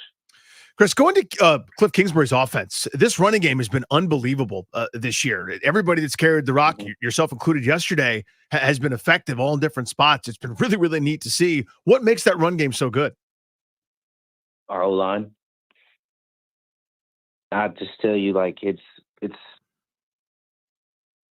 we can sit back there and, take the praise and all the glory, but at the end of the day, we got Biades, Nick, all those boys up front who, are making the right calls and actually doing what we see at practice, blocking it how we block it at practice, and it makes it a lot easier going into the games. So just them, and we have a bunch of different ways we can run different types of runs. There's plenty of different ways. You'll get one look and you'll think it's something else, and next thing you know, it's 20-yard gash. So, well, Chris, what a performance, man! It's why we love sports. It's why I think the NFL is the best. We haven't heard your name for much of the season after you were kind of a rising star last year. You finally get your opportunity. Very cool, man. And by the end of the game, here you are, literally, figuratively carrying the offense down the stretch. Congrats to you. Hopefully you enjoy it, and we can't wait for Sunday and the Steelers game. It's going to be good. Yes, sir. I appreciate you guys for having me. Thanks, Chris. Appreciate it, man. Chris Rodriguez. Last year out of Kentucky, people forget. I mean, he was one of the draft picks, actually, of the Rivera era that looked like a hit. Now, I think he probably has a place as a change of pace thumper more than a, featured back getting 17, 18 carries a game. But he's fourth in the building. And that's what they've done. They've created competition. They've slid guys down the depth chart. They've kept guys hungry because you go get Eckler. You all of a sudden say, I'm not going to just give him opportunities to do it. He's going to have to earn them. And for so many years, you hear next man up, and it's just words that people say. It's almost like an involuntary response where someone's hurt, next man up. Oh, okay, I'll get right on that, the next man up, and it's not as good. Well, that was, you know what I mean? That really is what that level of buy-in, that level of commitment. One of the hardest thing to do as a coach or people that's in charge of somebody is takes the folks that are on the edges, that are on the extremes, and basically say, you're as much a part of this as our focal point. Like, Jaden Daniels is more important than everyone else in that building, but you don't have to give away the game and let the I guess we're not allowed to call it the practice squad. We can, you and me on the outside. Let the last backup center on the practice squad think that he doesn't matter. And coming to work every day, you've got to get people to that level of buying it, and he's been able to do that. That's incredible. By the way, I love that. I love that, man. So I think a lot of coaches play that narrative or game a little bit where they go, oh, we don't really have a practice squad. Everybody here is somebody. Everybody here is on the team. You could be on the team and be on the practice squad, right? But if you live it that way where he even told a staffer, that's different than just in a press conference saying, we don't call it our practice squad.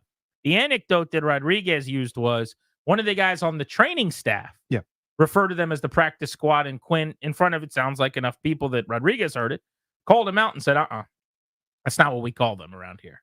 Like, that is pretty legit. That's putting your, speech to practice in a lot of ways. Legendary high school coach who's passed away a few years ago, but Bob Brown in the DC area, coached at St. Albans and a number of places. I know, like, he and I butted heads a bunch, but I remember I had this new level of respect for him. I'll never forget this. And this is what Chris was talking about a second ago, reminded me of that.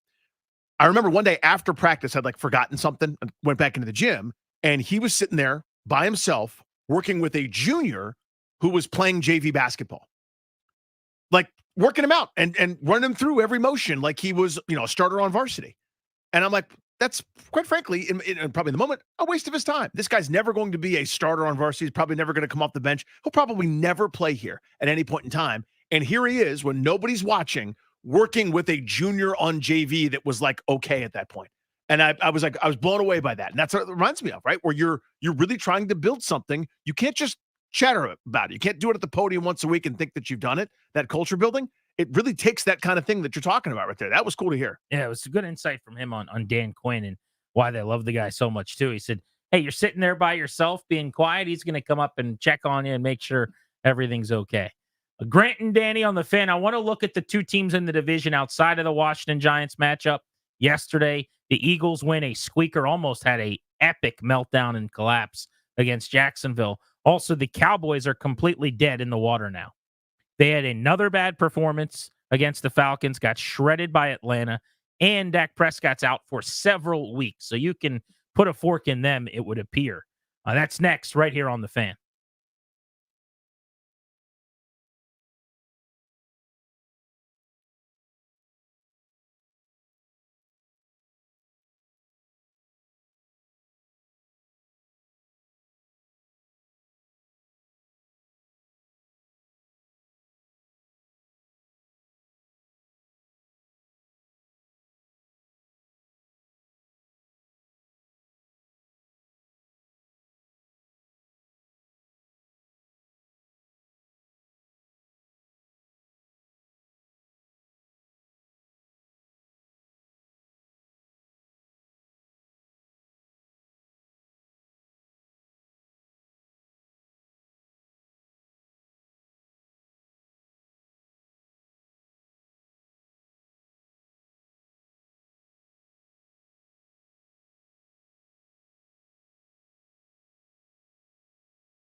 The Commanders are 7-2. The trade deadline is tomorrow.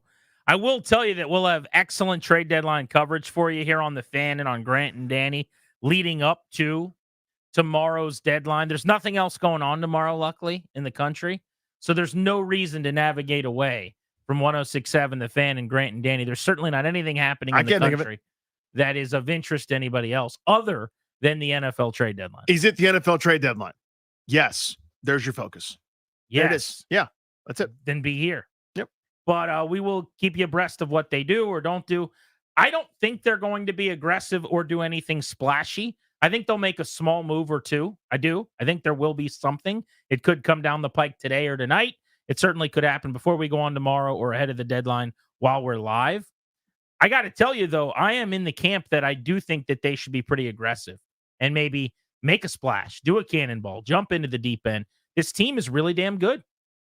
I don't know how we got here. I don't know what led to this or why, but the stars are aligning, and they've got a really, really good building, a culture. The guys are buying into the brotherhood thing. They love their head coach. This quarterback is playing at an elite level, and it has been special. I don't think you can just look at these seasons as the first of many like it. Don't worry. There'll be a bunch. Probably. I mean, we're trending in a good direction. But there's also this season right now where the Cowboys are cooked. You can turn off the burners. They are done. They are spent. They are burnt. We'll get to them in a second. The Eagles almost collapsed and lost to the Jaguars. They tried. Which we should talk about in a minute, too.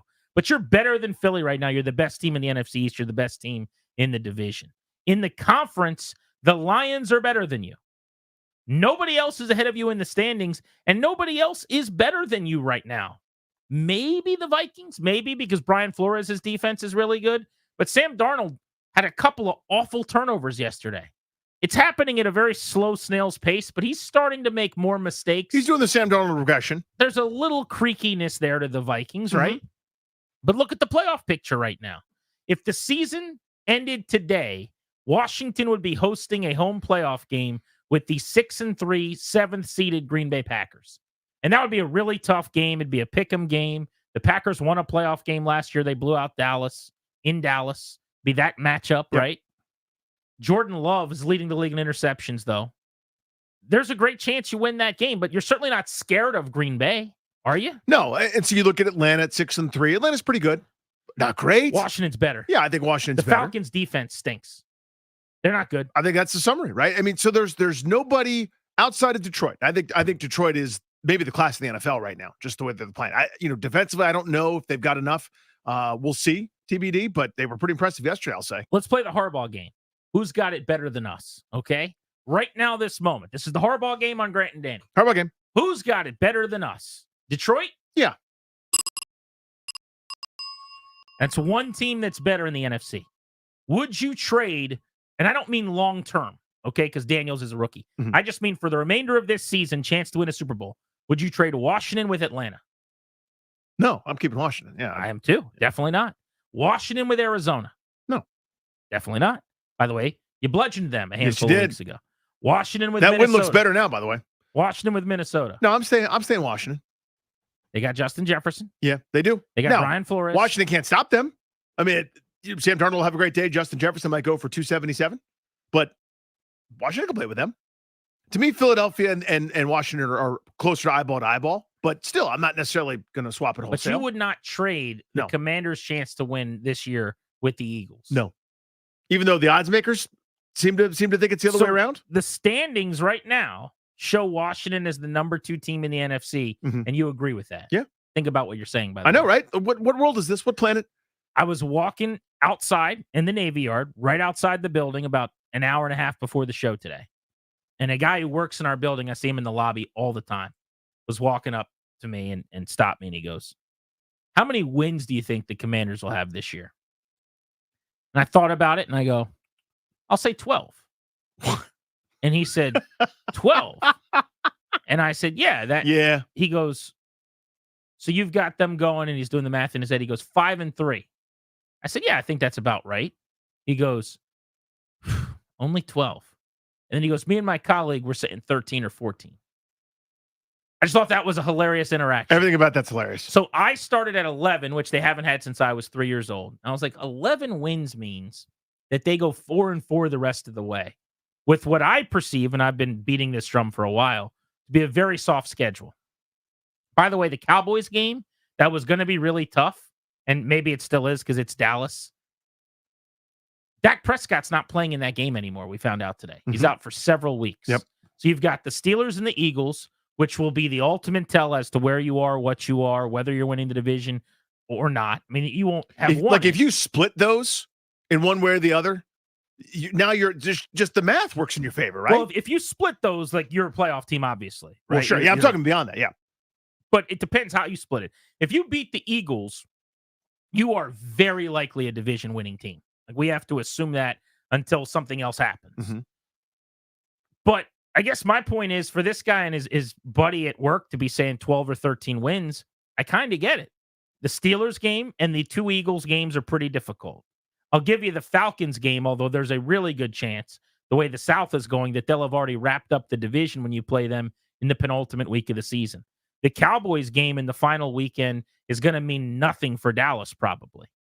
New Orleans just fired their coach. That looked like a tough game on your schedule. It's not anymore. The Titans are coming to the X on December 1st. They're terrible. There's nothing scary about this schedule. They should absolutely go 5-3 or 6-2. Mm-hmm. But, let's get through the next 2 weeks and see where we are. Because if they go 0-2 to Pittsburgh and Philly, they're still 7-4. Now they're starting to look wild cardy. Now you probably don't look like the NFC East champion. You look more like you're going to get in the wild card and you're going to travel to a road game in the playoffs, which is fine. But it's hard to go 7-2 and not make the playoffs. And it's really, really hard to do it with this schedule they got left. Indeed. So if you take care of the pars, the easy ones, even if you build in some kind of a split with Dallas, you still are easily into double-digit wins. You're still easily in that 11-win, 12-win range. That tells you something. They've done a lot of the work. And listen, you got away with one against Chicago, probably with the Hail Mary, even though you were better for most of that game. But still, they kind of snatched it away from you until you snatched it back. You need some fortuitous things where, again, I keep talking about it. No tip passes for interceptions, no fumbles lost, it seems like. The hustle plays of Olamide Zaccheaus and Nick Allegretti, if they don't go your way, maybe you don't win those games. Things like that. You've been incredibly fortunate. So is every team that's up there at the top, right? I mean, that's the nature of it. The Chiefs play nothing but one-score games, it seems like, and they're 7-0. Sometimes one-score games go for the other team. Hasn't happened to them yet. It probably will. So there'll be some regression, some normal things. But when you get to that point where if you were just okay the rest of the way, you're in a really good spot, that's what they've earned. And that's the beauty of getting off to that kind of start, where it's not a start anymore. It's half a season. So if the guy that came up to me out on the street and asked me, hey, what's your opinion on how many games they're going to win this year? If he did that to you, what would you have said? I would say 11. Just, again, I'm going, bad luck's going to happen. So, like, something's going to happen where you go, oh, man, they shouldn't have lost that game. So you're just basing that on the fact that, like, you're expecting a natural regression because they can't possibly be this good.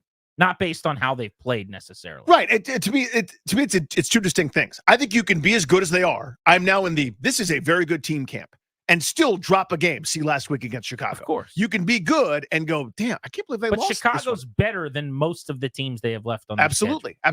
My point is that, let's go 4-4 here. Mm-hmm. You think they split the Eagles and the Steelers probably. Yep. That's 1-1. Then you've got them playing Cooper Rush in Dallas. That's a win. Yes. 2-1. Then they play the Titans 3-1. Then they play a Saints team that just fired their coach and is a lost cause. You've got them losing that game, I guess. On paper now, yeah. No, excuse me. They've got them beating the Saints, yeah. Okay, then they have to lose their final 3 to get to 11 wins. Yeah, I mean, that's one way to do By it the way, now. This is crazy to think about. Totally. But I'm just saying, right now, this moment, if you're picking the games, you've got them right now at 4-1. Yeah, then maybe. So that's one way it could go. Maybe they could lose these next 2 and still be a good team and be 7-4, then win one of their last 3 and end up with 11 wins. My point is, like, this charmed ride thing, there's too many variables, too many difficult things to say this is 100% sustainable. They're very good. That's sustainable. Yeah. That's real. How much charmed ride is it, and how much they're better than the teams they're playing? Most of it is better. The other part's charmed. Like, again, they're better than Chicago. Chicago has that game dead to rights and wins it 1,000 times out of 1,001. I hate No, they whooped the Bears' ass for 3.5 quarters. I was there. I Yeah. wasn't there, but I saw You it. went? No, I You would never should've go. told me, No, Rubio. I'll never go again. There should never be They have were a the stadium better there. team the entire time. I know. They almost lost, but That's we my can't- case. No, That's no, my point. I understand, but you can't just chalk that up as like they should have lost and won on a Hail Mary. I'm not chalking it up. I'm Yeah. saying that sort of things happens, and then the miracle doesn't go your way. It took a miracle. They were better. They're better than the Bears. I know that in my heart. I know that with my eyes. I saw it. You're better than a team, and you still probably end up with a loss sometimes because that's how this post-sport goes. Yeah, and that's what I'm saying. That's the charmed life part, where they're better than Dallas. They're better than Tennessee, New Orleans, Philadelphia, better than Atlanta, but better than pretty much every team on their schedule, I think, except for Philadelphia, where you would say they're distinctly better. Maybe not Pittsburgh. Maybe not Pittsburgh as well. But my point is, you could be better than those teams and not have that break. That fumble that you've recovered in every game doesn't go your way. The spot doesn't work out for Austin Eckler on 4th and an inch. My point is the sport happens. They've gotten every break to this point, and they're really good. So now you're in a really good spot. That's all. So back to my original point, though, Mm-hmm. I do think they should be trying to add for the conversation that we're having. We're debating. Mm-hmm. You're saying, I think some things will go bad and they'll lose some games they shouldn't and be 11-6. Yeah, 11-6. And I'm going, yeah, I think they're just going to handle their business for the most part. They'll lose 3 games. They'll win 5 in an easy schedule, and they'll go 12-5. And if you're a 11 or 12 win team, this is not some 9-win squeaker That's into right. the playoffs. Yeah. Like, why wouldn't you try to give yourself a chance to go on the run? Ask Mike Elias of the Baltimore Orioles if he regrets a little bit the last couple of years not trying to be a little bit more aggressive. Give him a little bit of truth serum. Pushing the chips in just a little bit rather than going, we've got a window that's just starting to open. You cannot look these gift horses in the mouth, in my opinion, which is different than saying they should go all in. That is not my suggestion. Let's go to Shane, who's in Virginia on Grant and Danny. What's up, Shane? Shane, what's up? Shane. Yes, another point. So the trade deadline is tomorrow. If we need to beat the Eagles in either one of these games we have coming up, we have to get a cornerback. We don't need a lineman. We have to get a cornerback if we need to compete with Eagles and beat the Eagles to win the division. We have to get a cornerback. A cornerback is our main issue right now. I agree. I will also say that if A.J. Brown just keeps getting hurt, you might not need a cornerback as much. And yesterday they were throwing the ball to Devontae Smith and an actual nice catch, 36 yards by old friend Jahan Dotson. Doubled his season output for Philadelphia. That's a huge output there. Yeah. Double play is next. What's going on in our lives? Nothing to do with sports. We're blitzing at the top of the hour at 4 o'clock. Danny, at that time, we are giving away tickets to see Iron Maiden. Iron Maiden ticks. I love it. You're listening to The Fan.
G&D on the Fan, welcoming you back.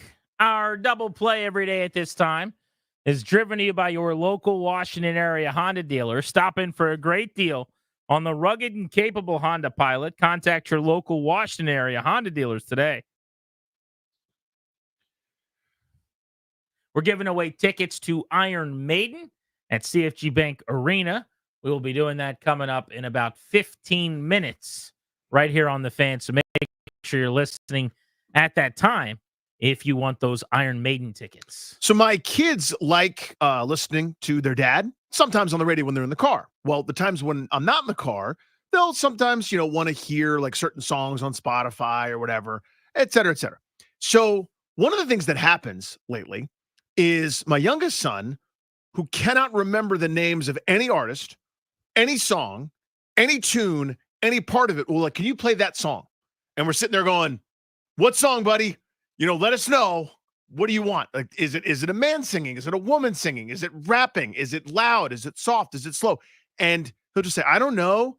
There's a picture, because he'll see the picture that comes up on the phone or whatever of somebody, of like album art or a logo or something like that. So yesterday, the entire day, he's trying to remember and get us to remember a song. And he's getting so angry at us, so frustrated with us when I'm like, is it fast? He goes, I don't know. Is it slow? I don't know. Is it a man singing? I don't know. Is he singing at all? Is they talking? I don't know. Does it have a guitar? I don't know. Does it have drums? I don't know. Nothing. And he's mad that I can't help him figure out what the song is. After, I'm not kidding you, close to 9 hours of on and off discussion, he comes back and goes, Dad, I found it.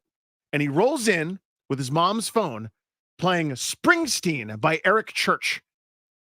This is the song?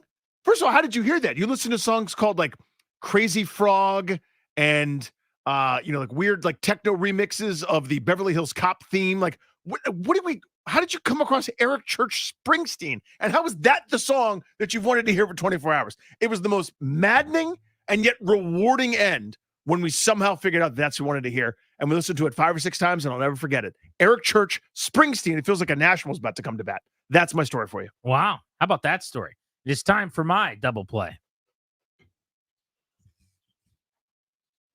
I will stick with the kid theme and tell you that yesterday we got a total of 7 or 8 plays watched between the two kids. They don't really enjoy the watching of the football. They're still too young. My daughter's 5. My boy is 3. But they like to dress up. My daughter gets in her Commanders, cheerleading costume or outfit, whatever you want to call it. My son gets in his Jaden Daniels jersey. He was rocking all burgundy yesterday. But he comes home yesterday. I had to work in the morning, do a show. So they come home from church. He comes sprinting down the steps. I'm just getting off the air. And he goes, Dad, is today football day? And I said, today's football day. He comes, we've never done this, so I don't know where he had this idea, but it's like straight out of my mom's playbook. Something my mom would do, definitely when we were, watching games at her place.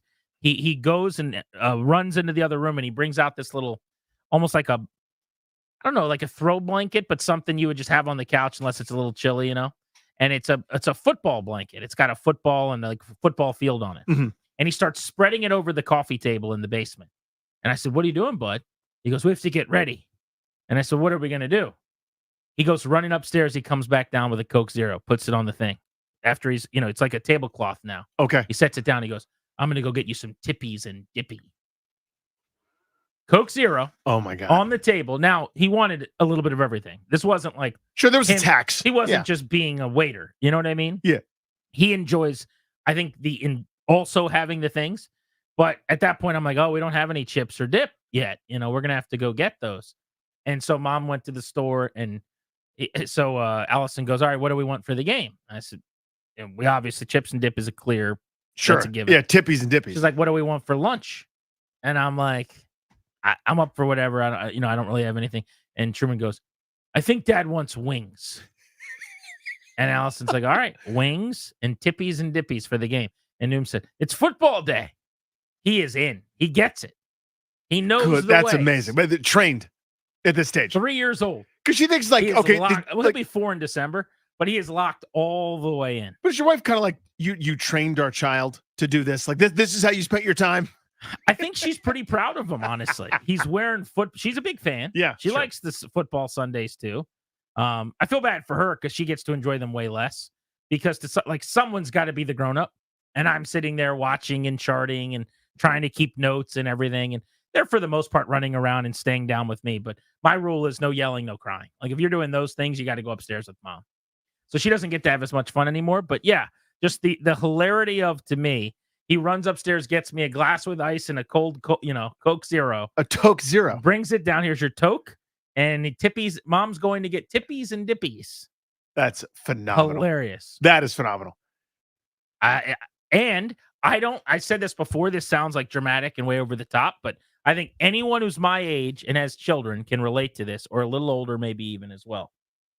The idea now that when he saw Jaden Daniels pregame on TV, and I said, "There's Jaden Daniels," and he goes, "Is that him?" And like every Commanders player they're showing pregame, it's like Ben Sinnott. I'm like, "Nope, not him." Nope. He's like, "That's him." And finally, it was definitely Jaden Daniels. Yeah. He's like, "Oh, that's him. I know it's him." And I'm like, "You're right, bud. That's him." Didn't have his helmet on. He's like, "I see him. He's like jumping up and down. He's like, "Jaden Daniels." He's like running around the basement. But just the idea that it's possible that he may grow up in it. Like, what if he grew up rooting for this team when they're the Chiefs? You know what I'm saying? Like, what if he gets to experience annual postseasons, just a perennial powerhouse, Super Bowl appearances, all the stuff I missed out on my entire life just rooting for a terrible team? It's possible now that they're just really good. My daughter walks by and she points to the New York. She's like, "Ooh, Dad, we're winning." I said, "How do you know?" She goes, "Because there's a 0 next to NY and we're playing New York." I said, "You're right. You got it. We have 7, they have 0. So it's similar to how it was for my dad. Okay, so when he was a kid here in the DC area, they were awful. They were a punchline. They were a joke. And his dad, my grandpa, used to make fun of him. Like, well, how could you even care about this? It's like They're every awful. other. Yeah. It's like missing and generations. So when I'm a kid, I'm born in 79. First time I'm like rubbing my eyes, Riggo goes off tackle for a Super Bowl, and I see stars, and then they're dominant for 12 years. And I'm like hooked forever. It's in my blood. And I'm trying to get my kids involved. And I think they've watched a combined 10 plays. So this is life. Actually my fear, though, Yeah. is your kids don't really watch the game. They don't care. And that would be so heartbreaking for me if by the time they're, 8, 10, whatever it is, they're not watching the games. I'll probably just not care. Like, honestly, because I don't think it hurts your feelings. I don't think it bothers you at all. I mean, I wish they got this part, but like convincing them to watch them be embarrassed for the millionth time. But did you was work hard. less hard at that because of how bad the team was? Oh, totally. I mean, I did. You could make fun of me, so you didn't do everything you could. I really did. We tried to entice in every possible way, just because so you made an attempt to have them watch the games, even with the team being bad. Of course, because here's the thing: they're not sitting in front of the computer. They're not doing Fortnite. They're not doing Roblox. I know it's not like reading. It's not as good as riding a bike outside, but it's hey, share this thing with Dad. They couldn't care less. I think my daughter will, especially as when I say young, I mean in the next 3 to 5 years, will not have a whole lot of interest, if I had to guess, in just sitting and watching the games. She likes to do a million other things, none of which is really the football or the sports. Like, her favorite thing to say, if I sit her down to watch something and she's like, "I don't like baseball," or "I don't like hockey," it's boring. It's boring. Now, my son, who plays all these things with me, will run down the steps and sit there and watch. And 2 minutes later, he'll forget and he's playing dinosaurs or does something else. But I do think there's some hope there because he wants to go out in the yard and throw the football. Again, he's pretending to be Jaden Daniels or Terry McLaurin or whatever. So I think we got a shot there. You've got a great shot. If he's doing it now, that grows. And the tippy and dippy thing and the can of soda, like he's in on football day. He knows what to do. I got to imagine. I sent the pictures and the videos to my mom, and I was like, this has to remind her of me when I was like 3. Right? There's just no way it doesn't. Yeah. So when my youngest does, and this is amazing, and I know we're going to jump, is when it's time to sit down, whether it's to watch his brother play soccer, whether it's for me to watch football, that's when he's like, "Can you pass with me? Can we go do something together?" And it's like, I've been begging you for hours on 6.5 days per week to let's come outside. Let's do it. He's like, as soon as he knows that it's time to do something else, he's like, "Now can we go outside and do something?" Time to do it. He's the best. No time like the present. Grant and Danny on the Fan, hanging with you until 6:30. We are blitzing next on G&D. We're also giving away those tickets as soon as we return to Iron Maiden right here on the Fan.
Caller 10 at 800-636-1067. Congrats. You've won 2 tickets to Iron Maiden, the Future Past World Tour, Tuesday, November 12th at CFG Bank Arena. Tickets are on sale now. For tickets and more event information, go to thefandc.com/events. We'll give those away all week long right here at 4 o'clock.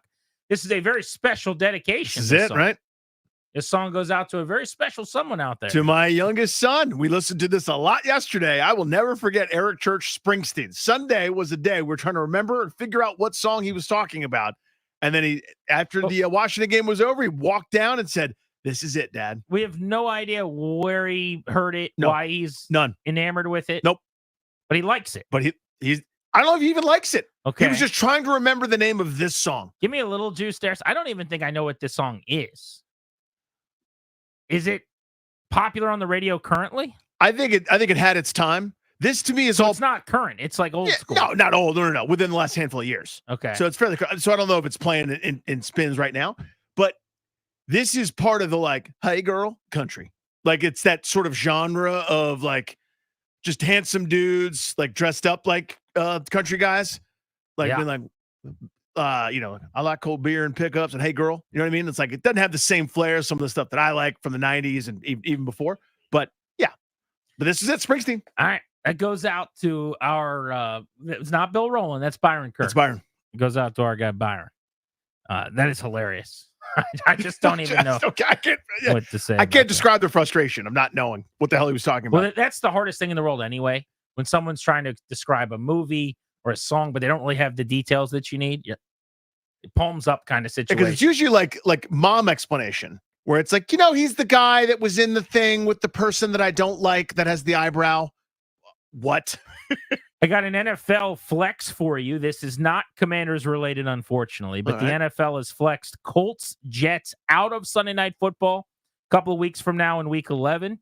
They're replacing it with Chargers, Bengals, which I actually think's really good. So Chargers, Bengals, 2 teams that really need wins to try to make the wild card.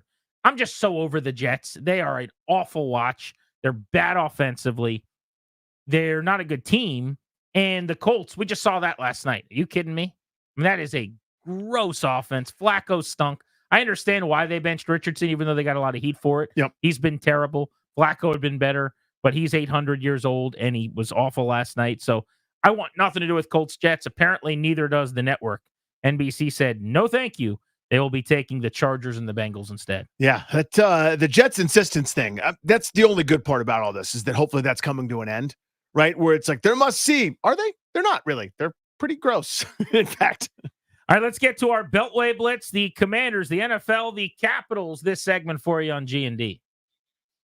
We start things off going around the league with our buddy Mike Jones of The Athletic. Mike, why don't we start right here in D.C.? Washington bullied the Giants a bit. I mean, it was not a particularly close game. I know it ended up being 4 points. But there was never really a risk of the Giants 2-7 beating 7-2 Washington. Seems like they're just good enough now that they go on the road, even in the division, at the Giants, and they are the decisively better team. Yeah, I mean, I still feel like they kind of bring out the best in Daniel Jones. Now, I mean, not like the best in Daniel Jones is great, but he still kind of makes some plays that he makes against only Washington and not against anybody else. And, they did make that game a little closer than what it should have been. But, again, that's normally a game that Washington goes up there and lays an egg and, looks really bad. And, you come back the next day and, fans are kind of down the dubs. But, hey, they got the job done. They looked good, especially, first part of that game. And so, yeah, they continue to roll 7-2. I don't think anybody expected this. And, we're going to keep on seeing how far they can roll with this thing. Why haven't the Dolphins gotten right? I know the injury to Tua obviously derailed a bunch of things, but they weren't playing great before then. They were, had every chance to beat Buffalo, but Buffalo kind of outdid them this past weekend. Just feels like a lost season for Miami where they just can't get it going. Yeah, and look, the last 2 weeks that they've had Tua, they've been able to start scoring some points again, although, Tyreek Hill is still not as involved as what we are used to. It seemed like they really were just trying to really quickly get the ball out of Tua's hands, not take a lot of shots downfield, but their defense is what's been hurting them the last 2 weeks. And look, they've had a number of injuries on defense, and that's part of the reason why I think In that game against Arizona, they had 4 guys that went out with injury, and Arizona was able to come back, and then they couldn't put Buffalo away. You know, the stupid Jordan Poyer penalty that gave them, life because otherwise they might have been able to get off the field and get the ball back to their offense. So their defense, and they constantly are changing defense coordinators. This is Mike McDaniel's 3rd defense coordinator since he's been there, and they still can't get things quite right. So they've got work to do. It looks like a lost season, but you at least want to start having some momentum, get some things going in the right direction so that way you have something to build on for next year. Who's better than the Detroit Lions right now? I don't know. I really want to see them play Kansas City. I would love to see Spags go up against Ben Johnson. That would be a fantastic chess match. And also the Baltimore Ravens. Those 3 teams, I think we can all agree, are the elite teams in the league. And then there's everybody else, and there's varying tiers. But this Detroit team, it's amazing. They can go out in there and do whatever you want. They're going to play in a nasty weather environment. Doesn't matter to them. They can, swing, and exchange blows and beat you at your own game. You're in a dome. They can light it up.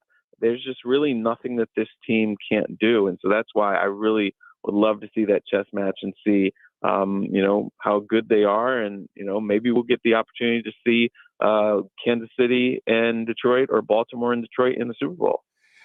Mike, just kind of to that point about how good somebody is. Atlanta's got 1 blowout win over Carolina, right at their bottom. I'm talking about the Panthers, right? Their other 5 wins are all 1-score games. There's a 1-point win, a 2-point win, an overtime win against Tampa. They deserve credit for all of those, but I still just feel like I don't really trust them. I don't know how good they are. Yeah, I understand that, and I think that we're trying to get a feel. They are also getting a feel. They've got a whole new coaching staff and everything like that, and they're learning what they're able to do. And I think that we see their confidence grow each week. And Kurt is looking more comfortable than what he was early in the year. We'll see how this thing all shakes out, but they are, I believe, a quality team. Again, I'm not going to say that they're elite, but they can win their division, and it doesn't matter whether they're 1-score games or blowouts. They're getting the wins, and they're finishing games. And so, late this year, we'll see how it all shakes out. But they're definitely going to be one of those teams that I think we'll see in the playoffs.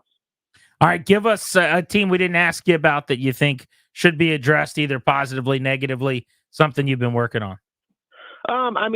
When I look at Green Bay, I felt like that was a missed opportunity for them. You're playing at home. It's nasty weather. You're about to go into the bye. It was a chance for them to make a statement. But Jordan Love, look, I know he had the groin, but he's making some decisions that just aren't very sound. And so I don't know. He might wind up hurting them when I thought that they could be a contender. They've got to go into the bye and figure some things out. And then, the Las Vegas Raiders, just an absolute disaster. I hate to say it, but we might see Antonio Pierce be one and done. We'll probably see old buddy Scott Turner running this offense, but there's a lot of bad football out there, and it's amazing. A year ago, Antonio Pierce seemed like he had all the answers, and now he can't figure out how to manage the clock and manage games and get his team going in the right direction. Mike, thank you as always, man. Have a great week. All right, see you guys. We'll see you, buddy. Hit that local 53 sounder, Dares. Our guy, Nick Ackridge, PFF's own, to talk about the Washington foosball, gentlemen. Nick, it wasn't always pretty, wasn't always full of style points yesterday, but they were the better team. That was kind of a grown-up win in a tough environment. Yeah, it was definitely one that I was scared for, and I think a lot of fans were scared for whatever reason. This team has struggled with the Giants in the past, especially when you come off a massive win like you did last week. It is kind of tough to turn around and go to MetLife and try to get a W, but they did. Nick Ackridge of PFF. Brandon Coleman, you guys graded him out pretty favorably. You guys had him with 0 pressures, 27 dropbacks. How about his performance against Brian Burns? Yeah, I mean, that was what everyone was kind of hoping for when you finally give him those, the full reps for an entire game. And that's the first time he's gotten that. And he performed really, really well. against a very good pass rush. The Giants defensive line has, performed pretty well in weeks past, but that was an incredible performance from him, and something that, you can really build off of, and, kind of start to think that maybe you found your future left tackle.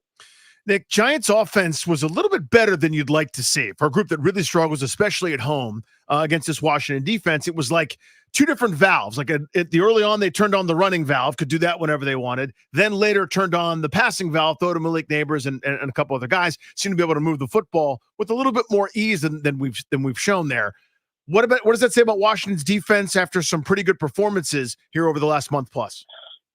Yeah, Washington's defense has been pretty kind of hit or miss throughout the year so far, and I think they kind of struggle with some run fits early on, and then when you kind of overload the box to try to react to getting gashed in the run game, the pass game opens up, and we kind of know from history that for whatever reason Daniel Jones just kills Washington. Every single game, every one of his best games have almost always been against Washington. Just something kind of clicks for him there, but it starts early on with not really be able to fit the run that great, which then kind of leads to some problems. Like I said, you got to overload the box, and then you're playing one high, and then you'll struggle to kind of stop the pass. So it really does all kind of start there at that beginning, and it is definitely something they're going to need to get fixed pretty quickly. Who did you guys like the performances of most for Washington yesterday when you looked at the grading? Yeah, Jaden Daniels was number one far and away, 88.2 overall. He was just efficient. Very, very few negatively graded throws, 2 big-time throws for us. And then the rest of the team was just really highly graded. There was nothing that really stood out, but, at least 10 people with a 70-plus grade, which is just, pretty impressive. Offensively, as they were moving the football with different running backs taking turns there, Nick, I mean, what was sort of your overall theme in terms of not having Brian Robinson? Did you think they would execute that game plan the way that they ended up doing it? Did you think they'd throw more? Like, anything surprise you about how they moved the football?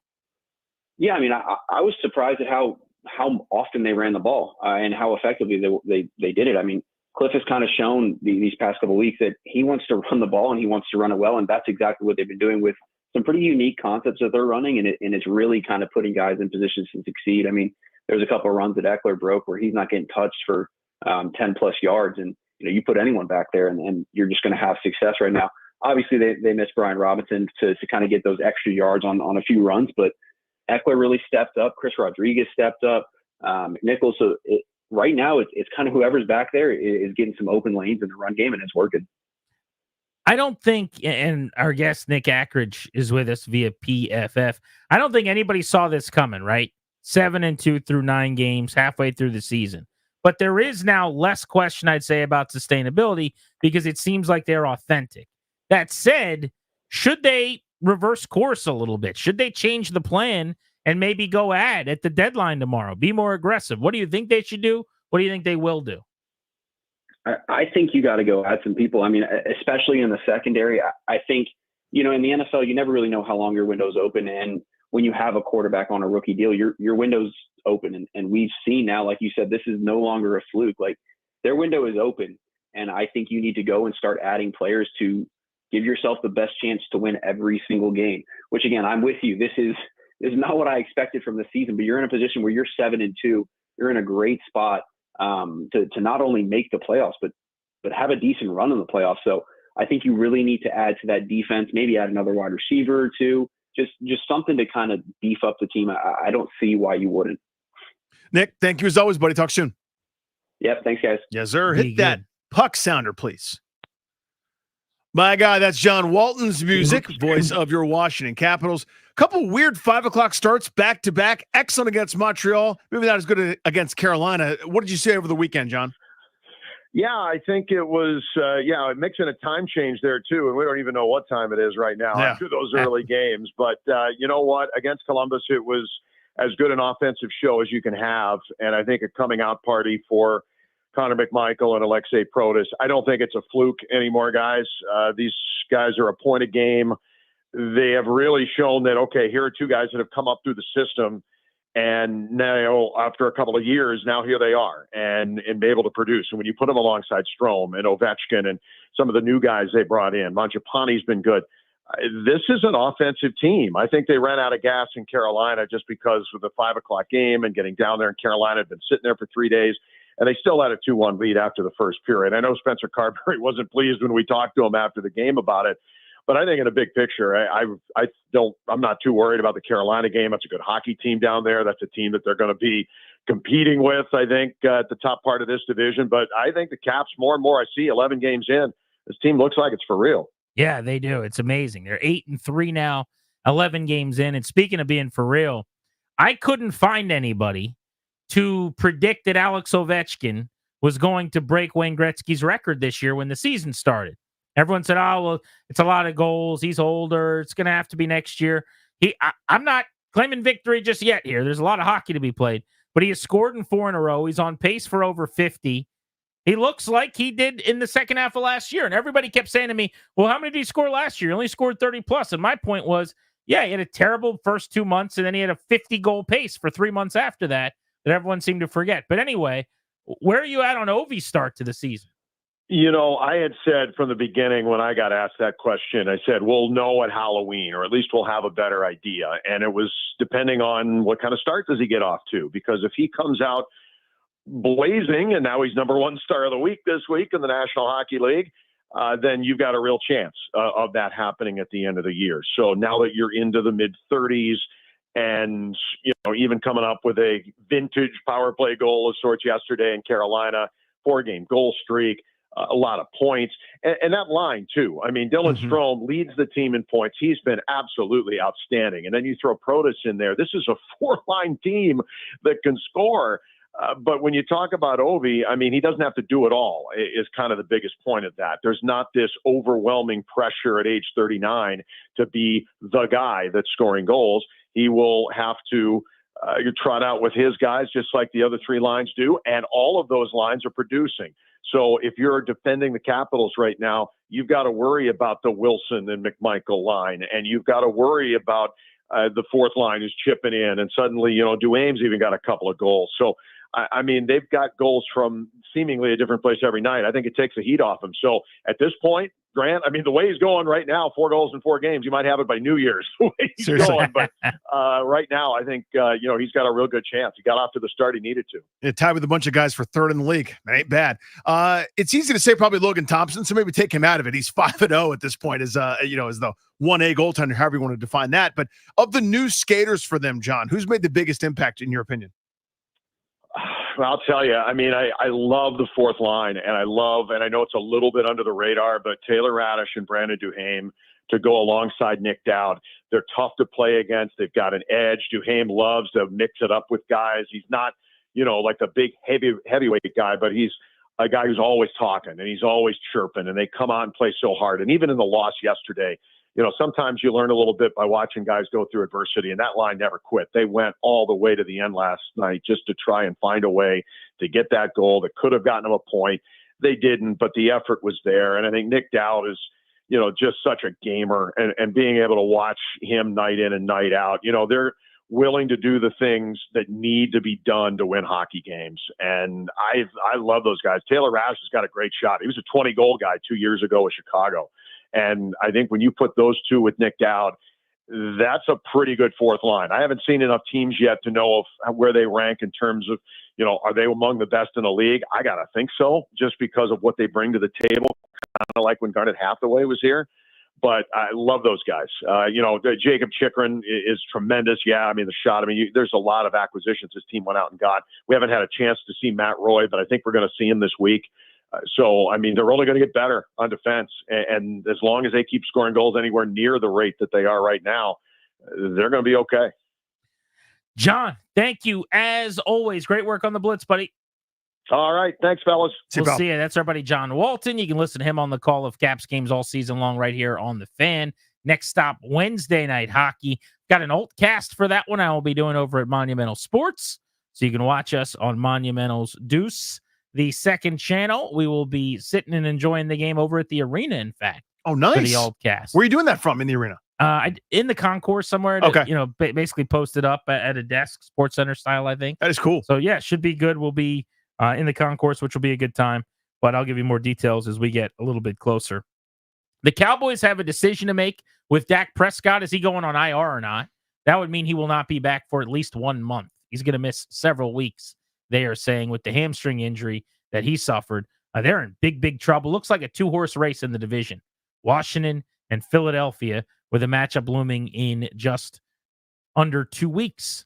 What word would you use to describe the Commanders' win over the Giants yesterday? That's next on Grant and Danny.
Jay Gruden is on the show at 5 o'clock, coming up in 30 minutes. He has watched the tape. We'll get his analysis of Washington's slow dismantling of the Giants yesterday. Methodical, death by paper cut.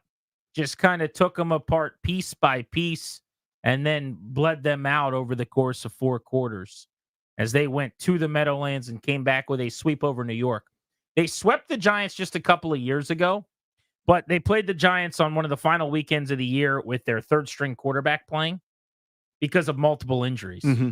I'm not saying that doesn't count, but I will say that the last time Washington swept the Giants in a season series in 2 games, when the Giants had their starting quarterback play in both games, was 2011. 2011. 13 years ago, God, since they have swept them when they didn't get to play a backup quarterback for one of the 2 wins. Big deal. And to see them actually be able to win against a team they'd already played, a team that had seen that offense and could make some adjustments and go back to the drawing board a little bit against Daniels and Kingsbury as convincingly as they did, was refreshing. Yeah, and I thought the Giants did to a degree. I mean, you saw it until the end that once Rodriguez got going a little bit more, they were doing a great job through around 3 quarters and change against Washington running backs. Overall, the running numbers were still fine because Daniels kind of buoyed that, but they were holding running backs to sub 4 yards a carry, the worst rush defense in the sport, pretty much.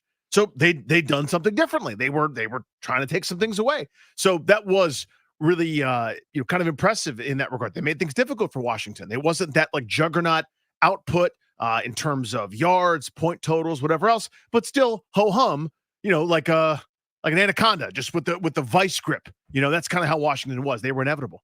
30 attempts, 114 yards by 3 running backs in the game. Rodriguez, 11 for 52. He was on the show today at 3 o'clock. Make sure you hear that when we are done. Grab the podcast. He was great. TheFanDC.com. Eckler, 11 for 42 and a touchdown. That was a physical touchdown. Yes, it was.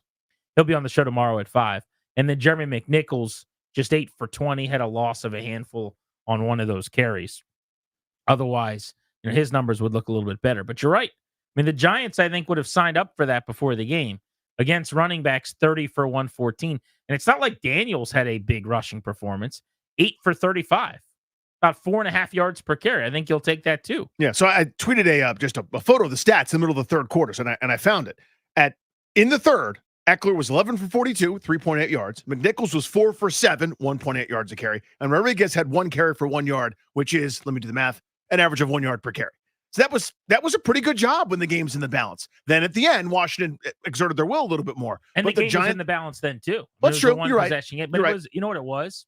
They wore them down. They wore them down. They were physical. They leaned on them. And eventually the Giants caved in. Totally right. Totally right. And so the question is, what's your word for this to describe it? It's adult. If you're outside this market and you were to tune in to the Grant and Danny program today, not understanding the history, be like, why are these guys talking about this win that way? A good team beat a bad team. Why are we saying anything more than that? If you're here, you know the way those games look against the Giants. You've experienced it. Those maddening, why can't they play better against that stupid team? Everything from the game that Bruce Allen wouldn't stop referencing when the Giants had nothing to play for and were literally just trying to punt and hand it off, and Washington still couldn't win to end up losing the division. Millions of times where you just have not played well against the Giants. Different regimes, different coaches, different sets of personnel, different everything. And for whatever reason, they don't play well against that team and haven't for some time. As you said, the last time they swept them when things were normal, when everyone had their starters or close to it, and both teams were as good as they were going to be, is more than 12, 13 years ago.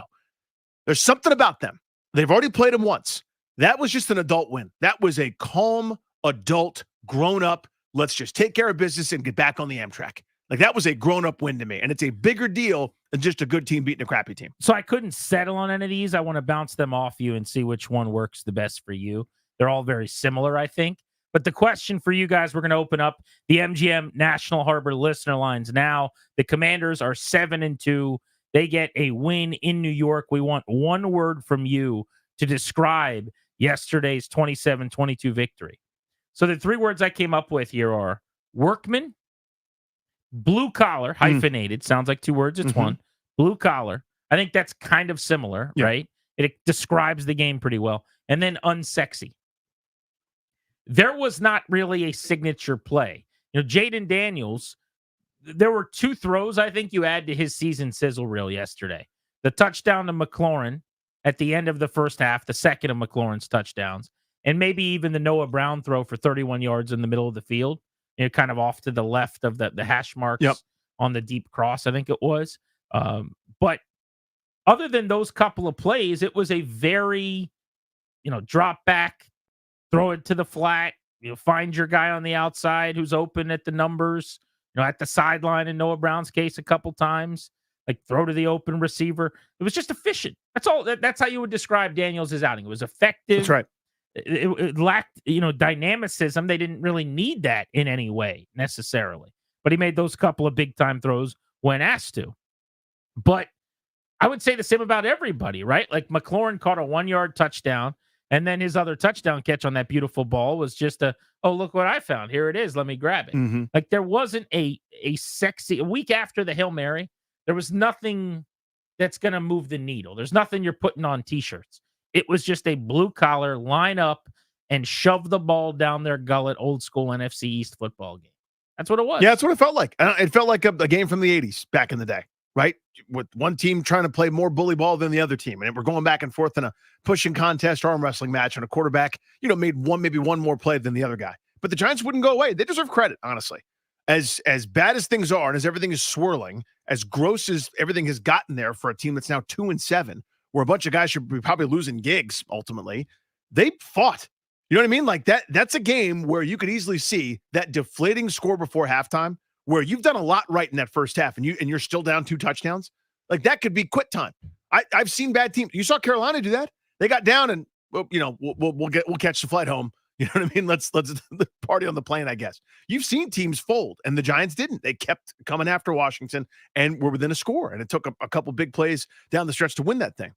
But there's something about that uniform, that organization, that maybe that stadium. I don't know what it is, but I know that beating that team, and again, they could have, had they needed to score, they could have scored there at the end. They're doing kneel downs at the goal line. So it's a bigger margin than that. And you've watched the game, they were better than the Giants from start to finish.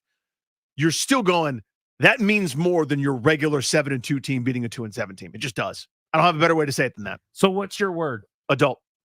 I like that one. Jason, who's in the chat on the 1067 The Fan YouTube page where people are watching us today, said professional. I like that. It was just your yeoman's effort, right? You're just pros lining up, playing football, being better than the other team, but you did all those little things well. You didn't turn the ball over. You weren't committing a bunch of penalties. You didn't give them second and third chances. You just went to New York and you came home the winner that you were supposed to. What word are you using for the Commanders win over the Giants? 800-636-1067. Also an update on some of the rumors swirling 24 hours ahead of the NFL trade deadline. The deadline is tomorrow at 4 o'clock. We'll have all the coverage you need all day long tomorrow right here on G&D. Jay Gruden in 20 minutes on The Fan.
Chips. McLaurin, top of your screen. Looking that way, the throw, and Terry McLaurin has his second touchdown catch of the day with a head shaker against Deonte Banks.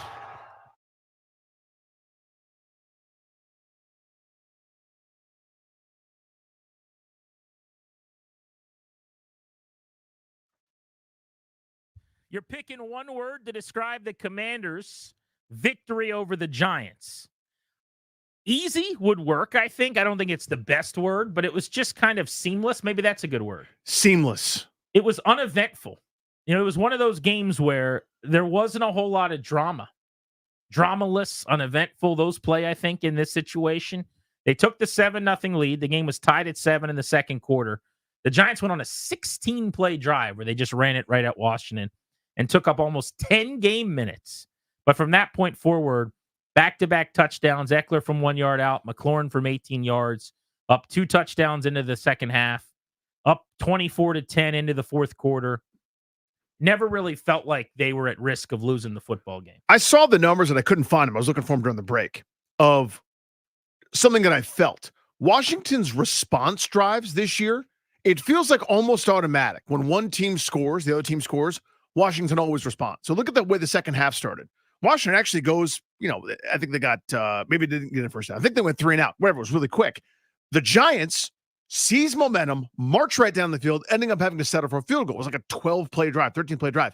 Washington, despite having a bad start to the second half, immediately walks down the field, ended up with a field goal, having to settle, but still, it was a response. So there's no Giants score now momentum. They took it right back with an adult kind of motion. So it keeps the game from getting closer. Yeah, Mitch Tischler had this tweet that I saw with Monumental Sports. The Commanders led the NFL this season so far in scoring on 20 drives following an opponent's score. There it is. Yep.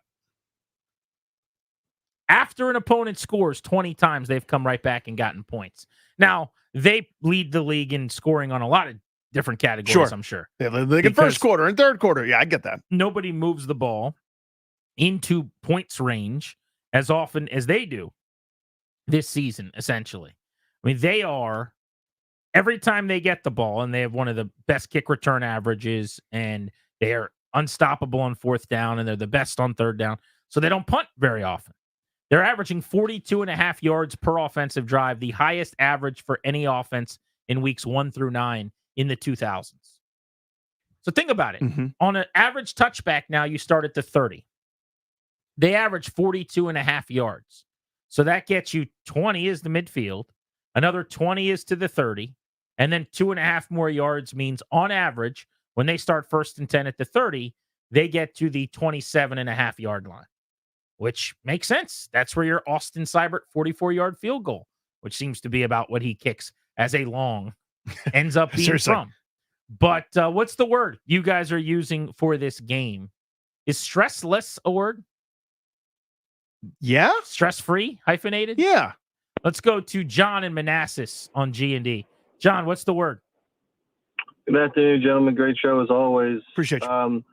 I would say methodical in the sense that it just seemed very system. They had a game plan. They stuck to it. It was just methodical. There was no moment where I saw panic or concern, either in Jaden or Quinn. It just seemed very precise. And, but I would also say a little frustrating in the sense that we did beat them by double digits, but that's just because I hate the Giants. But I would ultimately say methodical is the word that comes to mind. They could have beaten them by double digits if they wanted to punch the ball across the goal line. Sure. Dan Campbell probably would have. Yeah, and they would have done a trick play and thrown it to a lineman who threw it back to a different lineman or something. Let's go to Nate in Fairfax on Grant and Danny. What word describes the win best? I'm going with business. It seemed like a well-oiled machine. There was nothing sexy about it. It was something when you write a business plan and you go to a bank, you say, this is what I'm here. This is what I'm doing. They showed up and did it, and they just executed and took care of business. It's really well That's a great way to put it. Yeah, like you Business-like, laid out your plan, and then you executed it. Dan Quinn and his staff in their meetings on Monday and Tuesday go, here's what we want this to look like. Let's not play with our food, right? Let's not go there and have problems where we're chasing a game and we're turning the ball over. Protect the football. run the football on them, stay healthy and get out of there, and have a handful of more points than them and never really feel like we were going to lose and get ready for Pittsburgh. That's exactly what they did. That was it. I mean, think about that last possession where they get the ball with just under 3 minutes left. How many times have you seen them not get that first down, and then it's sitting on, biting every fingernail down to the studs as the other team drives down the field, win or lose? But no, just very calm. That second down call right before the 2-minute warning, utter brilliance, by the way, because even if it's an incomplete pass, you got a 2-minute warning anyhow. 42 yards to Zacchaeus wins the game. You know what's funny about that is we're deep enough into this season where not only are they really good, but everything seems to go their way, that I had no thought that they were giving the ball back anytime soon. Isn't that amazing? Like, it's been 25 years of that, to your point. But right. My thought was, oh, well, they'll just, Jaden will keep it on 3rd and 2 around the corner or something will happen. But yeah, 1st and 10, Rodriguez slammed into the line of scrimmage for 1 yard.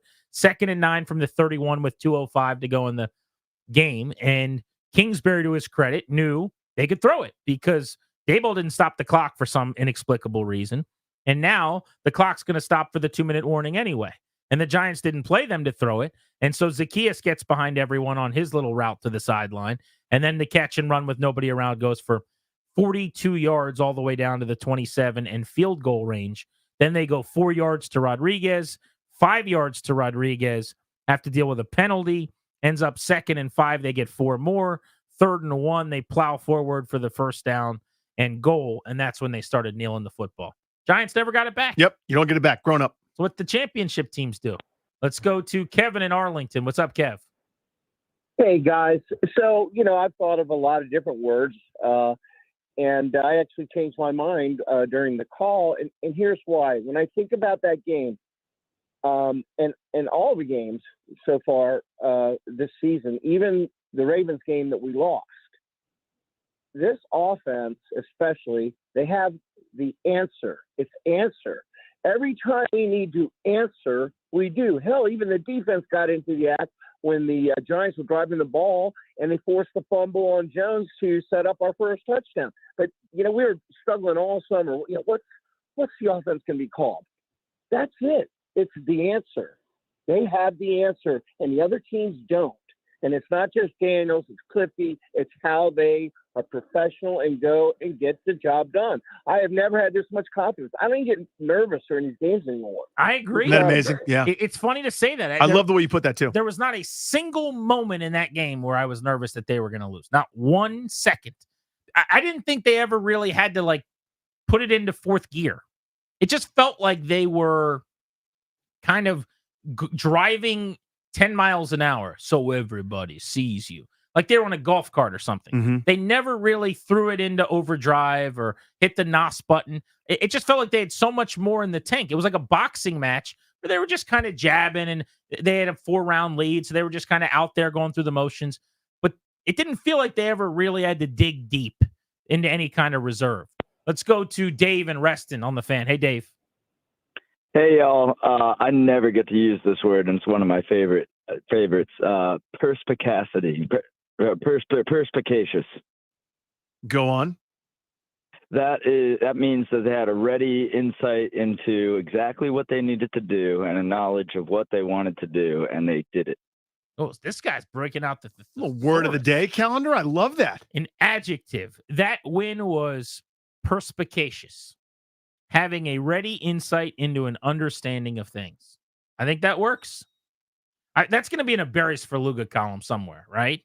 Perspicacious. I know Jeff Passan has written that word at some point in a piece on ESPN about baseball. Yeah, the Astros were perspicacious because they knew the signs.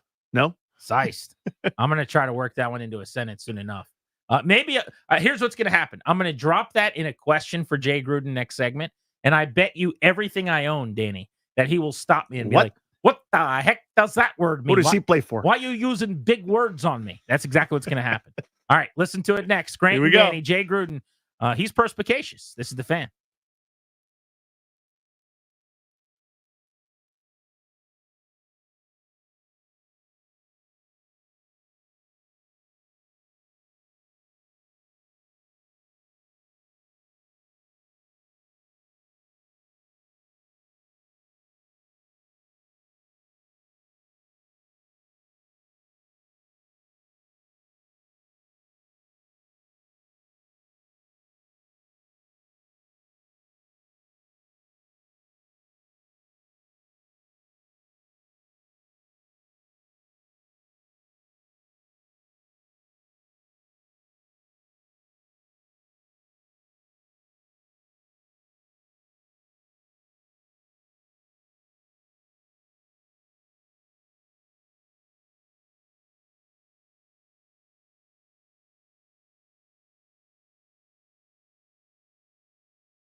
We may be excited for the start of the football season, but we do know that folks around us have lost a friend or family member recently. The exclusive sponsor of our shows, the law firm Kandori and Murad, they'll guide you through the difficult probate admin process, and they'll help bring clarity and closure to a loved one's estate. Schedule a free consultation with their probate and estate planning attorneys today by going to kmlawyers.com. Make sure you tell them we sent you to get a great discount. That's kmlawyers.com. We're live all over DC on 106.7 The Fan and in Richmond on AM 910 and FM 105.1. You can listen to us coast to coast on the Odyssey app. You can watch us on 106.7 The Fan's YouTube page. And right now, it's time to get some insight from our buddy Jay Gruden. On air and on the road, Jay Gruden is driven by the Ted Britt Automotive Group, Ted Britt Ford and Chantilly in Fairfax, your F-150 headquarters, Ted Britt Chantilly Lincoln, and Ted Britt Chevrolet in Sterling, home of Ted Britt for life, lifetime vehicle coverage. See and shop them all at tedbritt.com. Jay, the boys went to the Meadowlands, got themselves a second win in as many tries against the Giants yesterday, and now they're sitting pretty at 7-2. What'd you think? I thought it was great. Another turnover-free game for these guys. It's been very impressive the amount of times that Jaden handles the ball and all these young players that they don't turn the ball over. And when you go on the road, you play solid football offensively, you don't turn the ball over, you got a better chance to win than when you do turn it over. How is that possible? They've turned it over less than almost any team through 9 games since the advent of the forward pass. It's 3 staggering. turnovers through 9 games, Jay, total. That's the least since 1933 when they began tracking the stat. It's incredible because they're doing a lot of things that require lots of concentration. It's not like they're just in the I formation handing it to Adrian Peterson or whatever. They're doing zone reads and fly motions and counter boots, and they're doing a lot of things that require a lot of skill in handling the football. And hats off to them. It's unbelievable the attention to detail that they have. What do you think of their offensive plan? Seems perspicacious to me. Their offensive plan? Yeah, it was a perspicacious offensive plan. What the hell does that mean? We had a call. We were doing a segment about Just 10 now. minutes ago. Yeah. And we were asking people what one word best described the game. And one guy called in and said it was perspicacious, which we just learned means having a ready insight into an understanding of things. And I said I was going to just drop a question on We'll just you ask Jay with that word and that you might react kind of how you did. Yeah. I never heard of that word, and I knew you didn't either. I knew you made that up until somehow, about 'cause you're not a multi-syllable user either. Look, I'm 15 minutes ahead of you, Jay. Okay, I learned that word. I learned all about in the 4 perspicaciousness. o'clock hour today. I can't even pronounce all these guys' names between Zacchaeus and Biadaj and all these guys. Man, they got the weird names over Yeah, here. let's workshop I'm very that. limited. Let's workshop that because you're a big fan. I changed his name. His name is Biadash right now, so that's just the way it is. Sorry. You're not going with Biadash. You're not going Hell there. no, it's Biadash. No, I'm not changing now. I'm happy I with changed his name. Okay, good enough for me. It sounds better the way you say it anyway. Seriously, though, what'd you think of – I mean, they ended up just grounding the Giants into submission with the running game in the second half. And Daniels, I think, was 6 of 11, sub 100 yards. They didn't really put the ball in his hands, and when they did, they made plays. Yeah, they did. And, some key throws by him that just, are really good. The 1 and 4 minute drill to OZ was an incredible throw, great play design. The deep high cross, I think it was, in cover 2, it was a nice throw. But he just manages the game, man. He's got so much calm. He's so calm and so poised back there. He's having fun, does a great job. Their defense struggled a little bit there in the fourth quarter, gave up 2 long touchdown drives, but just been impressed way they can end games and they seal the deal with, either Jaden throwing it or running it, or they can hand the ball up between the tackles or outside. So offensively, they've been very impressive. Defensively, a little concern there late in the fourth quarter, but not too much. Jay Gruden with us here on G&D. And Jay, you were part of this over the years, but for whatever reason, regardless of personnel, coaching, et cetera, as the organizations have changed, it just feels like Washington hasn't played the Giants tremendously well. Like, even when the Giants are bad and say Washington's pretty good, it's always a rock fight. And then vice versa, it's always these are weird games. So for anybody outside looking in, people might ask, why is a team that's 7-2 beating a 2-7 team? Why are you treating this like it's a big deal? But us fans that have been here, we know they don't play particularly well against New York Why do you think that is, and what makes playing up there such a tough place to play? Well, it's a division game. There's a lot of pride, a lot of history in this game. So, you can go a couple other divisions too. The Packers and Lions and Bears or whoever it is. These division games matter to organizations. Browns, Bengals. I can remember Mike Brown, our owner, walking into us, whatever our record was. This is an important game. We have to beat the Browns.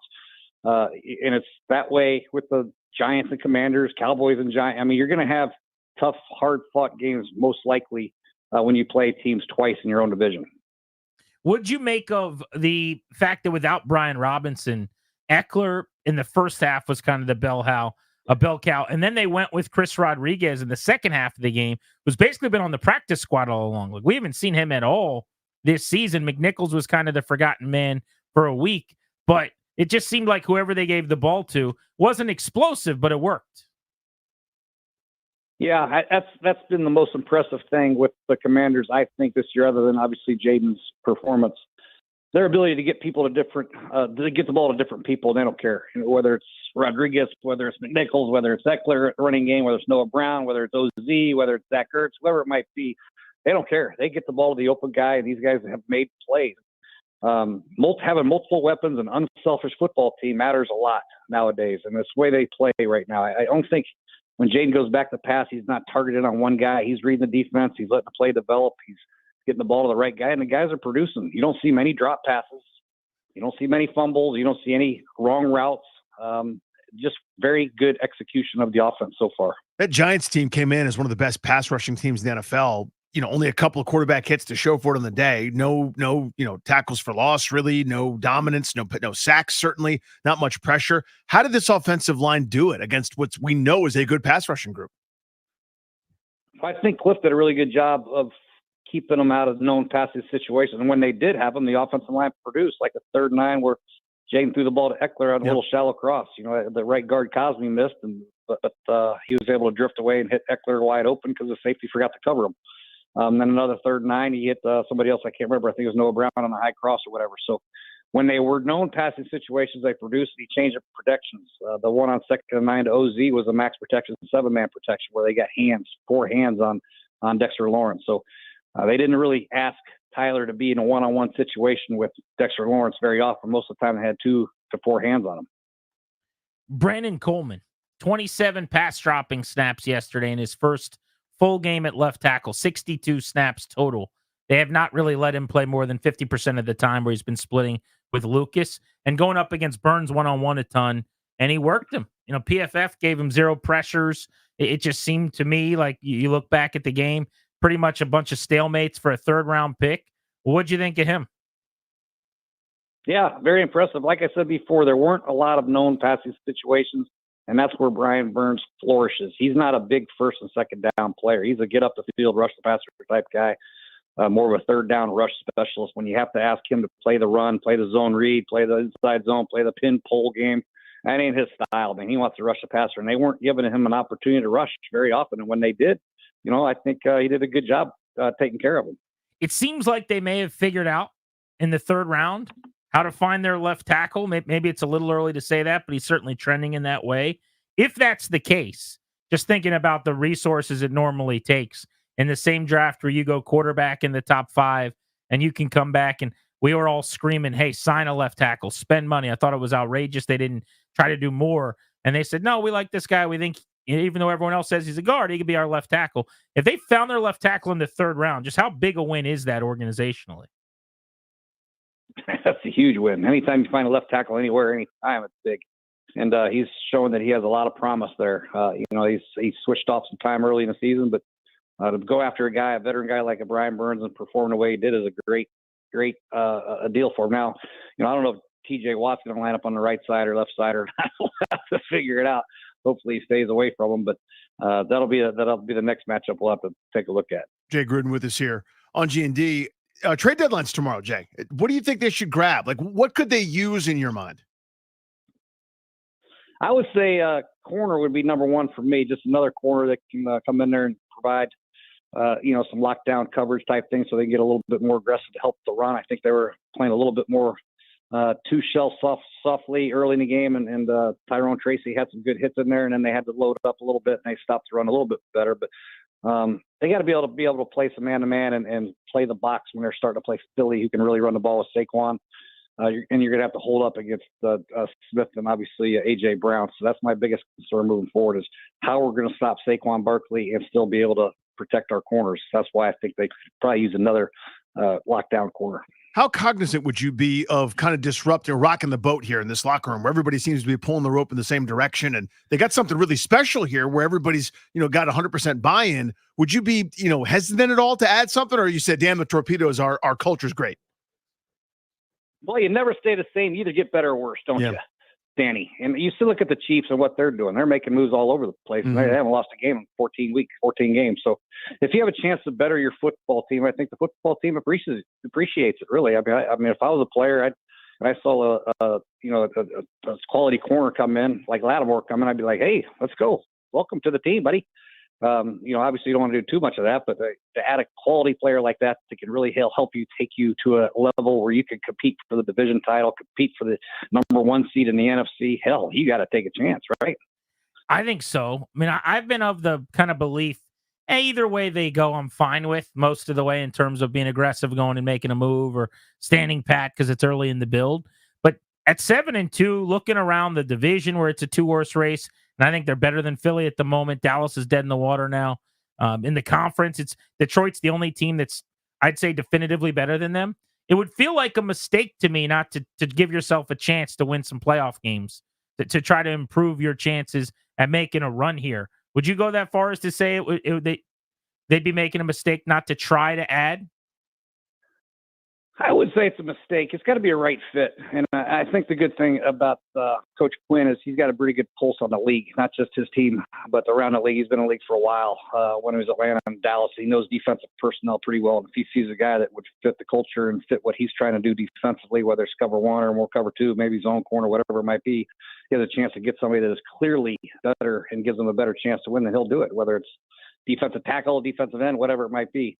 I don't expect them to do a whole lot, maybe 1 or 2 guys, possibly, maybe 1. But that one guy can have a serious impact, and I think it would help. Jay, as you look ahead to Washington's remaining schedule, Pittsburgh, Philadelphia coming up here in the next couple of weeks, but there's some very winnable games. I guess they're all pretty winnable when you're good, but just in terms of teams that may be down and out by the time that they see Washington, be it New Orleans or, who knows where Dallas' season is going to go, Tennessee, et cetera. Yeah. What do you think this team's ceiling is as constructed right now before they even make a trade? I think they compete with anybody on the schedule, really, right? Obviously, Philly's going to be the toughest test. Pittsburgh will be tough. They play good defense typically, but they didn't look that great on defense the other night. So they got some holes up there. You just got to block T.J. Watt and Hayward up the middle. Otherwise, you can attack them pretty good, I think, get after them. Dallas is obviously down, but Philadelphia will be the toughest test. Atlanta will be tough. But yeah, I'd say, I'm looking at from the worst case scenario. I'm looking at 11-6. Best case scenario, I'm thinking 13-4. That's outrageous. My God, just to hear those words out of your mouth. They have not won 11 games organizationally since 1991, when your boy was 2 years old. 7th grade for me, Jay. 7th grade. This offense is good, man. This offense is really, really good. This quarterback is playing out of his mind, and these guys, Anthony Lynn and Cliff, they're doing a really good job with them, obviously, but the balance that they have is really hard to stop. I mean, the running game that they have is very difficult to contend with. Every time Jaden Daniels puts that ball in somebody's belly, there's 2 guys on the backside looking at Jaden every time. That's opening up holes left and right. And when he does pull it, he's so athletic and elusive. Hell, there was a free nickel blitz against him. He didn't even blink. He ran around him like he was standing still, ran for a 20-yard gain. I mean, these are plays that this kid is making that is just makes defenses just pull their hair out. It's unreal. All right, let's go around the league. Couple of other minutes here with Jay Gruden on Commanders. The Colts benched Anthony Richardson after 10 starts to go with Joe Flacco. He really struggled last night. That offense stunk up the joint in a 21-13 loss to the Vikings. What'd you make of the decision to bench Richardson after he had said he was tired, so he pulled himself out of the game? Well, I think there's other variables into why he got benched as well. He threw a big pick and coming out that put his team in harm's way and wasn't protecting the ball. Wasn't making the easy throws, quite frankly. And the team sees that, and when you see Flacco, a veteran guy who can make those throws, he did it when Anthony was out earlier. They're 4-4. They got to make a run right now. They got to keep pace with Houston. And I think the coaches thought, hell, Flacco gives us a better chance to win. And I think the players appreciated that. The problem is they went against a defense that blitzes the hell out of you, and Flacco's not the perfect guy to play against Minnesota, that's for sure. I'm sure Flacco's like, hey, wait till next week. Let him play against Minnesota. I'll take the rest of them. So that was a tough situation for Flacco, and the fact that they couldn't run the ball at all with Jonathan Taylor was another big factor. So, Brian Flores just got after his ass. 3 straight wins here for the Rams. Then kind of looking back, they did this last year to a degree, right, Jay, where they got off to kind of a really slow, sort of rotten start. A bunch of one-score losses, Chicago, Green Bay, and then they've won 3 straight games. And now they've won 4 out of 6. And you go, wait a minute, they're 4-4, and nobody's really taken charge of that division. They're very much in it, kind of back from the dead. Yeah, they are. Getting Puka and Cooper helps a lot, and Matthews is stud. We know that. And the running game is very solid. But I'm very interested to see how their young defense holds up. Chris Shula is doing a good job in his first year as coordinator over there. And they have some good young defensive players. Verse they drafted, and a couple other young guys. Linebacker is really, really good. So see how they hold up when they play the likes of San Francisco and Arizona again and all that stuff. But I've been impressed with them. They obviously have a chance to win a division and go pretty far. The Lions beat the Packers going away 24-14 in the rain. Kind of a lot like Washington's win, honestly. Just a workman-like victory. Jared Goff threw for 145 and a touchdown, and the game was never really close. Are they the best team in the NFL right now? No, I still think Kansas City is the best, but I think Detroit's the best team in NFC just because offensively they can do a lot of different things. They don't need to throw the ball 30 times. They're best when they throw it like 18 to 20 times and let those two backs eat. The offensive line is outstanding. They have good tight end presence, but Gibbs and Montgomery are monsters. And obviously Jared Goff, when you give him some pre-snap keys and some single high coverages where he can read them, he lets the ball fly and anticipates throws, and he's accurate. And Ben Johnson does a great job. So, yeah, they're pretty good. I still am concerned, though, about this Dan Campbell guy. I mean, he went for it twice on 4th down there that he really doesn't have to, but I'm hoping it doesn't cost him like it cost him against San Fran in the playoffs. It worked last night, worked Sunday, but hopefully it continues to work. Sometimes field goals are okay to take.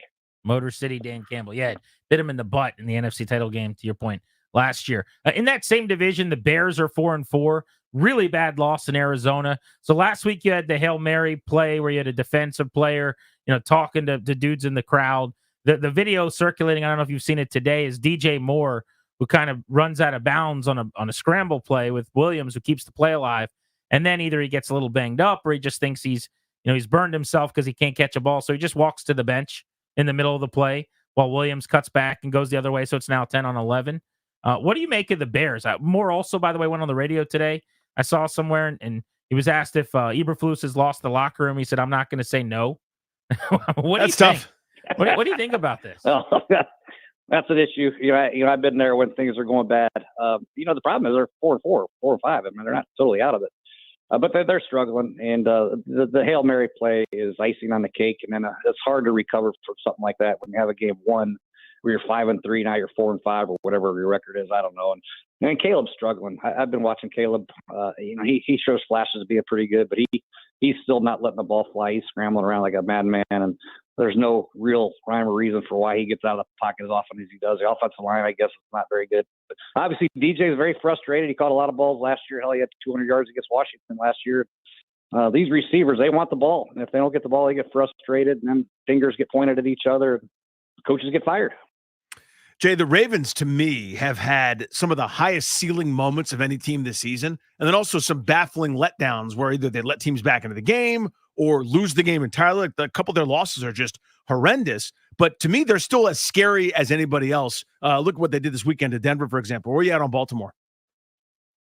Yeah, they're obviously the most they're as talented as anybody, but they've done this, seems like the last 3 or 4 years with Lamar. Whenever Lamar plays a full season, it seems like they win 12 games handily, and there's 4 or 5 games. You're like, what the hell? Who just showed up?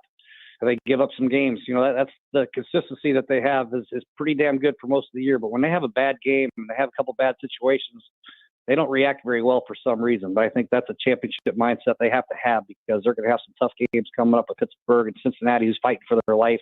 Obviously, Kansas City in the playoffs eventually will probably take place. So they're damn good, though. This Derrick Henry guy and Lamar together in the backfield, really good. Zay Flowers making big plays. Obviously, Mark Andrews, Bateman is doing some good things, but they just got to do it consistently.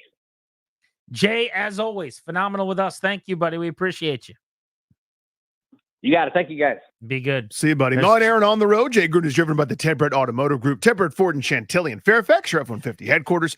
Ted Brett Chantilly, Lincoln, and Ted Brett Chevrolet in Sterling, home of Ted Brett for Life, lifetime vehicle coverage. See and shop them all at tedbrett.com. Next on Grant and Danny, you asked a question about Adam Peters making trades at the deadline, which is tomorrow, 23 hours from now, and how much he needs to take into account how well things are going, the chemistry in the locker room, this brotherhood bond that they've got. You don't want to upset any apple cart, right? Let's talk about that next. How much does he have to consider all of those things when trying to just add talent and make them a better football team at some key positions where they're not very good? You're listening to The Fan.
Well, you never stay the same. You either get better or worse, don't you, Danny? And you still look at the Chiefs and what they're doing. They're making moves all over the place. And they haven't lost a game in 14 games. So if you have a chance to better your football team, I think the football team appreciates it, really. I mean, if I was a player, and I saw a quality corner come in, like Lattimore come in, I'd be like, hey, let's go. Welcome to the team, buddy. Obviously you don't want to do too much of that, but to add a quality player like that can really help you take you to a level where you can compete for the division title, compete for the number 1 seed in the NFC. Hell, you got to take a chance, right? That was Jay Gruden, as heard just a couple of minutes ago, right here on Grant and Danny. Tomorrow's the trade deadline.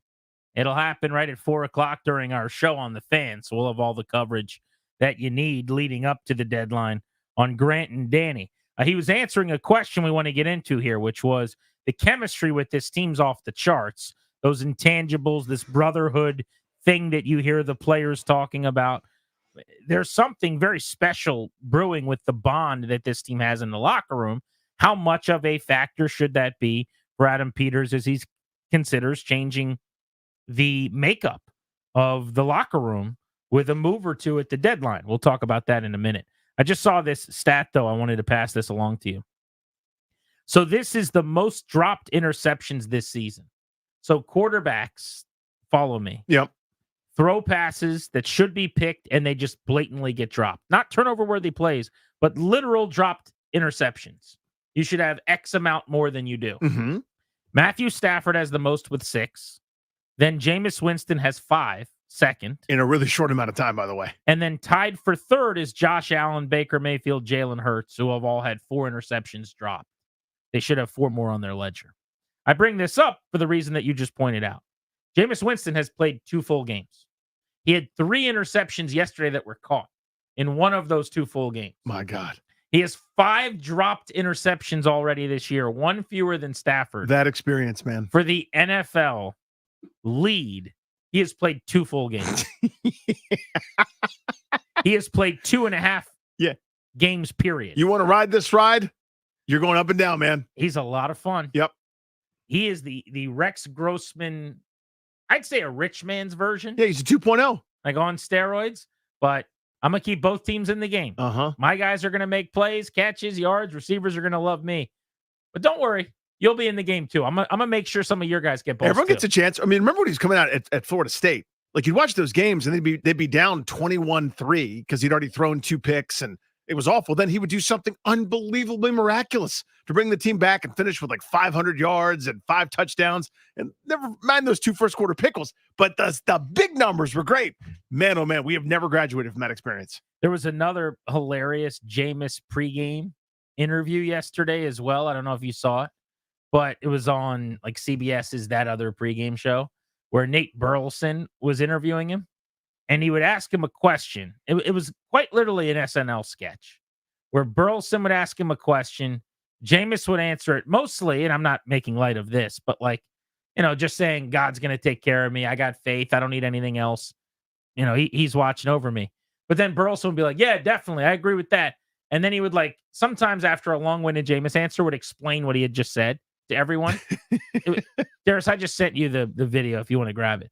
To me, his interviews are all hysterical, but this one was particularly funny where it's like, what is going on here? What are we saying? This was yesterday on CBS. Rounds, Jameis Winston. Jameis, how are you doing, man? Thank you for joining us. Blessed and highly favored, man. Extremely grateful for today.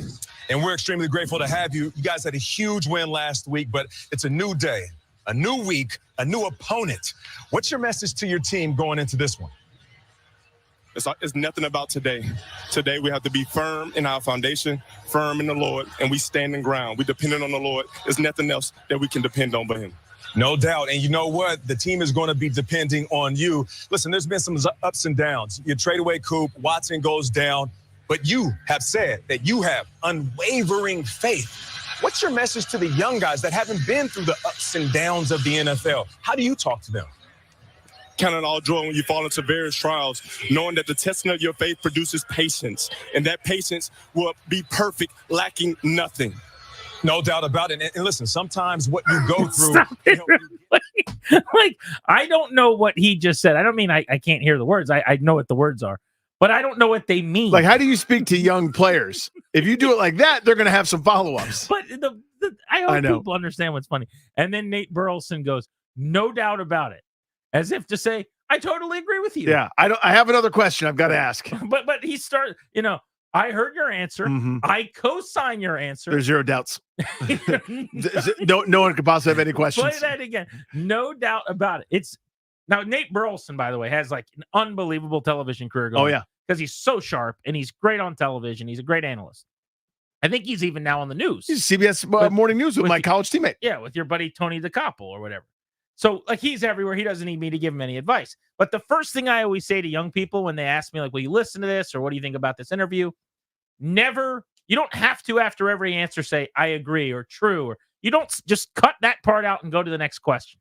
The part of the interview is the question and the answer. You don't need a transitionary phrase. But it's just so funny. He goes, I think it's a transitionary phrase. I don't think he's actually saying it. But the answer, which I'm like going in circles trying to figure out. And he goes, no doubt about it. No doubt.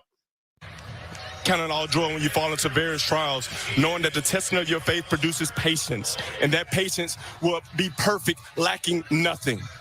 No doubt about it. And listen, sometimes what you go through can help you get through, and I think that's what you're talking about. No doubt. I just want Jameis on TV is the best. No doubt about it. He is incredibly funny.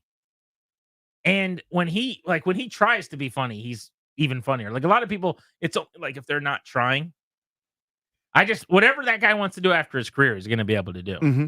Because he's like this Ryan Fitzpatrick level character now. Where the mythical legend. Like I saw, Jameis Winston eat 50 wings and throw for 500 yards. Just like that kind of crazy character. He's like a Bill Brasky. No doubt about it. No doubt about it. How should Adam Peters balance the locker room chemistry, which is nearly perfect, with trying to get better at the deadline? I know it's a different sport. I'm reminded of when the Nationals had their bullpen sorted out. And everyone kind of thought they needed help, maybe a legitimate, formidable closer, some other late inning arm. But they had a really tight-knit group of guys, including Drew Storen and Tyler Clippard, who were roommates and best buddies. And they go trade for John Papelbon. And he was not welcomed into that clubhouse as kind of a known, not-so-friendly guy, right? With open arms. And I remember at that time, there was not a revolt, but like players were really upset. You remember Clipper went on record upset about it. Exactly. Yeah. And a lot of guys were salty that they took Storen's job away. And it actually really backfired. Not because Papelbon wasn't good and grabbed Bryce Harper by the neck, that too, but it backfired because you had a good thing going and everyone's roles changed and they were kind of annoyed by it. And that brotherhood you'd built and all the work you'd done culturally kind of dissipated. And I wonder just how much a part of the discussion that's going to be for Peters and his staff. So there's the other side of that coin, though, would be, I think about it, another baseball analogy, where you have to earn a trade deadline deal. In other words, if you're middling, if you're performing below expectations, let's say you're playing with a lot of talent and a high payroll, if you're playing like a 75-win team, I'm not going to give up future assets to bail you out. I'm not doing that. I'm not throwing good money after bad. But if you are an 80-win team playing like a 90-win team, well, let's go. Let's add here because you got something special going. And you almost look at it like a reward. So there's a to your point, you're 100% right. If you get it wrong, it can be catastrophic. It can do more harm than good. If you get it right, maybe one individual player's bummed out, right? Like a cornerback that gets, maybe Noah Benogany gets less reps, or I don't know. Forbes gets benched more. So okay, that's a bummer for that guy. But the team could be more successful. I think that's a huge deal. So it is a tough, tightrope to walk, but you got to walk it. Yeah, I want to hear from you guys on this next. 800-636-1067. Should they just try to improve the talent at their weaker positions, or would you go smaller on moves to make sure that this chemistry, which is uniquely excellent, going all the way back to, I haven't seen anything quite like it since maybe the Gibbs 05 and 07 runs, like that type of locker room. Would you want to stick to what you've built, what you've got in the locker room, and take your chances? You're listening to The Fan.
Canton Danny on the Fan. Danny, pray for me. The reason I ask is because it's fallback time. My kids' schedules are all jacked up. Oh, yeah. My boy went to put himself to bed today at like 5 o'clock. Pwned. My wife was crestfallen. Oh, yeah. That means like 3:47. Oh, yeah. That's a 4 a.m. wake up. Yep. People sleep, man. We need to get rid of this thing forever and ever and ever. If you don't have children, you don't understand. We need to get rid of changing clocks. It's not useful anymore. It's not worthwhile. We need to stop doing it. Who's going to run on that platform? You get my vote. Who's going to do it first? Who wants to make it happen? Who wants to do it? Who's my guy or girl? You get my vote. It comes up every so often at the highest levels of the government, and it never seems to go anywhere. I always wonder why. Like, everyone's like, yeah, we agree, and then it never happens. Like, it's from an outdated time. It's from some other, like, I know we're talking about like setting clocks back in time, but it's from some like vestige of a past that doesn't exist anymore. Time to move on. So we were talking about Jameis Winston last segment. Mm-hmm. I thought he was just shooting from the hip, just like in full on like preacher mode, just saying words. Mm-hmm. Apparently he was dropping scripture according to Tobes. Reverend Tobes is with us. Yeah, he was quoting the Apostle Paul when he wrote to James. This is the King James Version, saying in James 1, verses 2 through 4, "My brethren, count it all joy when you fall into diverse temptations, knowing this, that the trying of your faith worketh patience, but let That's what he was patience have saying. a That's what he was perfect talking work." about. Yeah. So do you think Nate Burleson knew that? And Nate Burleson was like, oh, No doubt. I think he knew. Did you? Okay. So I was on the outside of the like their inner monologue. Like they had an AB They're on the same conversation. wavelength. Yeah. You think they were? Do you think Nate Burleson was just like, I totally agree with you, Jameis. On to the next question. So I think Nate Burleson was doing what I used to do, is no matter what the answer was to a question, I would say, that's good stuff. And then just start to saying something different. You were a good stuff guy. I said good stuff, and you wouldn't believe it. A good stuff eater. The number of time I said good stuff. In fact, we used to have Mike Rizzo on the show forever ago. And Mike Rizzo's then assistant, Harlan, like texted me. She's like, do you realize you say good stuff after everything that Mike says? You're a It was liar. hand to God. And to that point, I went, oh, I guess I didn't. But, oh, my God, I guess I said all the time. And AJ, our old producer, put together a montage of me saying, that's good stuff. It's good stuff. It's good stuff. Good stuff. Like, that's all I said. This is before I was with you. This is like, he had 100 volumes that he'd been keeping of me saying good stuff. Oh, so boy. I think it was that. Yeah, that's just what he's saying. Yeah, I think he says, no doubt, the band, the way I say good stuff. What's your answer on Peters and whether you'd rather add talent at positions where they're bad and risk some upset or some turmoil in the locker room, or play it safe and part of the course here with what you got and the guys that like each other? So if you swing big, like big game hunting, aka that's a future top, first round pick, a second round pick, or something like that, you've got to be really sure that's not going to be diva. That you got to be really sure that's not going to upset the apple cart, to use that expression. I don't think a fringe move of a 4th or 5th round type player that's going to get a return that's going to help you around the edges, which is what I'm guessing they might do, is really going to upset the apple cart there. So if you go big, you better be really sure. I would just add at the positions where you need to. I'm less bothered if, like, with all due respect, because I think these guys are giving you a lot of effort and time and sweat and tears. But if Forbesy, I'm sure that's what we call him, Emmanuel Forbes or Noah Igbenogany or somebody, if they're bothered because another corner's coming in here when, hey, you told me I'd give you everything I had, I'd get back on the field. I'm sorry, we're trying to go win. If it's a different position where you got a little more proven talent, maybe I'd feel differently. But where I'm trying to address, say, corner, I'm okay if a couple of people are frustrated because here are the guys that matter moving forward. St. Just, Sandra still. That might be. Yeah, and those guys wouldn't come off the field if they made a corner. I mean, move. they're still going to be playing a whole lot. Yeah. One of the things we'll be doing moving forward on the show now that we have our new impressions wheel. Yeah. Is we'll be having some breakdowns of the Commanders thanks to the impressions wheel. So I figured we could go through these real quick, rapid fire. Now you wrote down the impressions on the wheel. Yeah, I just did a top of my head first round. We can always change these. So these are impressions you feel pretty good about overall. Yeah. So rapid fire, we got John Gruden. Say something, man. That's a hell of an impression. We got John Walton. Yeah, sure. Thanks, Cam. That's a tremendous voiceover. We've got Josh Harris. So I was wondering if I could just make the wheel. We've got Obama. Let me be clear. Hard to do this one too quick. We got Stone Cold Steve Austin. I'm on that impression wheel, and the bottom line is I should be every damn voice on there. We got Dieter. this is, you know, a wheel. I use wheels for different purposes at home when no one's around. Shannon Sharp. This is the best impressive wheel I have ever heard or seen in my entire life. Skip, hold on, Skip. We got Donald Trump. So people are saying this wheel, I invented it. It's so good. It's the best wheel we've ever seen. Okay. Barkley is Saquon Barkley, I believe. No, this is Charles Barkley. Oh. I don't know what Saquon Barkley sound like, but he's probably very good. Patrick Mahomes. I just want to thank everybody responsible for the wheel. That's Coach Reed and Trav and everybody. We're 7-0 right now, but we've got a lot of room to improve. We'll keep working at it. That one I was a little worried about until you found your pitch whistle. It took 1 second because I was doing another voice previously. Coach Reed and Trav. It talk a sec, yeah. You got Stephen A. Smith here. Let's be real. That's a ridiculous wheel. Everybody knows it. You've got Sean McVay listed. I'm not confident in that. Neither am I. You want to go? Go. Obviously, when we start doing a wheel, okay, we want to be outstanding in whatever it is that we do. Okay, so when we're spinning the wheel, let's pay special attention to it. Let's have every detail right on, and then we'll move on to the next one. Very good. I think Lou it's pretty Holtz. good. All right, let's go for there's a number of things that the wheel's going to spin around, like the wheel's on the bus, and every time that wheel goes forward, the bus is going to go forward too. So then we have a wild card. What is that about? That's you pick it. The wild card is you guys pick. That's kind of good. But you have to do it? I have to do it. Oh, that's great. All right, so I'm going to spin this once, and I just want a 30-second breakdown. Just, we're getting people ready. We'll do this later in the week for a lot more time. Okay, we go. But I want to do a 30-second or so breakdown. You got it. Of what you thought of the game. So there we go. And Lou Holtz. Okay, so that's a Commanders football game. That's a football team. They went upstairs to New York City. And they go up there and it's not actually in the city. It's outside, okay? So they're going to play smash mouth football. If you start playing football the way that this team plays football, that's how you end up at 7-2. So you got Chris Rodriguez in there. And next thing you know, he's with McNichols. And then you got Eckler also. And so they play smash mouth football. They gave up some points now, okay, because the Giants went down the field a couple times. But in the end, they got out of there with a really important, that's a win. That's a major divisional win. Grant and Danny on the Fan. Well, I guess Lou Holtz for now as well. So we will make the big debut of our Spin the Wheel impression segment. We'll do that Wednesday. Wednesdays. We feel good about that? Wednesday's wheel. All right. We do the Wednesday's wheel challenge, Whip 'em Wheels Wednesday, or I don't know. Cool whip. We'll figure that out on Grant and Danny. Don't forget about next, the Commanders are 7-2.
not allowing them to get in goal line. Daniels, quick pass, caught in the end zone. It's Terry McLaurin for a Commanders touchdown.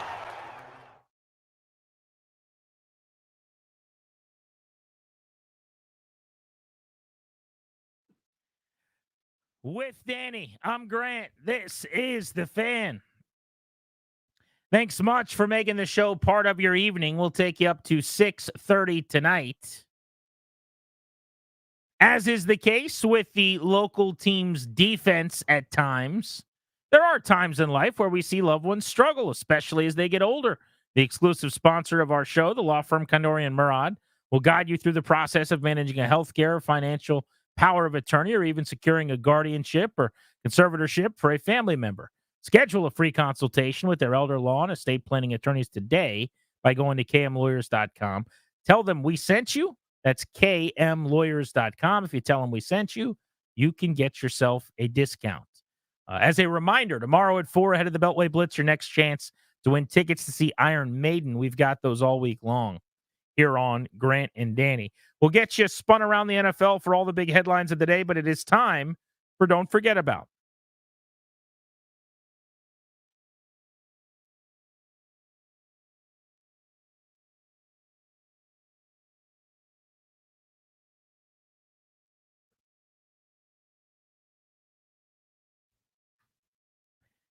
You can hit us up if you want to chime in at 800-636-1067 or on Twitter at Grant H. Paulson at Funny Danny to be part of this segment. We are throwing out little reminders, items from yesterday's game that have not gotten enough attention, that should not go unnoticed, the unsung moments or heroes that made Washington's win work. 27-22 in New York. Don't you dare forget about the fact that Dante Fowler, a guy they signed for actual peanuts, not actual peanuts, but very little money, not the headline defensive end. It was Dorrance Armstrong and others they signed on defense, is on pace for a career high in sacks. A guy that was going to be a situational pass rusher has been really influential and frankly been outstanding in a couple of games. Don't forget about the fact that Dante Fowler had 2 more sacks yesterday. Yeah, that's 2 multi-sack games for him in the last 4. He had 2 sacks in Baltimore. He had 2 sacks in New York. He's got a total now of 6 sacks over his last 5 games. He had a half sack against the Bengals. That was his only sack in a 4-game stretch to begin the season. He's been really good. Don't forget about the fact that while it was very quiet, Johnny Newton in this rookie class continued on the defensive side of the ball to bow up and show well. Mikey Sanders still, I'm sure the one moment everyone will be talking about is when Daniel Jones lowered the boom at the goal line, but out of position, playing outside, very quiet, not tested very much, short tackler in the open field, Newton 6 stops on the ground in the first half. The Giants were able to run the football pretty effectively, but as the game went on, that running room dissipated a little bit, and a big part of that was that Washington took a lead. But I thought, again, the youngsters, the rookie class, Ben Sinnott, only target, a 12-yard catch. McCaffrey, very, very quiet, doing what is asked of him, which is not a whole lot here of late in the passing game.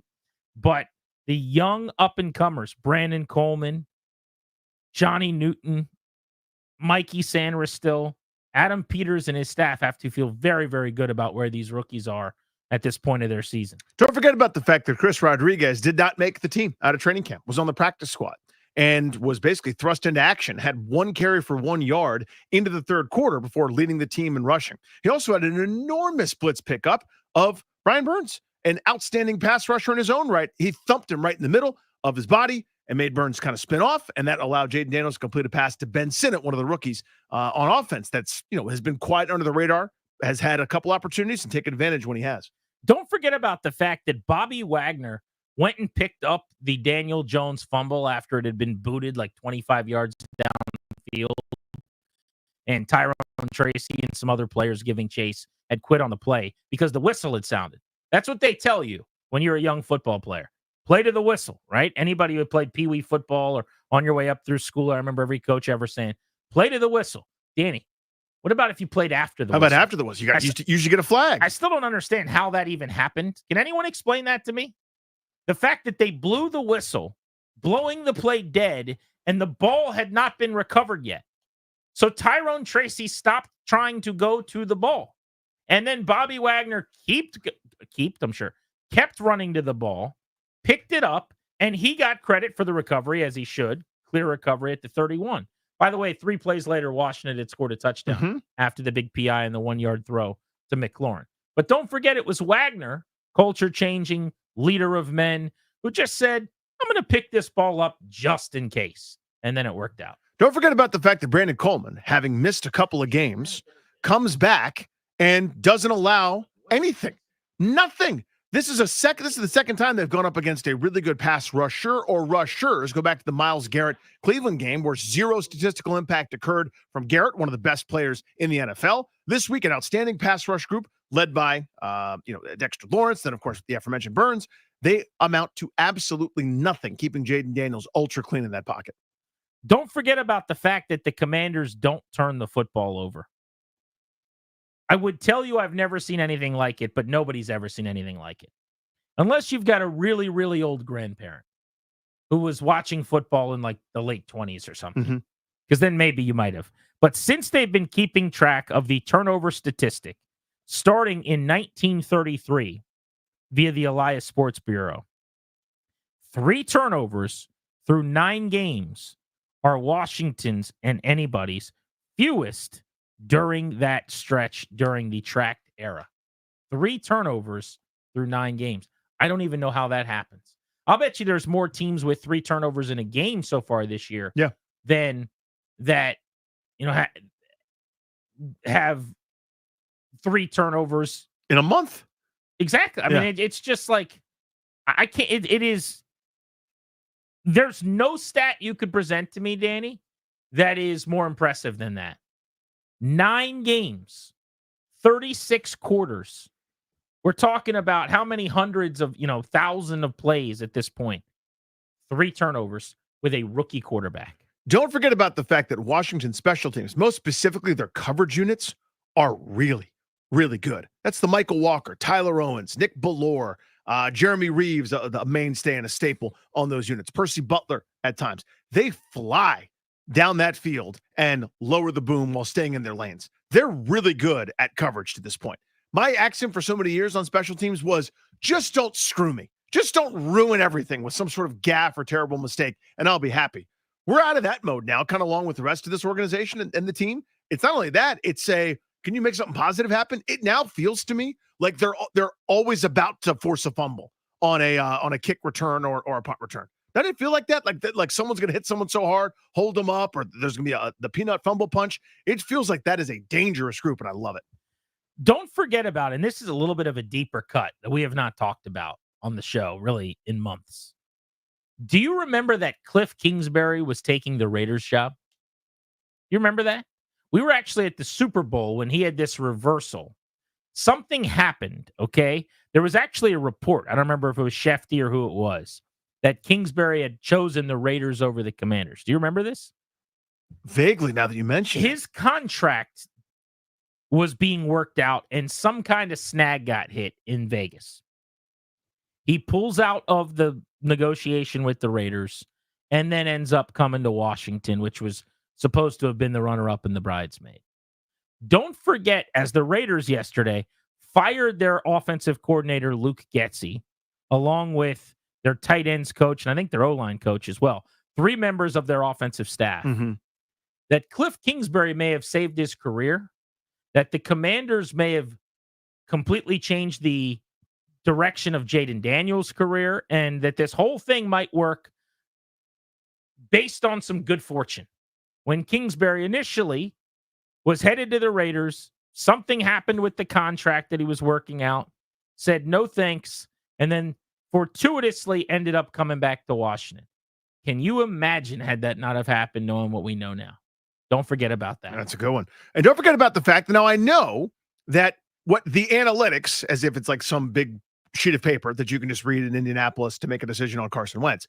But the analytics say you should go for 2 when you're down 14, you score a touchdown. Thank goodness that's what Brian Daboll subscribes to. If I was the Giants, I probably wouldn't do that very often. I don't think I'm good enough. I don't know if I have any 2-point plays that are worth the damn. I know that did Washington a favor because you force yourself to go for 2 again, and all of a sudden that's, a couple of points off the board so that you couldn't, try to drive down and maybe try to hit a tying field goal or something to that effect. I know that that's come back to benefit Washington a couple times. So I hope people end up just sort of being slaves to it, right? Where they see that's what I'm supposed to do without context. That to me is everything. Analytics information should be a tool, not a governing principle. And I think that, overrides everything now where you're afraid for the podium, afraid to answer the press conferences, and you can just point to the analytics. If I'm the Giants with a bad offense, I'm not sure how many times I'd be going for 2 when I'm in that situation. Don't forget about the 1996 Washington Redskins. The last time this organization started the season 7-2 with Gus Frerotte at the helm. He would go on in 16 games on a 9-7 team that narrowly missed the playoffs, Danny, to complete 57% of his passes, 12 touchdowns, and 11 interceptions that year for the Gus bus. Don't forget about Terry Allen. How about this offense? He was a bad dude. What dinosaur was calling these plays, Norville Eugene? 350 carries for 1,350 yards, just ramming him into a brick wall over and over again.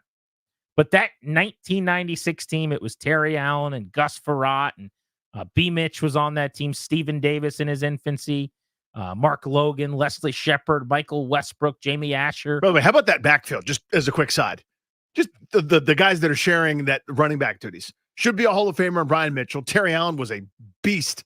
And Stephen Davis, who'd go on for like 1,500-yard seasons up and down the NFL. Just crazy. Wow. It was a one-man show. I mean, Terry Allen. It was all Terry Allen, but yeah. 350 attempts. And then B. Mitch had 35 runs, and Stephen Davis had like 20-some. But yeah, just absolutely amazing. But to your point, that was it, man. 1996. I'm 8 years old. I'm watching defensively that year. It's Tom Carter making tackles, and Rich Owens, Ken Harvey, Dexter Nottage, Sean Gilbert, Marvcus Patton, who ran Lucky's Bar over in Springfield for a while. 1996. Don't forget. Gilbert. Last time they were 7-2. Don't forget about the fact that Ron Rivera and the Marty Party were terrible at nearly everything and couldn't be bothered in a lot of cases to do the work that was requisite of having multiple jobs and gigs. But it seems like they got this Quan Martin kid right. Now, they should have done this. They drafted members of the secondary in rounds 1 and 2 for an offense that was a disaster, thinking that this will solve whatever woes they had in year 4. But Quan Martin played 98% of snaps yesterday on defense and has been a good, sound fit as a kind of, in and out safety spot. He's played in the box sometimes. He's been in the secondary. He's done an awful lot of good here, and he seemed to have found a home. All right, from Don't Forget About, we'll turn the page now. On to Pittsburgh we go. The Commanders 2.5-point favorites over the Steelers at home. Cannot wait for this game. So 2 things. 1, Mike Tomlin off a bye week. Mike Tomlin as an underdog. If you want to talk about against the spread and like betting trends, if you're into that kind of thing, you don't bet against Mike Tomlin as an underdog. He's the most profitable head coach dog of the last 20 years. And you do not bet against him off of a bye week. This is not going to be an easy game by any means. I also don't think the Steelers are great. Let's not pretend like they're playing Kansas City or something. Russell Wilson's played 2 really good games in a row. Offensively, Pittsburgh has looked much better the last couple of weeks. But this is a championship-level defense, a mediocre offense, a really good coaching staff.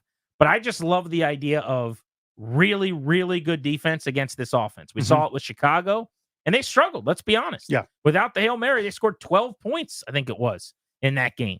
It's not good enough. The red zone woes were a big, big deal. So this will be maybe the last really good test against a playoff Super Bowl caliber defense that they'll face until the postseason, perhaps. Well over 400 yards of offense each of the last 2 weeks. Talking about Pittsburgh.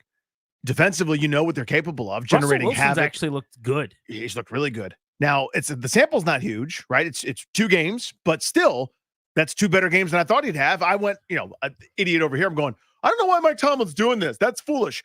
Maybe the Hall of Fame coach has a decent idea of the pulse of his lads.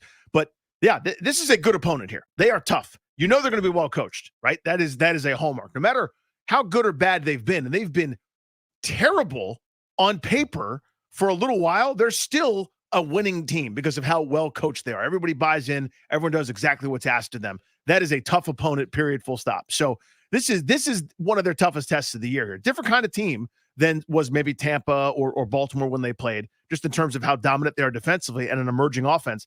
I don't know if I trust Washington's defense here. against a Steelers team that's been capable the last couple of weeks off a bye week as well. This is a tough one. Some Monday NFL headlines for you one day ahead of the NFL trade deadline set for tomorrow at 4 o'clock. We'll have all your coverage all day long on the Fan. Jameson Williams has been reinstated by the NFL to the Detroit Lions following a 2-game suspension for violating the league's policy on performance-enhancing substances. Williams can resume practicing with the Lions this week. He is eligible to play in Week 10. Detroit is visiting the Texans Sunday Night Football. That's going to be a great Good game. matchup, yeah. I mean, Detroit has really been short weapons, and they've really been short in terms of offensive production. So that's a welcome boost to have him come back. Good news for the Seahawks and DK Metcalf. Head coach Mike McDonald, who interviewed for the Washington job before taking the Seattle job, he said today that DK Metcalf, who's got a knee injury, will return after their Week 10 bye. So there was some thought that this could be a very lengthy recovery for DK Metcalf. Missed the last 2 games after suffering a grade 1 MCL sprain in Week 7 against the Falcons. Seattle went to overtime, lost on a beautiful walk-off dime from Matthew Stafford from 40-plus yards out yesterday. Yeah, that was incredible. In his absence, talking about Metcalf's absence, Jackson Smith and Jigba went 7 for $180 and 2 tutties yesterday in that game as well. They've got some receiver options there in Seattle. David Njoku, the Browns tight end, is apparently a guy that a lot of people want their they're calling. They want their hands on. Well, Jordan Schultz of Fox Sports says not so fast. He's being told, quote, it is highly unlikely that the Browns trade David Njoku, despite all the calls they're getting. Remember, the Browns were one of the first teams to become a seller when they moved Amari Cooper. Njoku, very, very talented, but 28 years old, had a monster 81 catch, 800-yard season last year with 6 touchdowns. He looks like a prototype tight end. Dude, I was watching him pregame at the X a couple weeks back when Cleveland was there, and he does everything shirtless, and he comes out, he does wacky bits. He is one of the most intimidating looking players I've ever seen in my life. So I have, you're patient for a long time, and now you look up and the dude, as you said, is close to 30 at this point, right? And you're going, when is my great production going to happen? Last year was really good. So I guess I'm talking out of both sides of my mouth here, but this, he feels like, to me, he could be the best tight end in the NFL.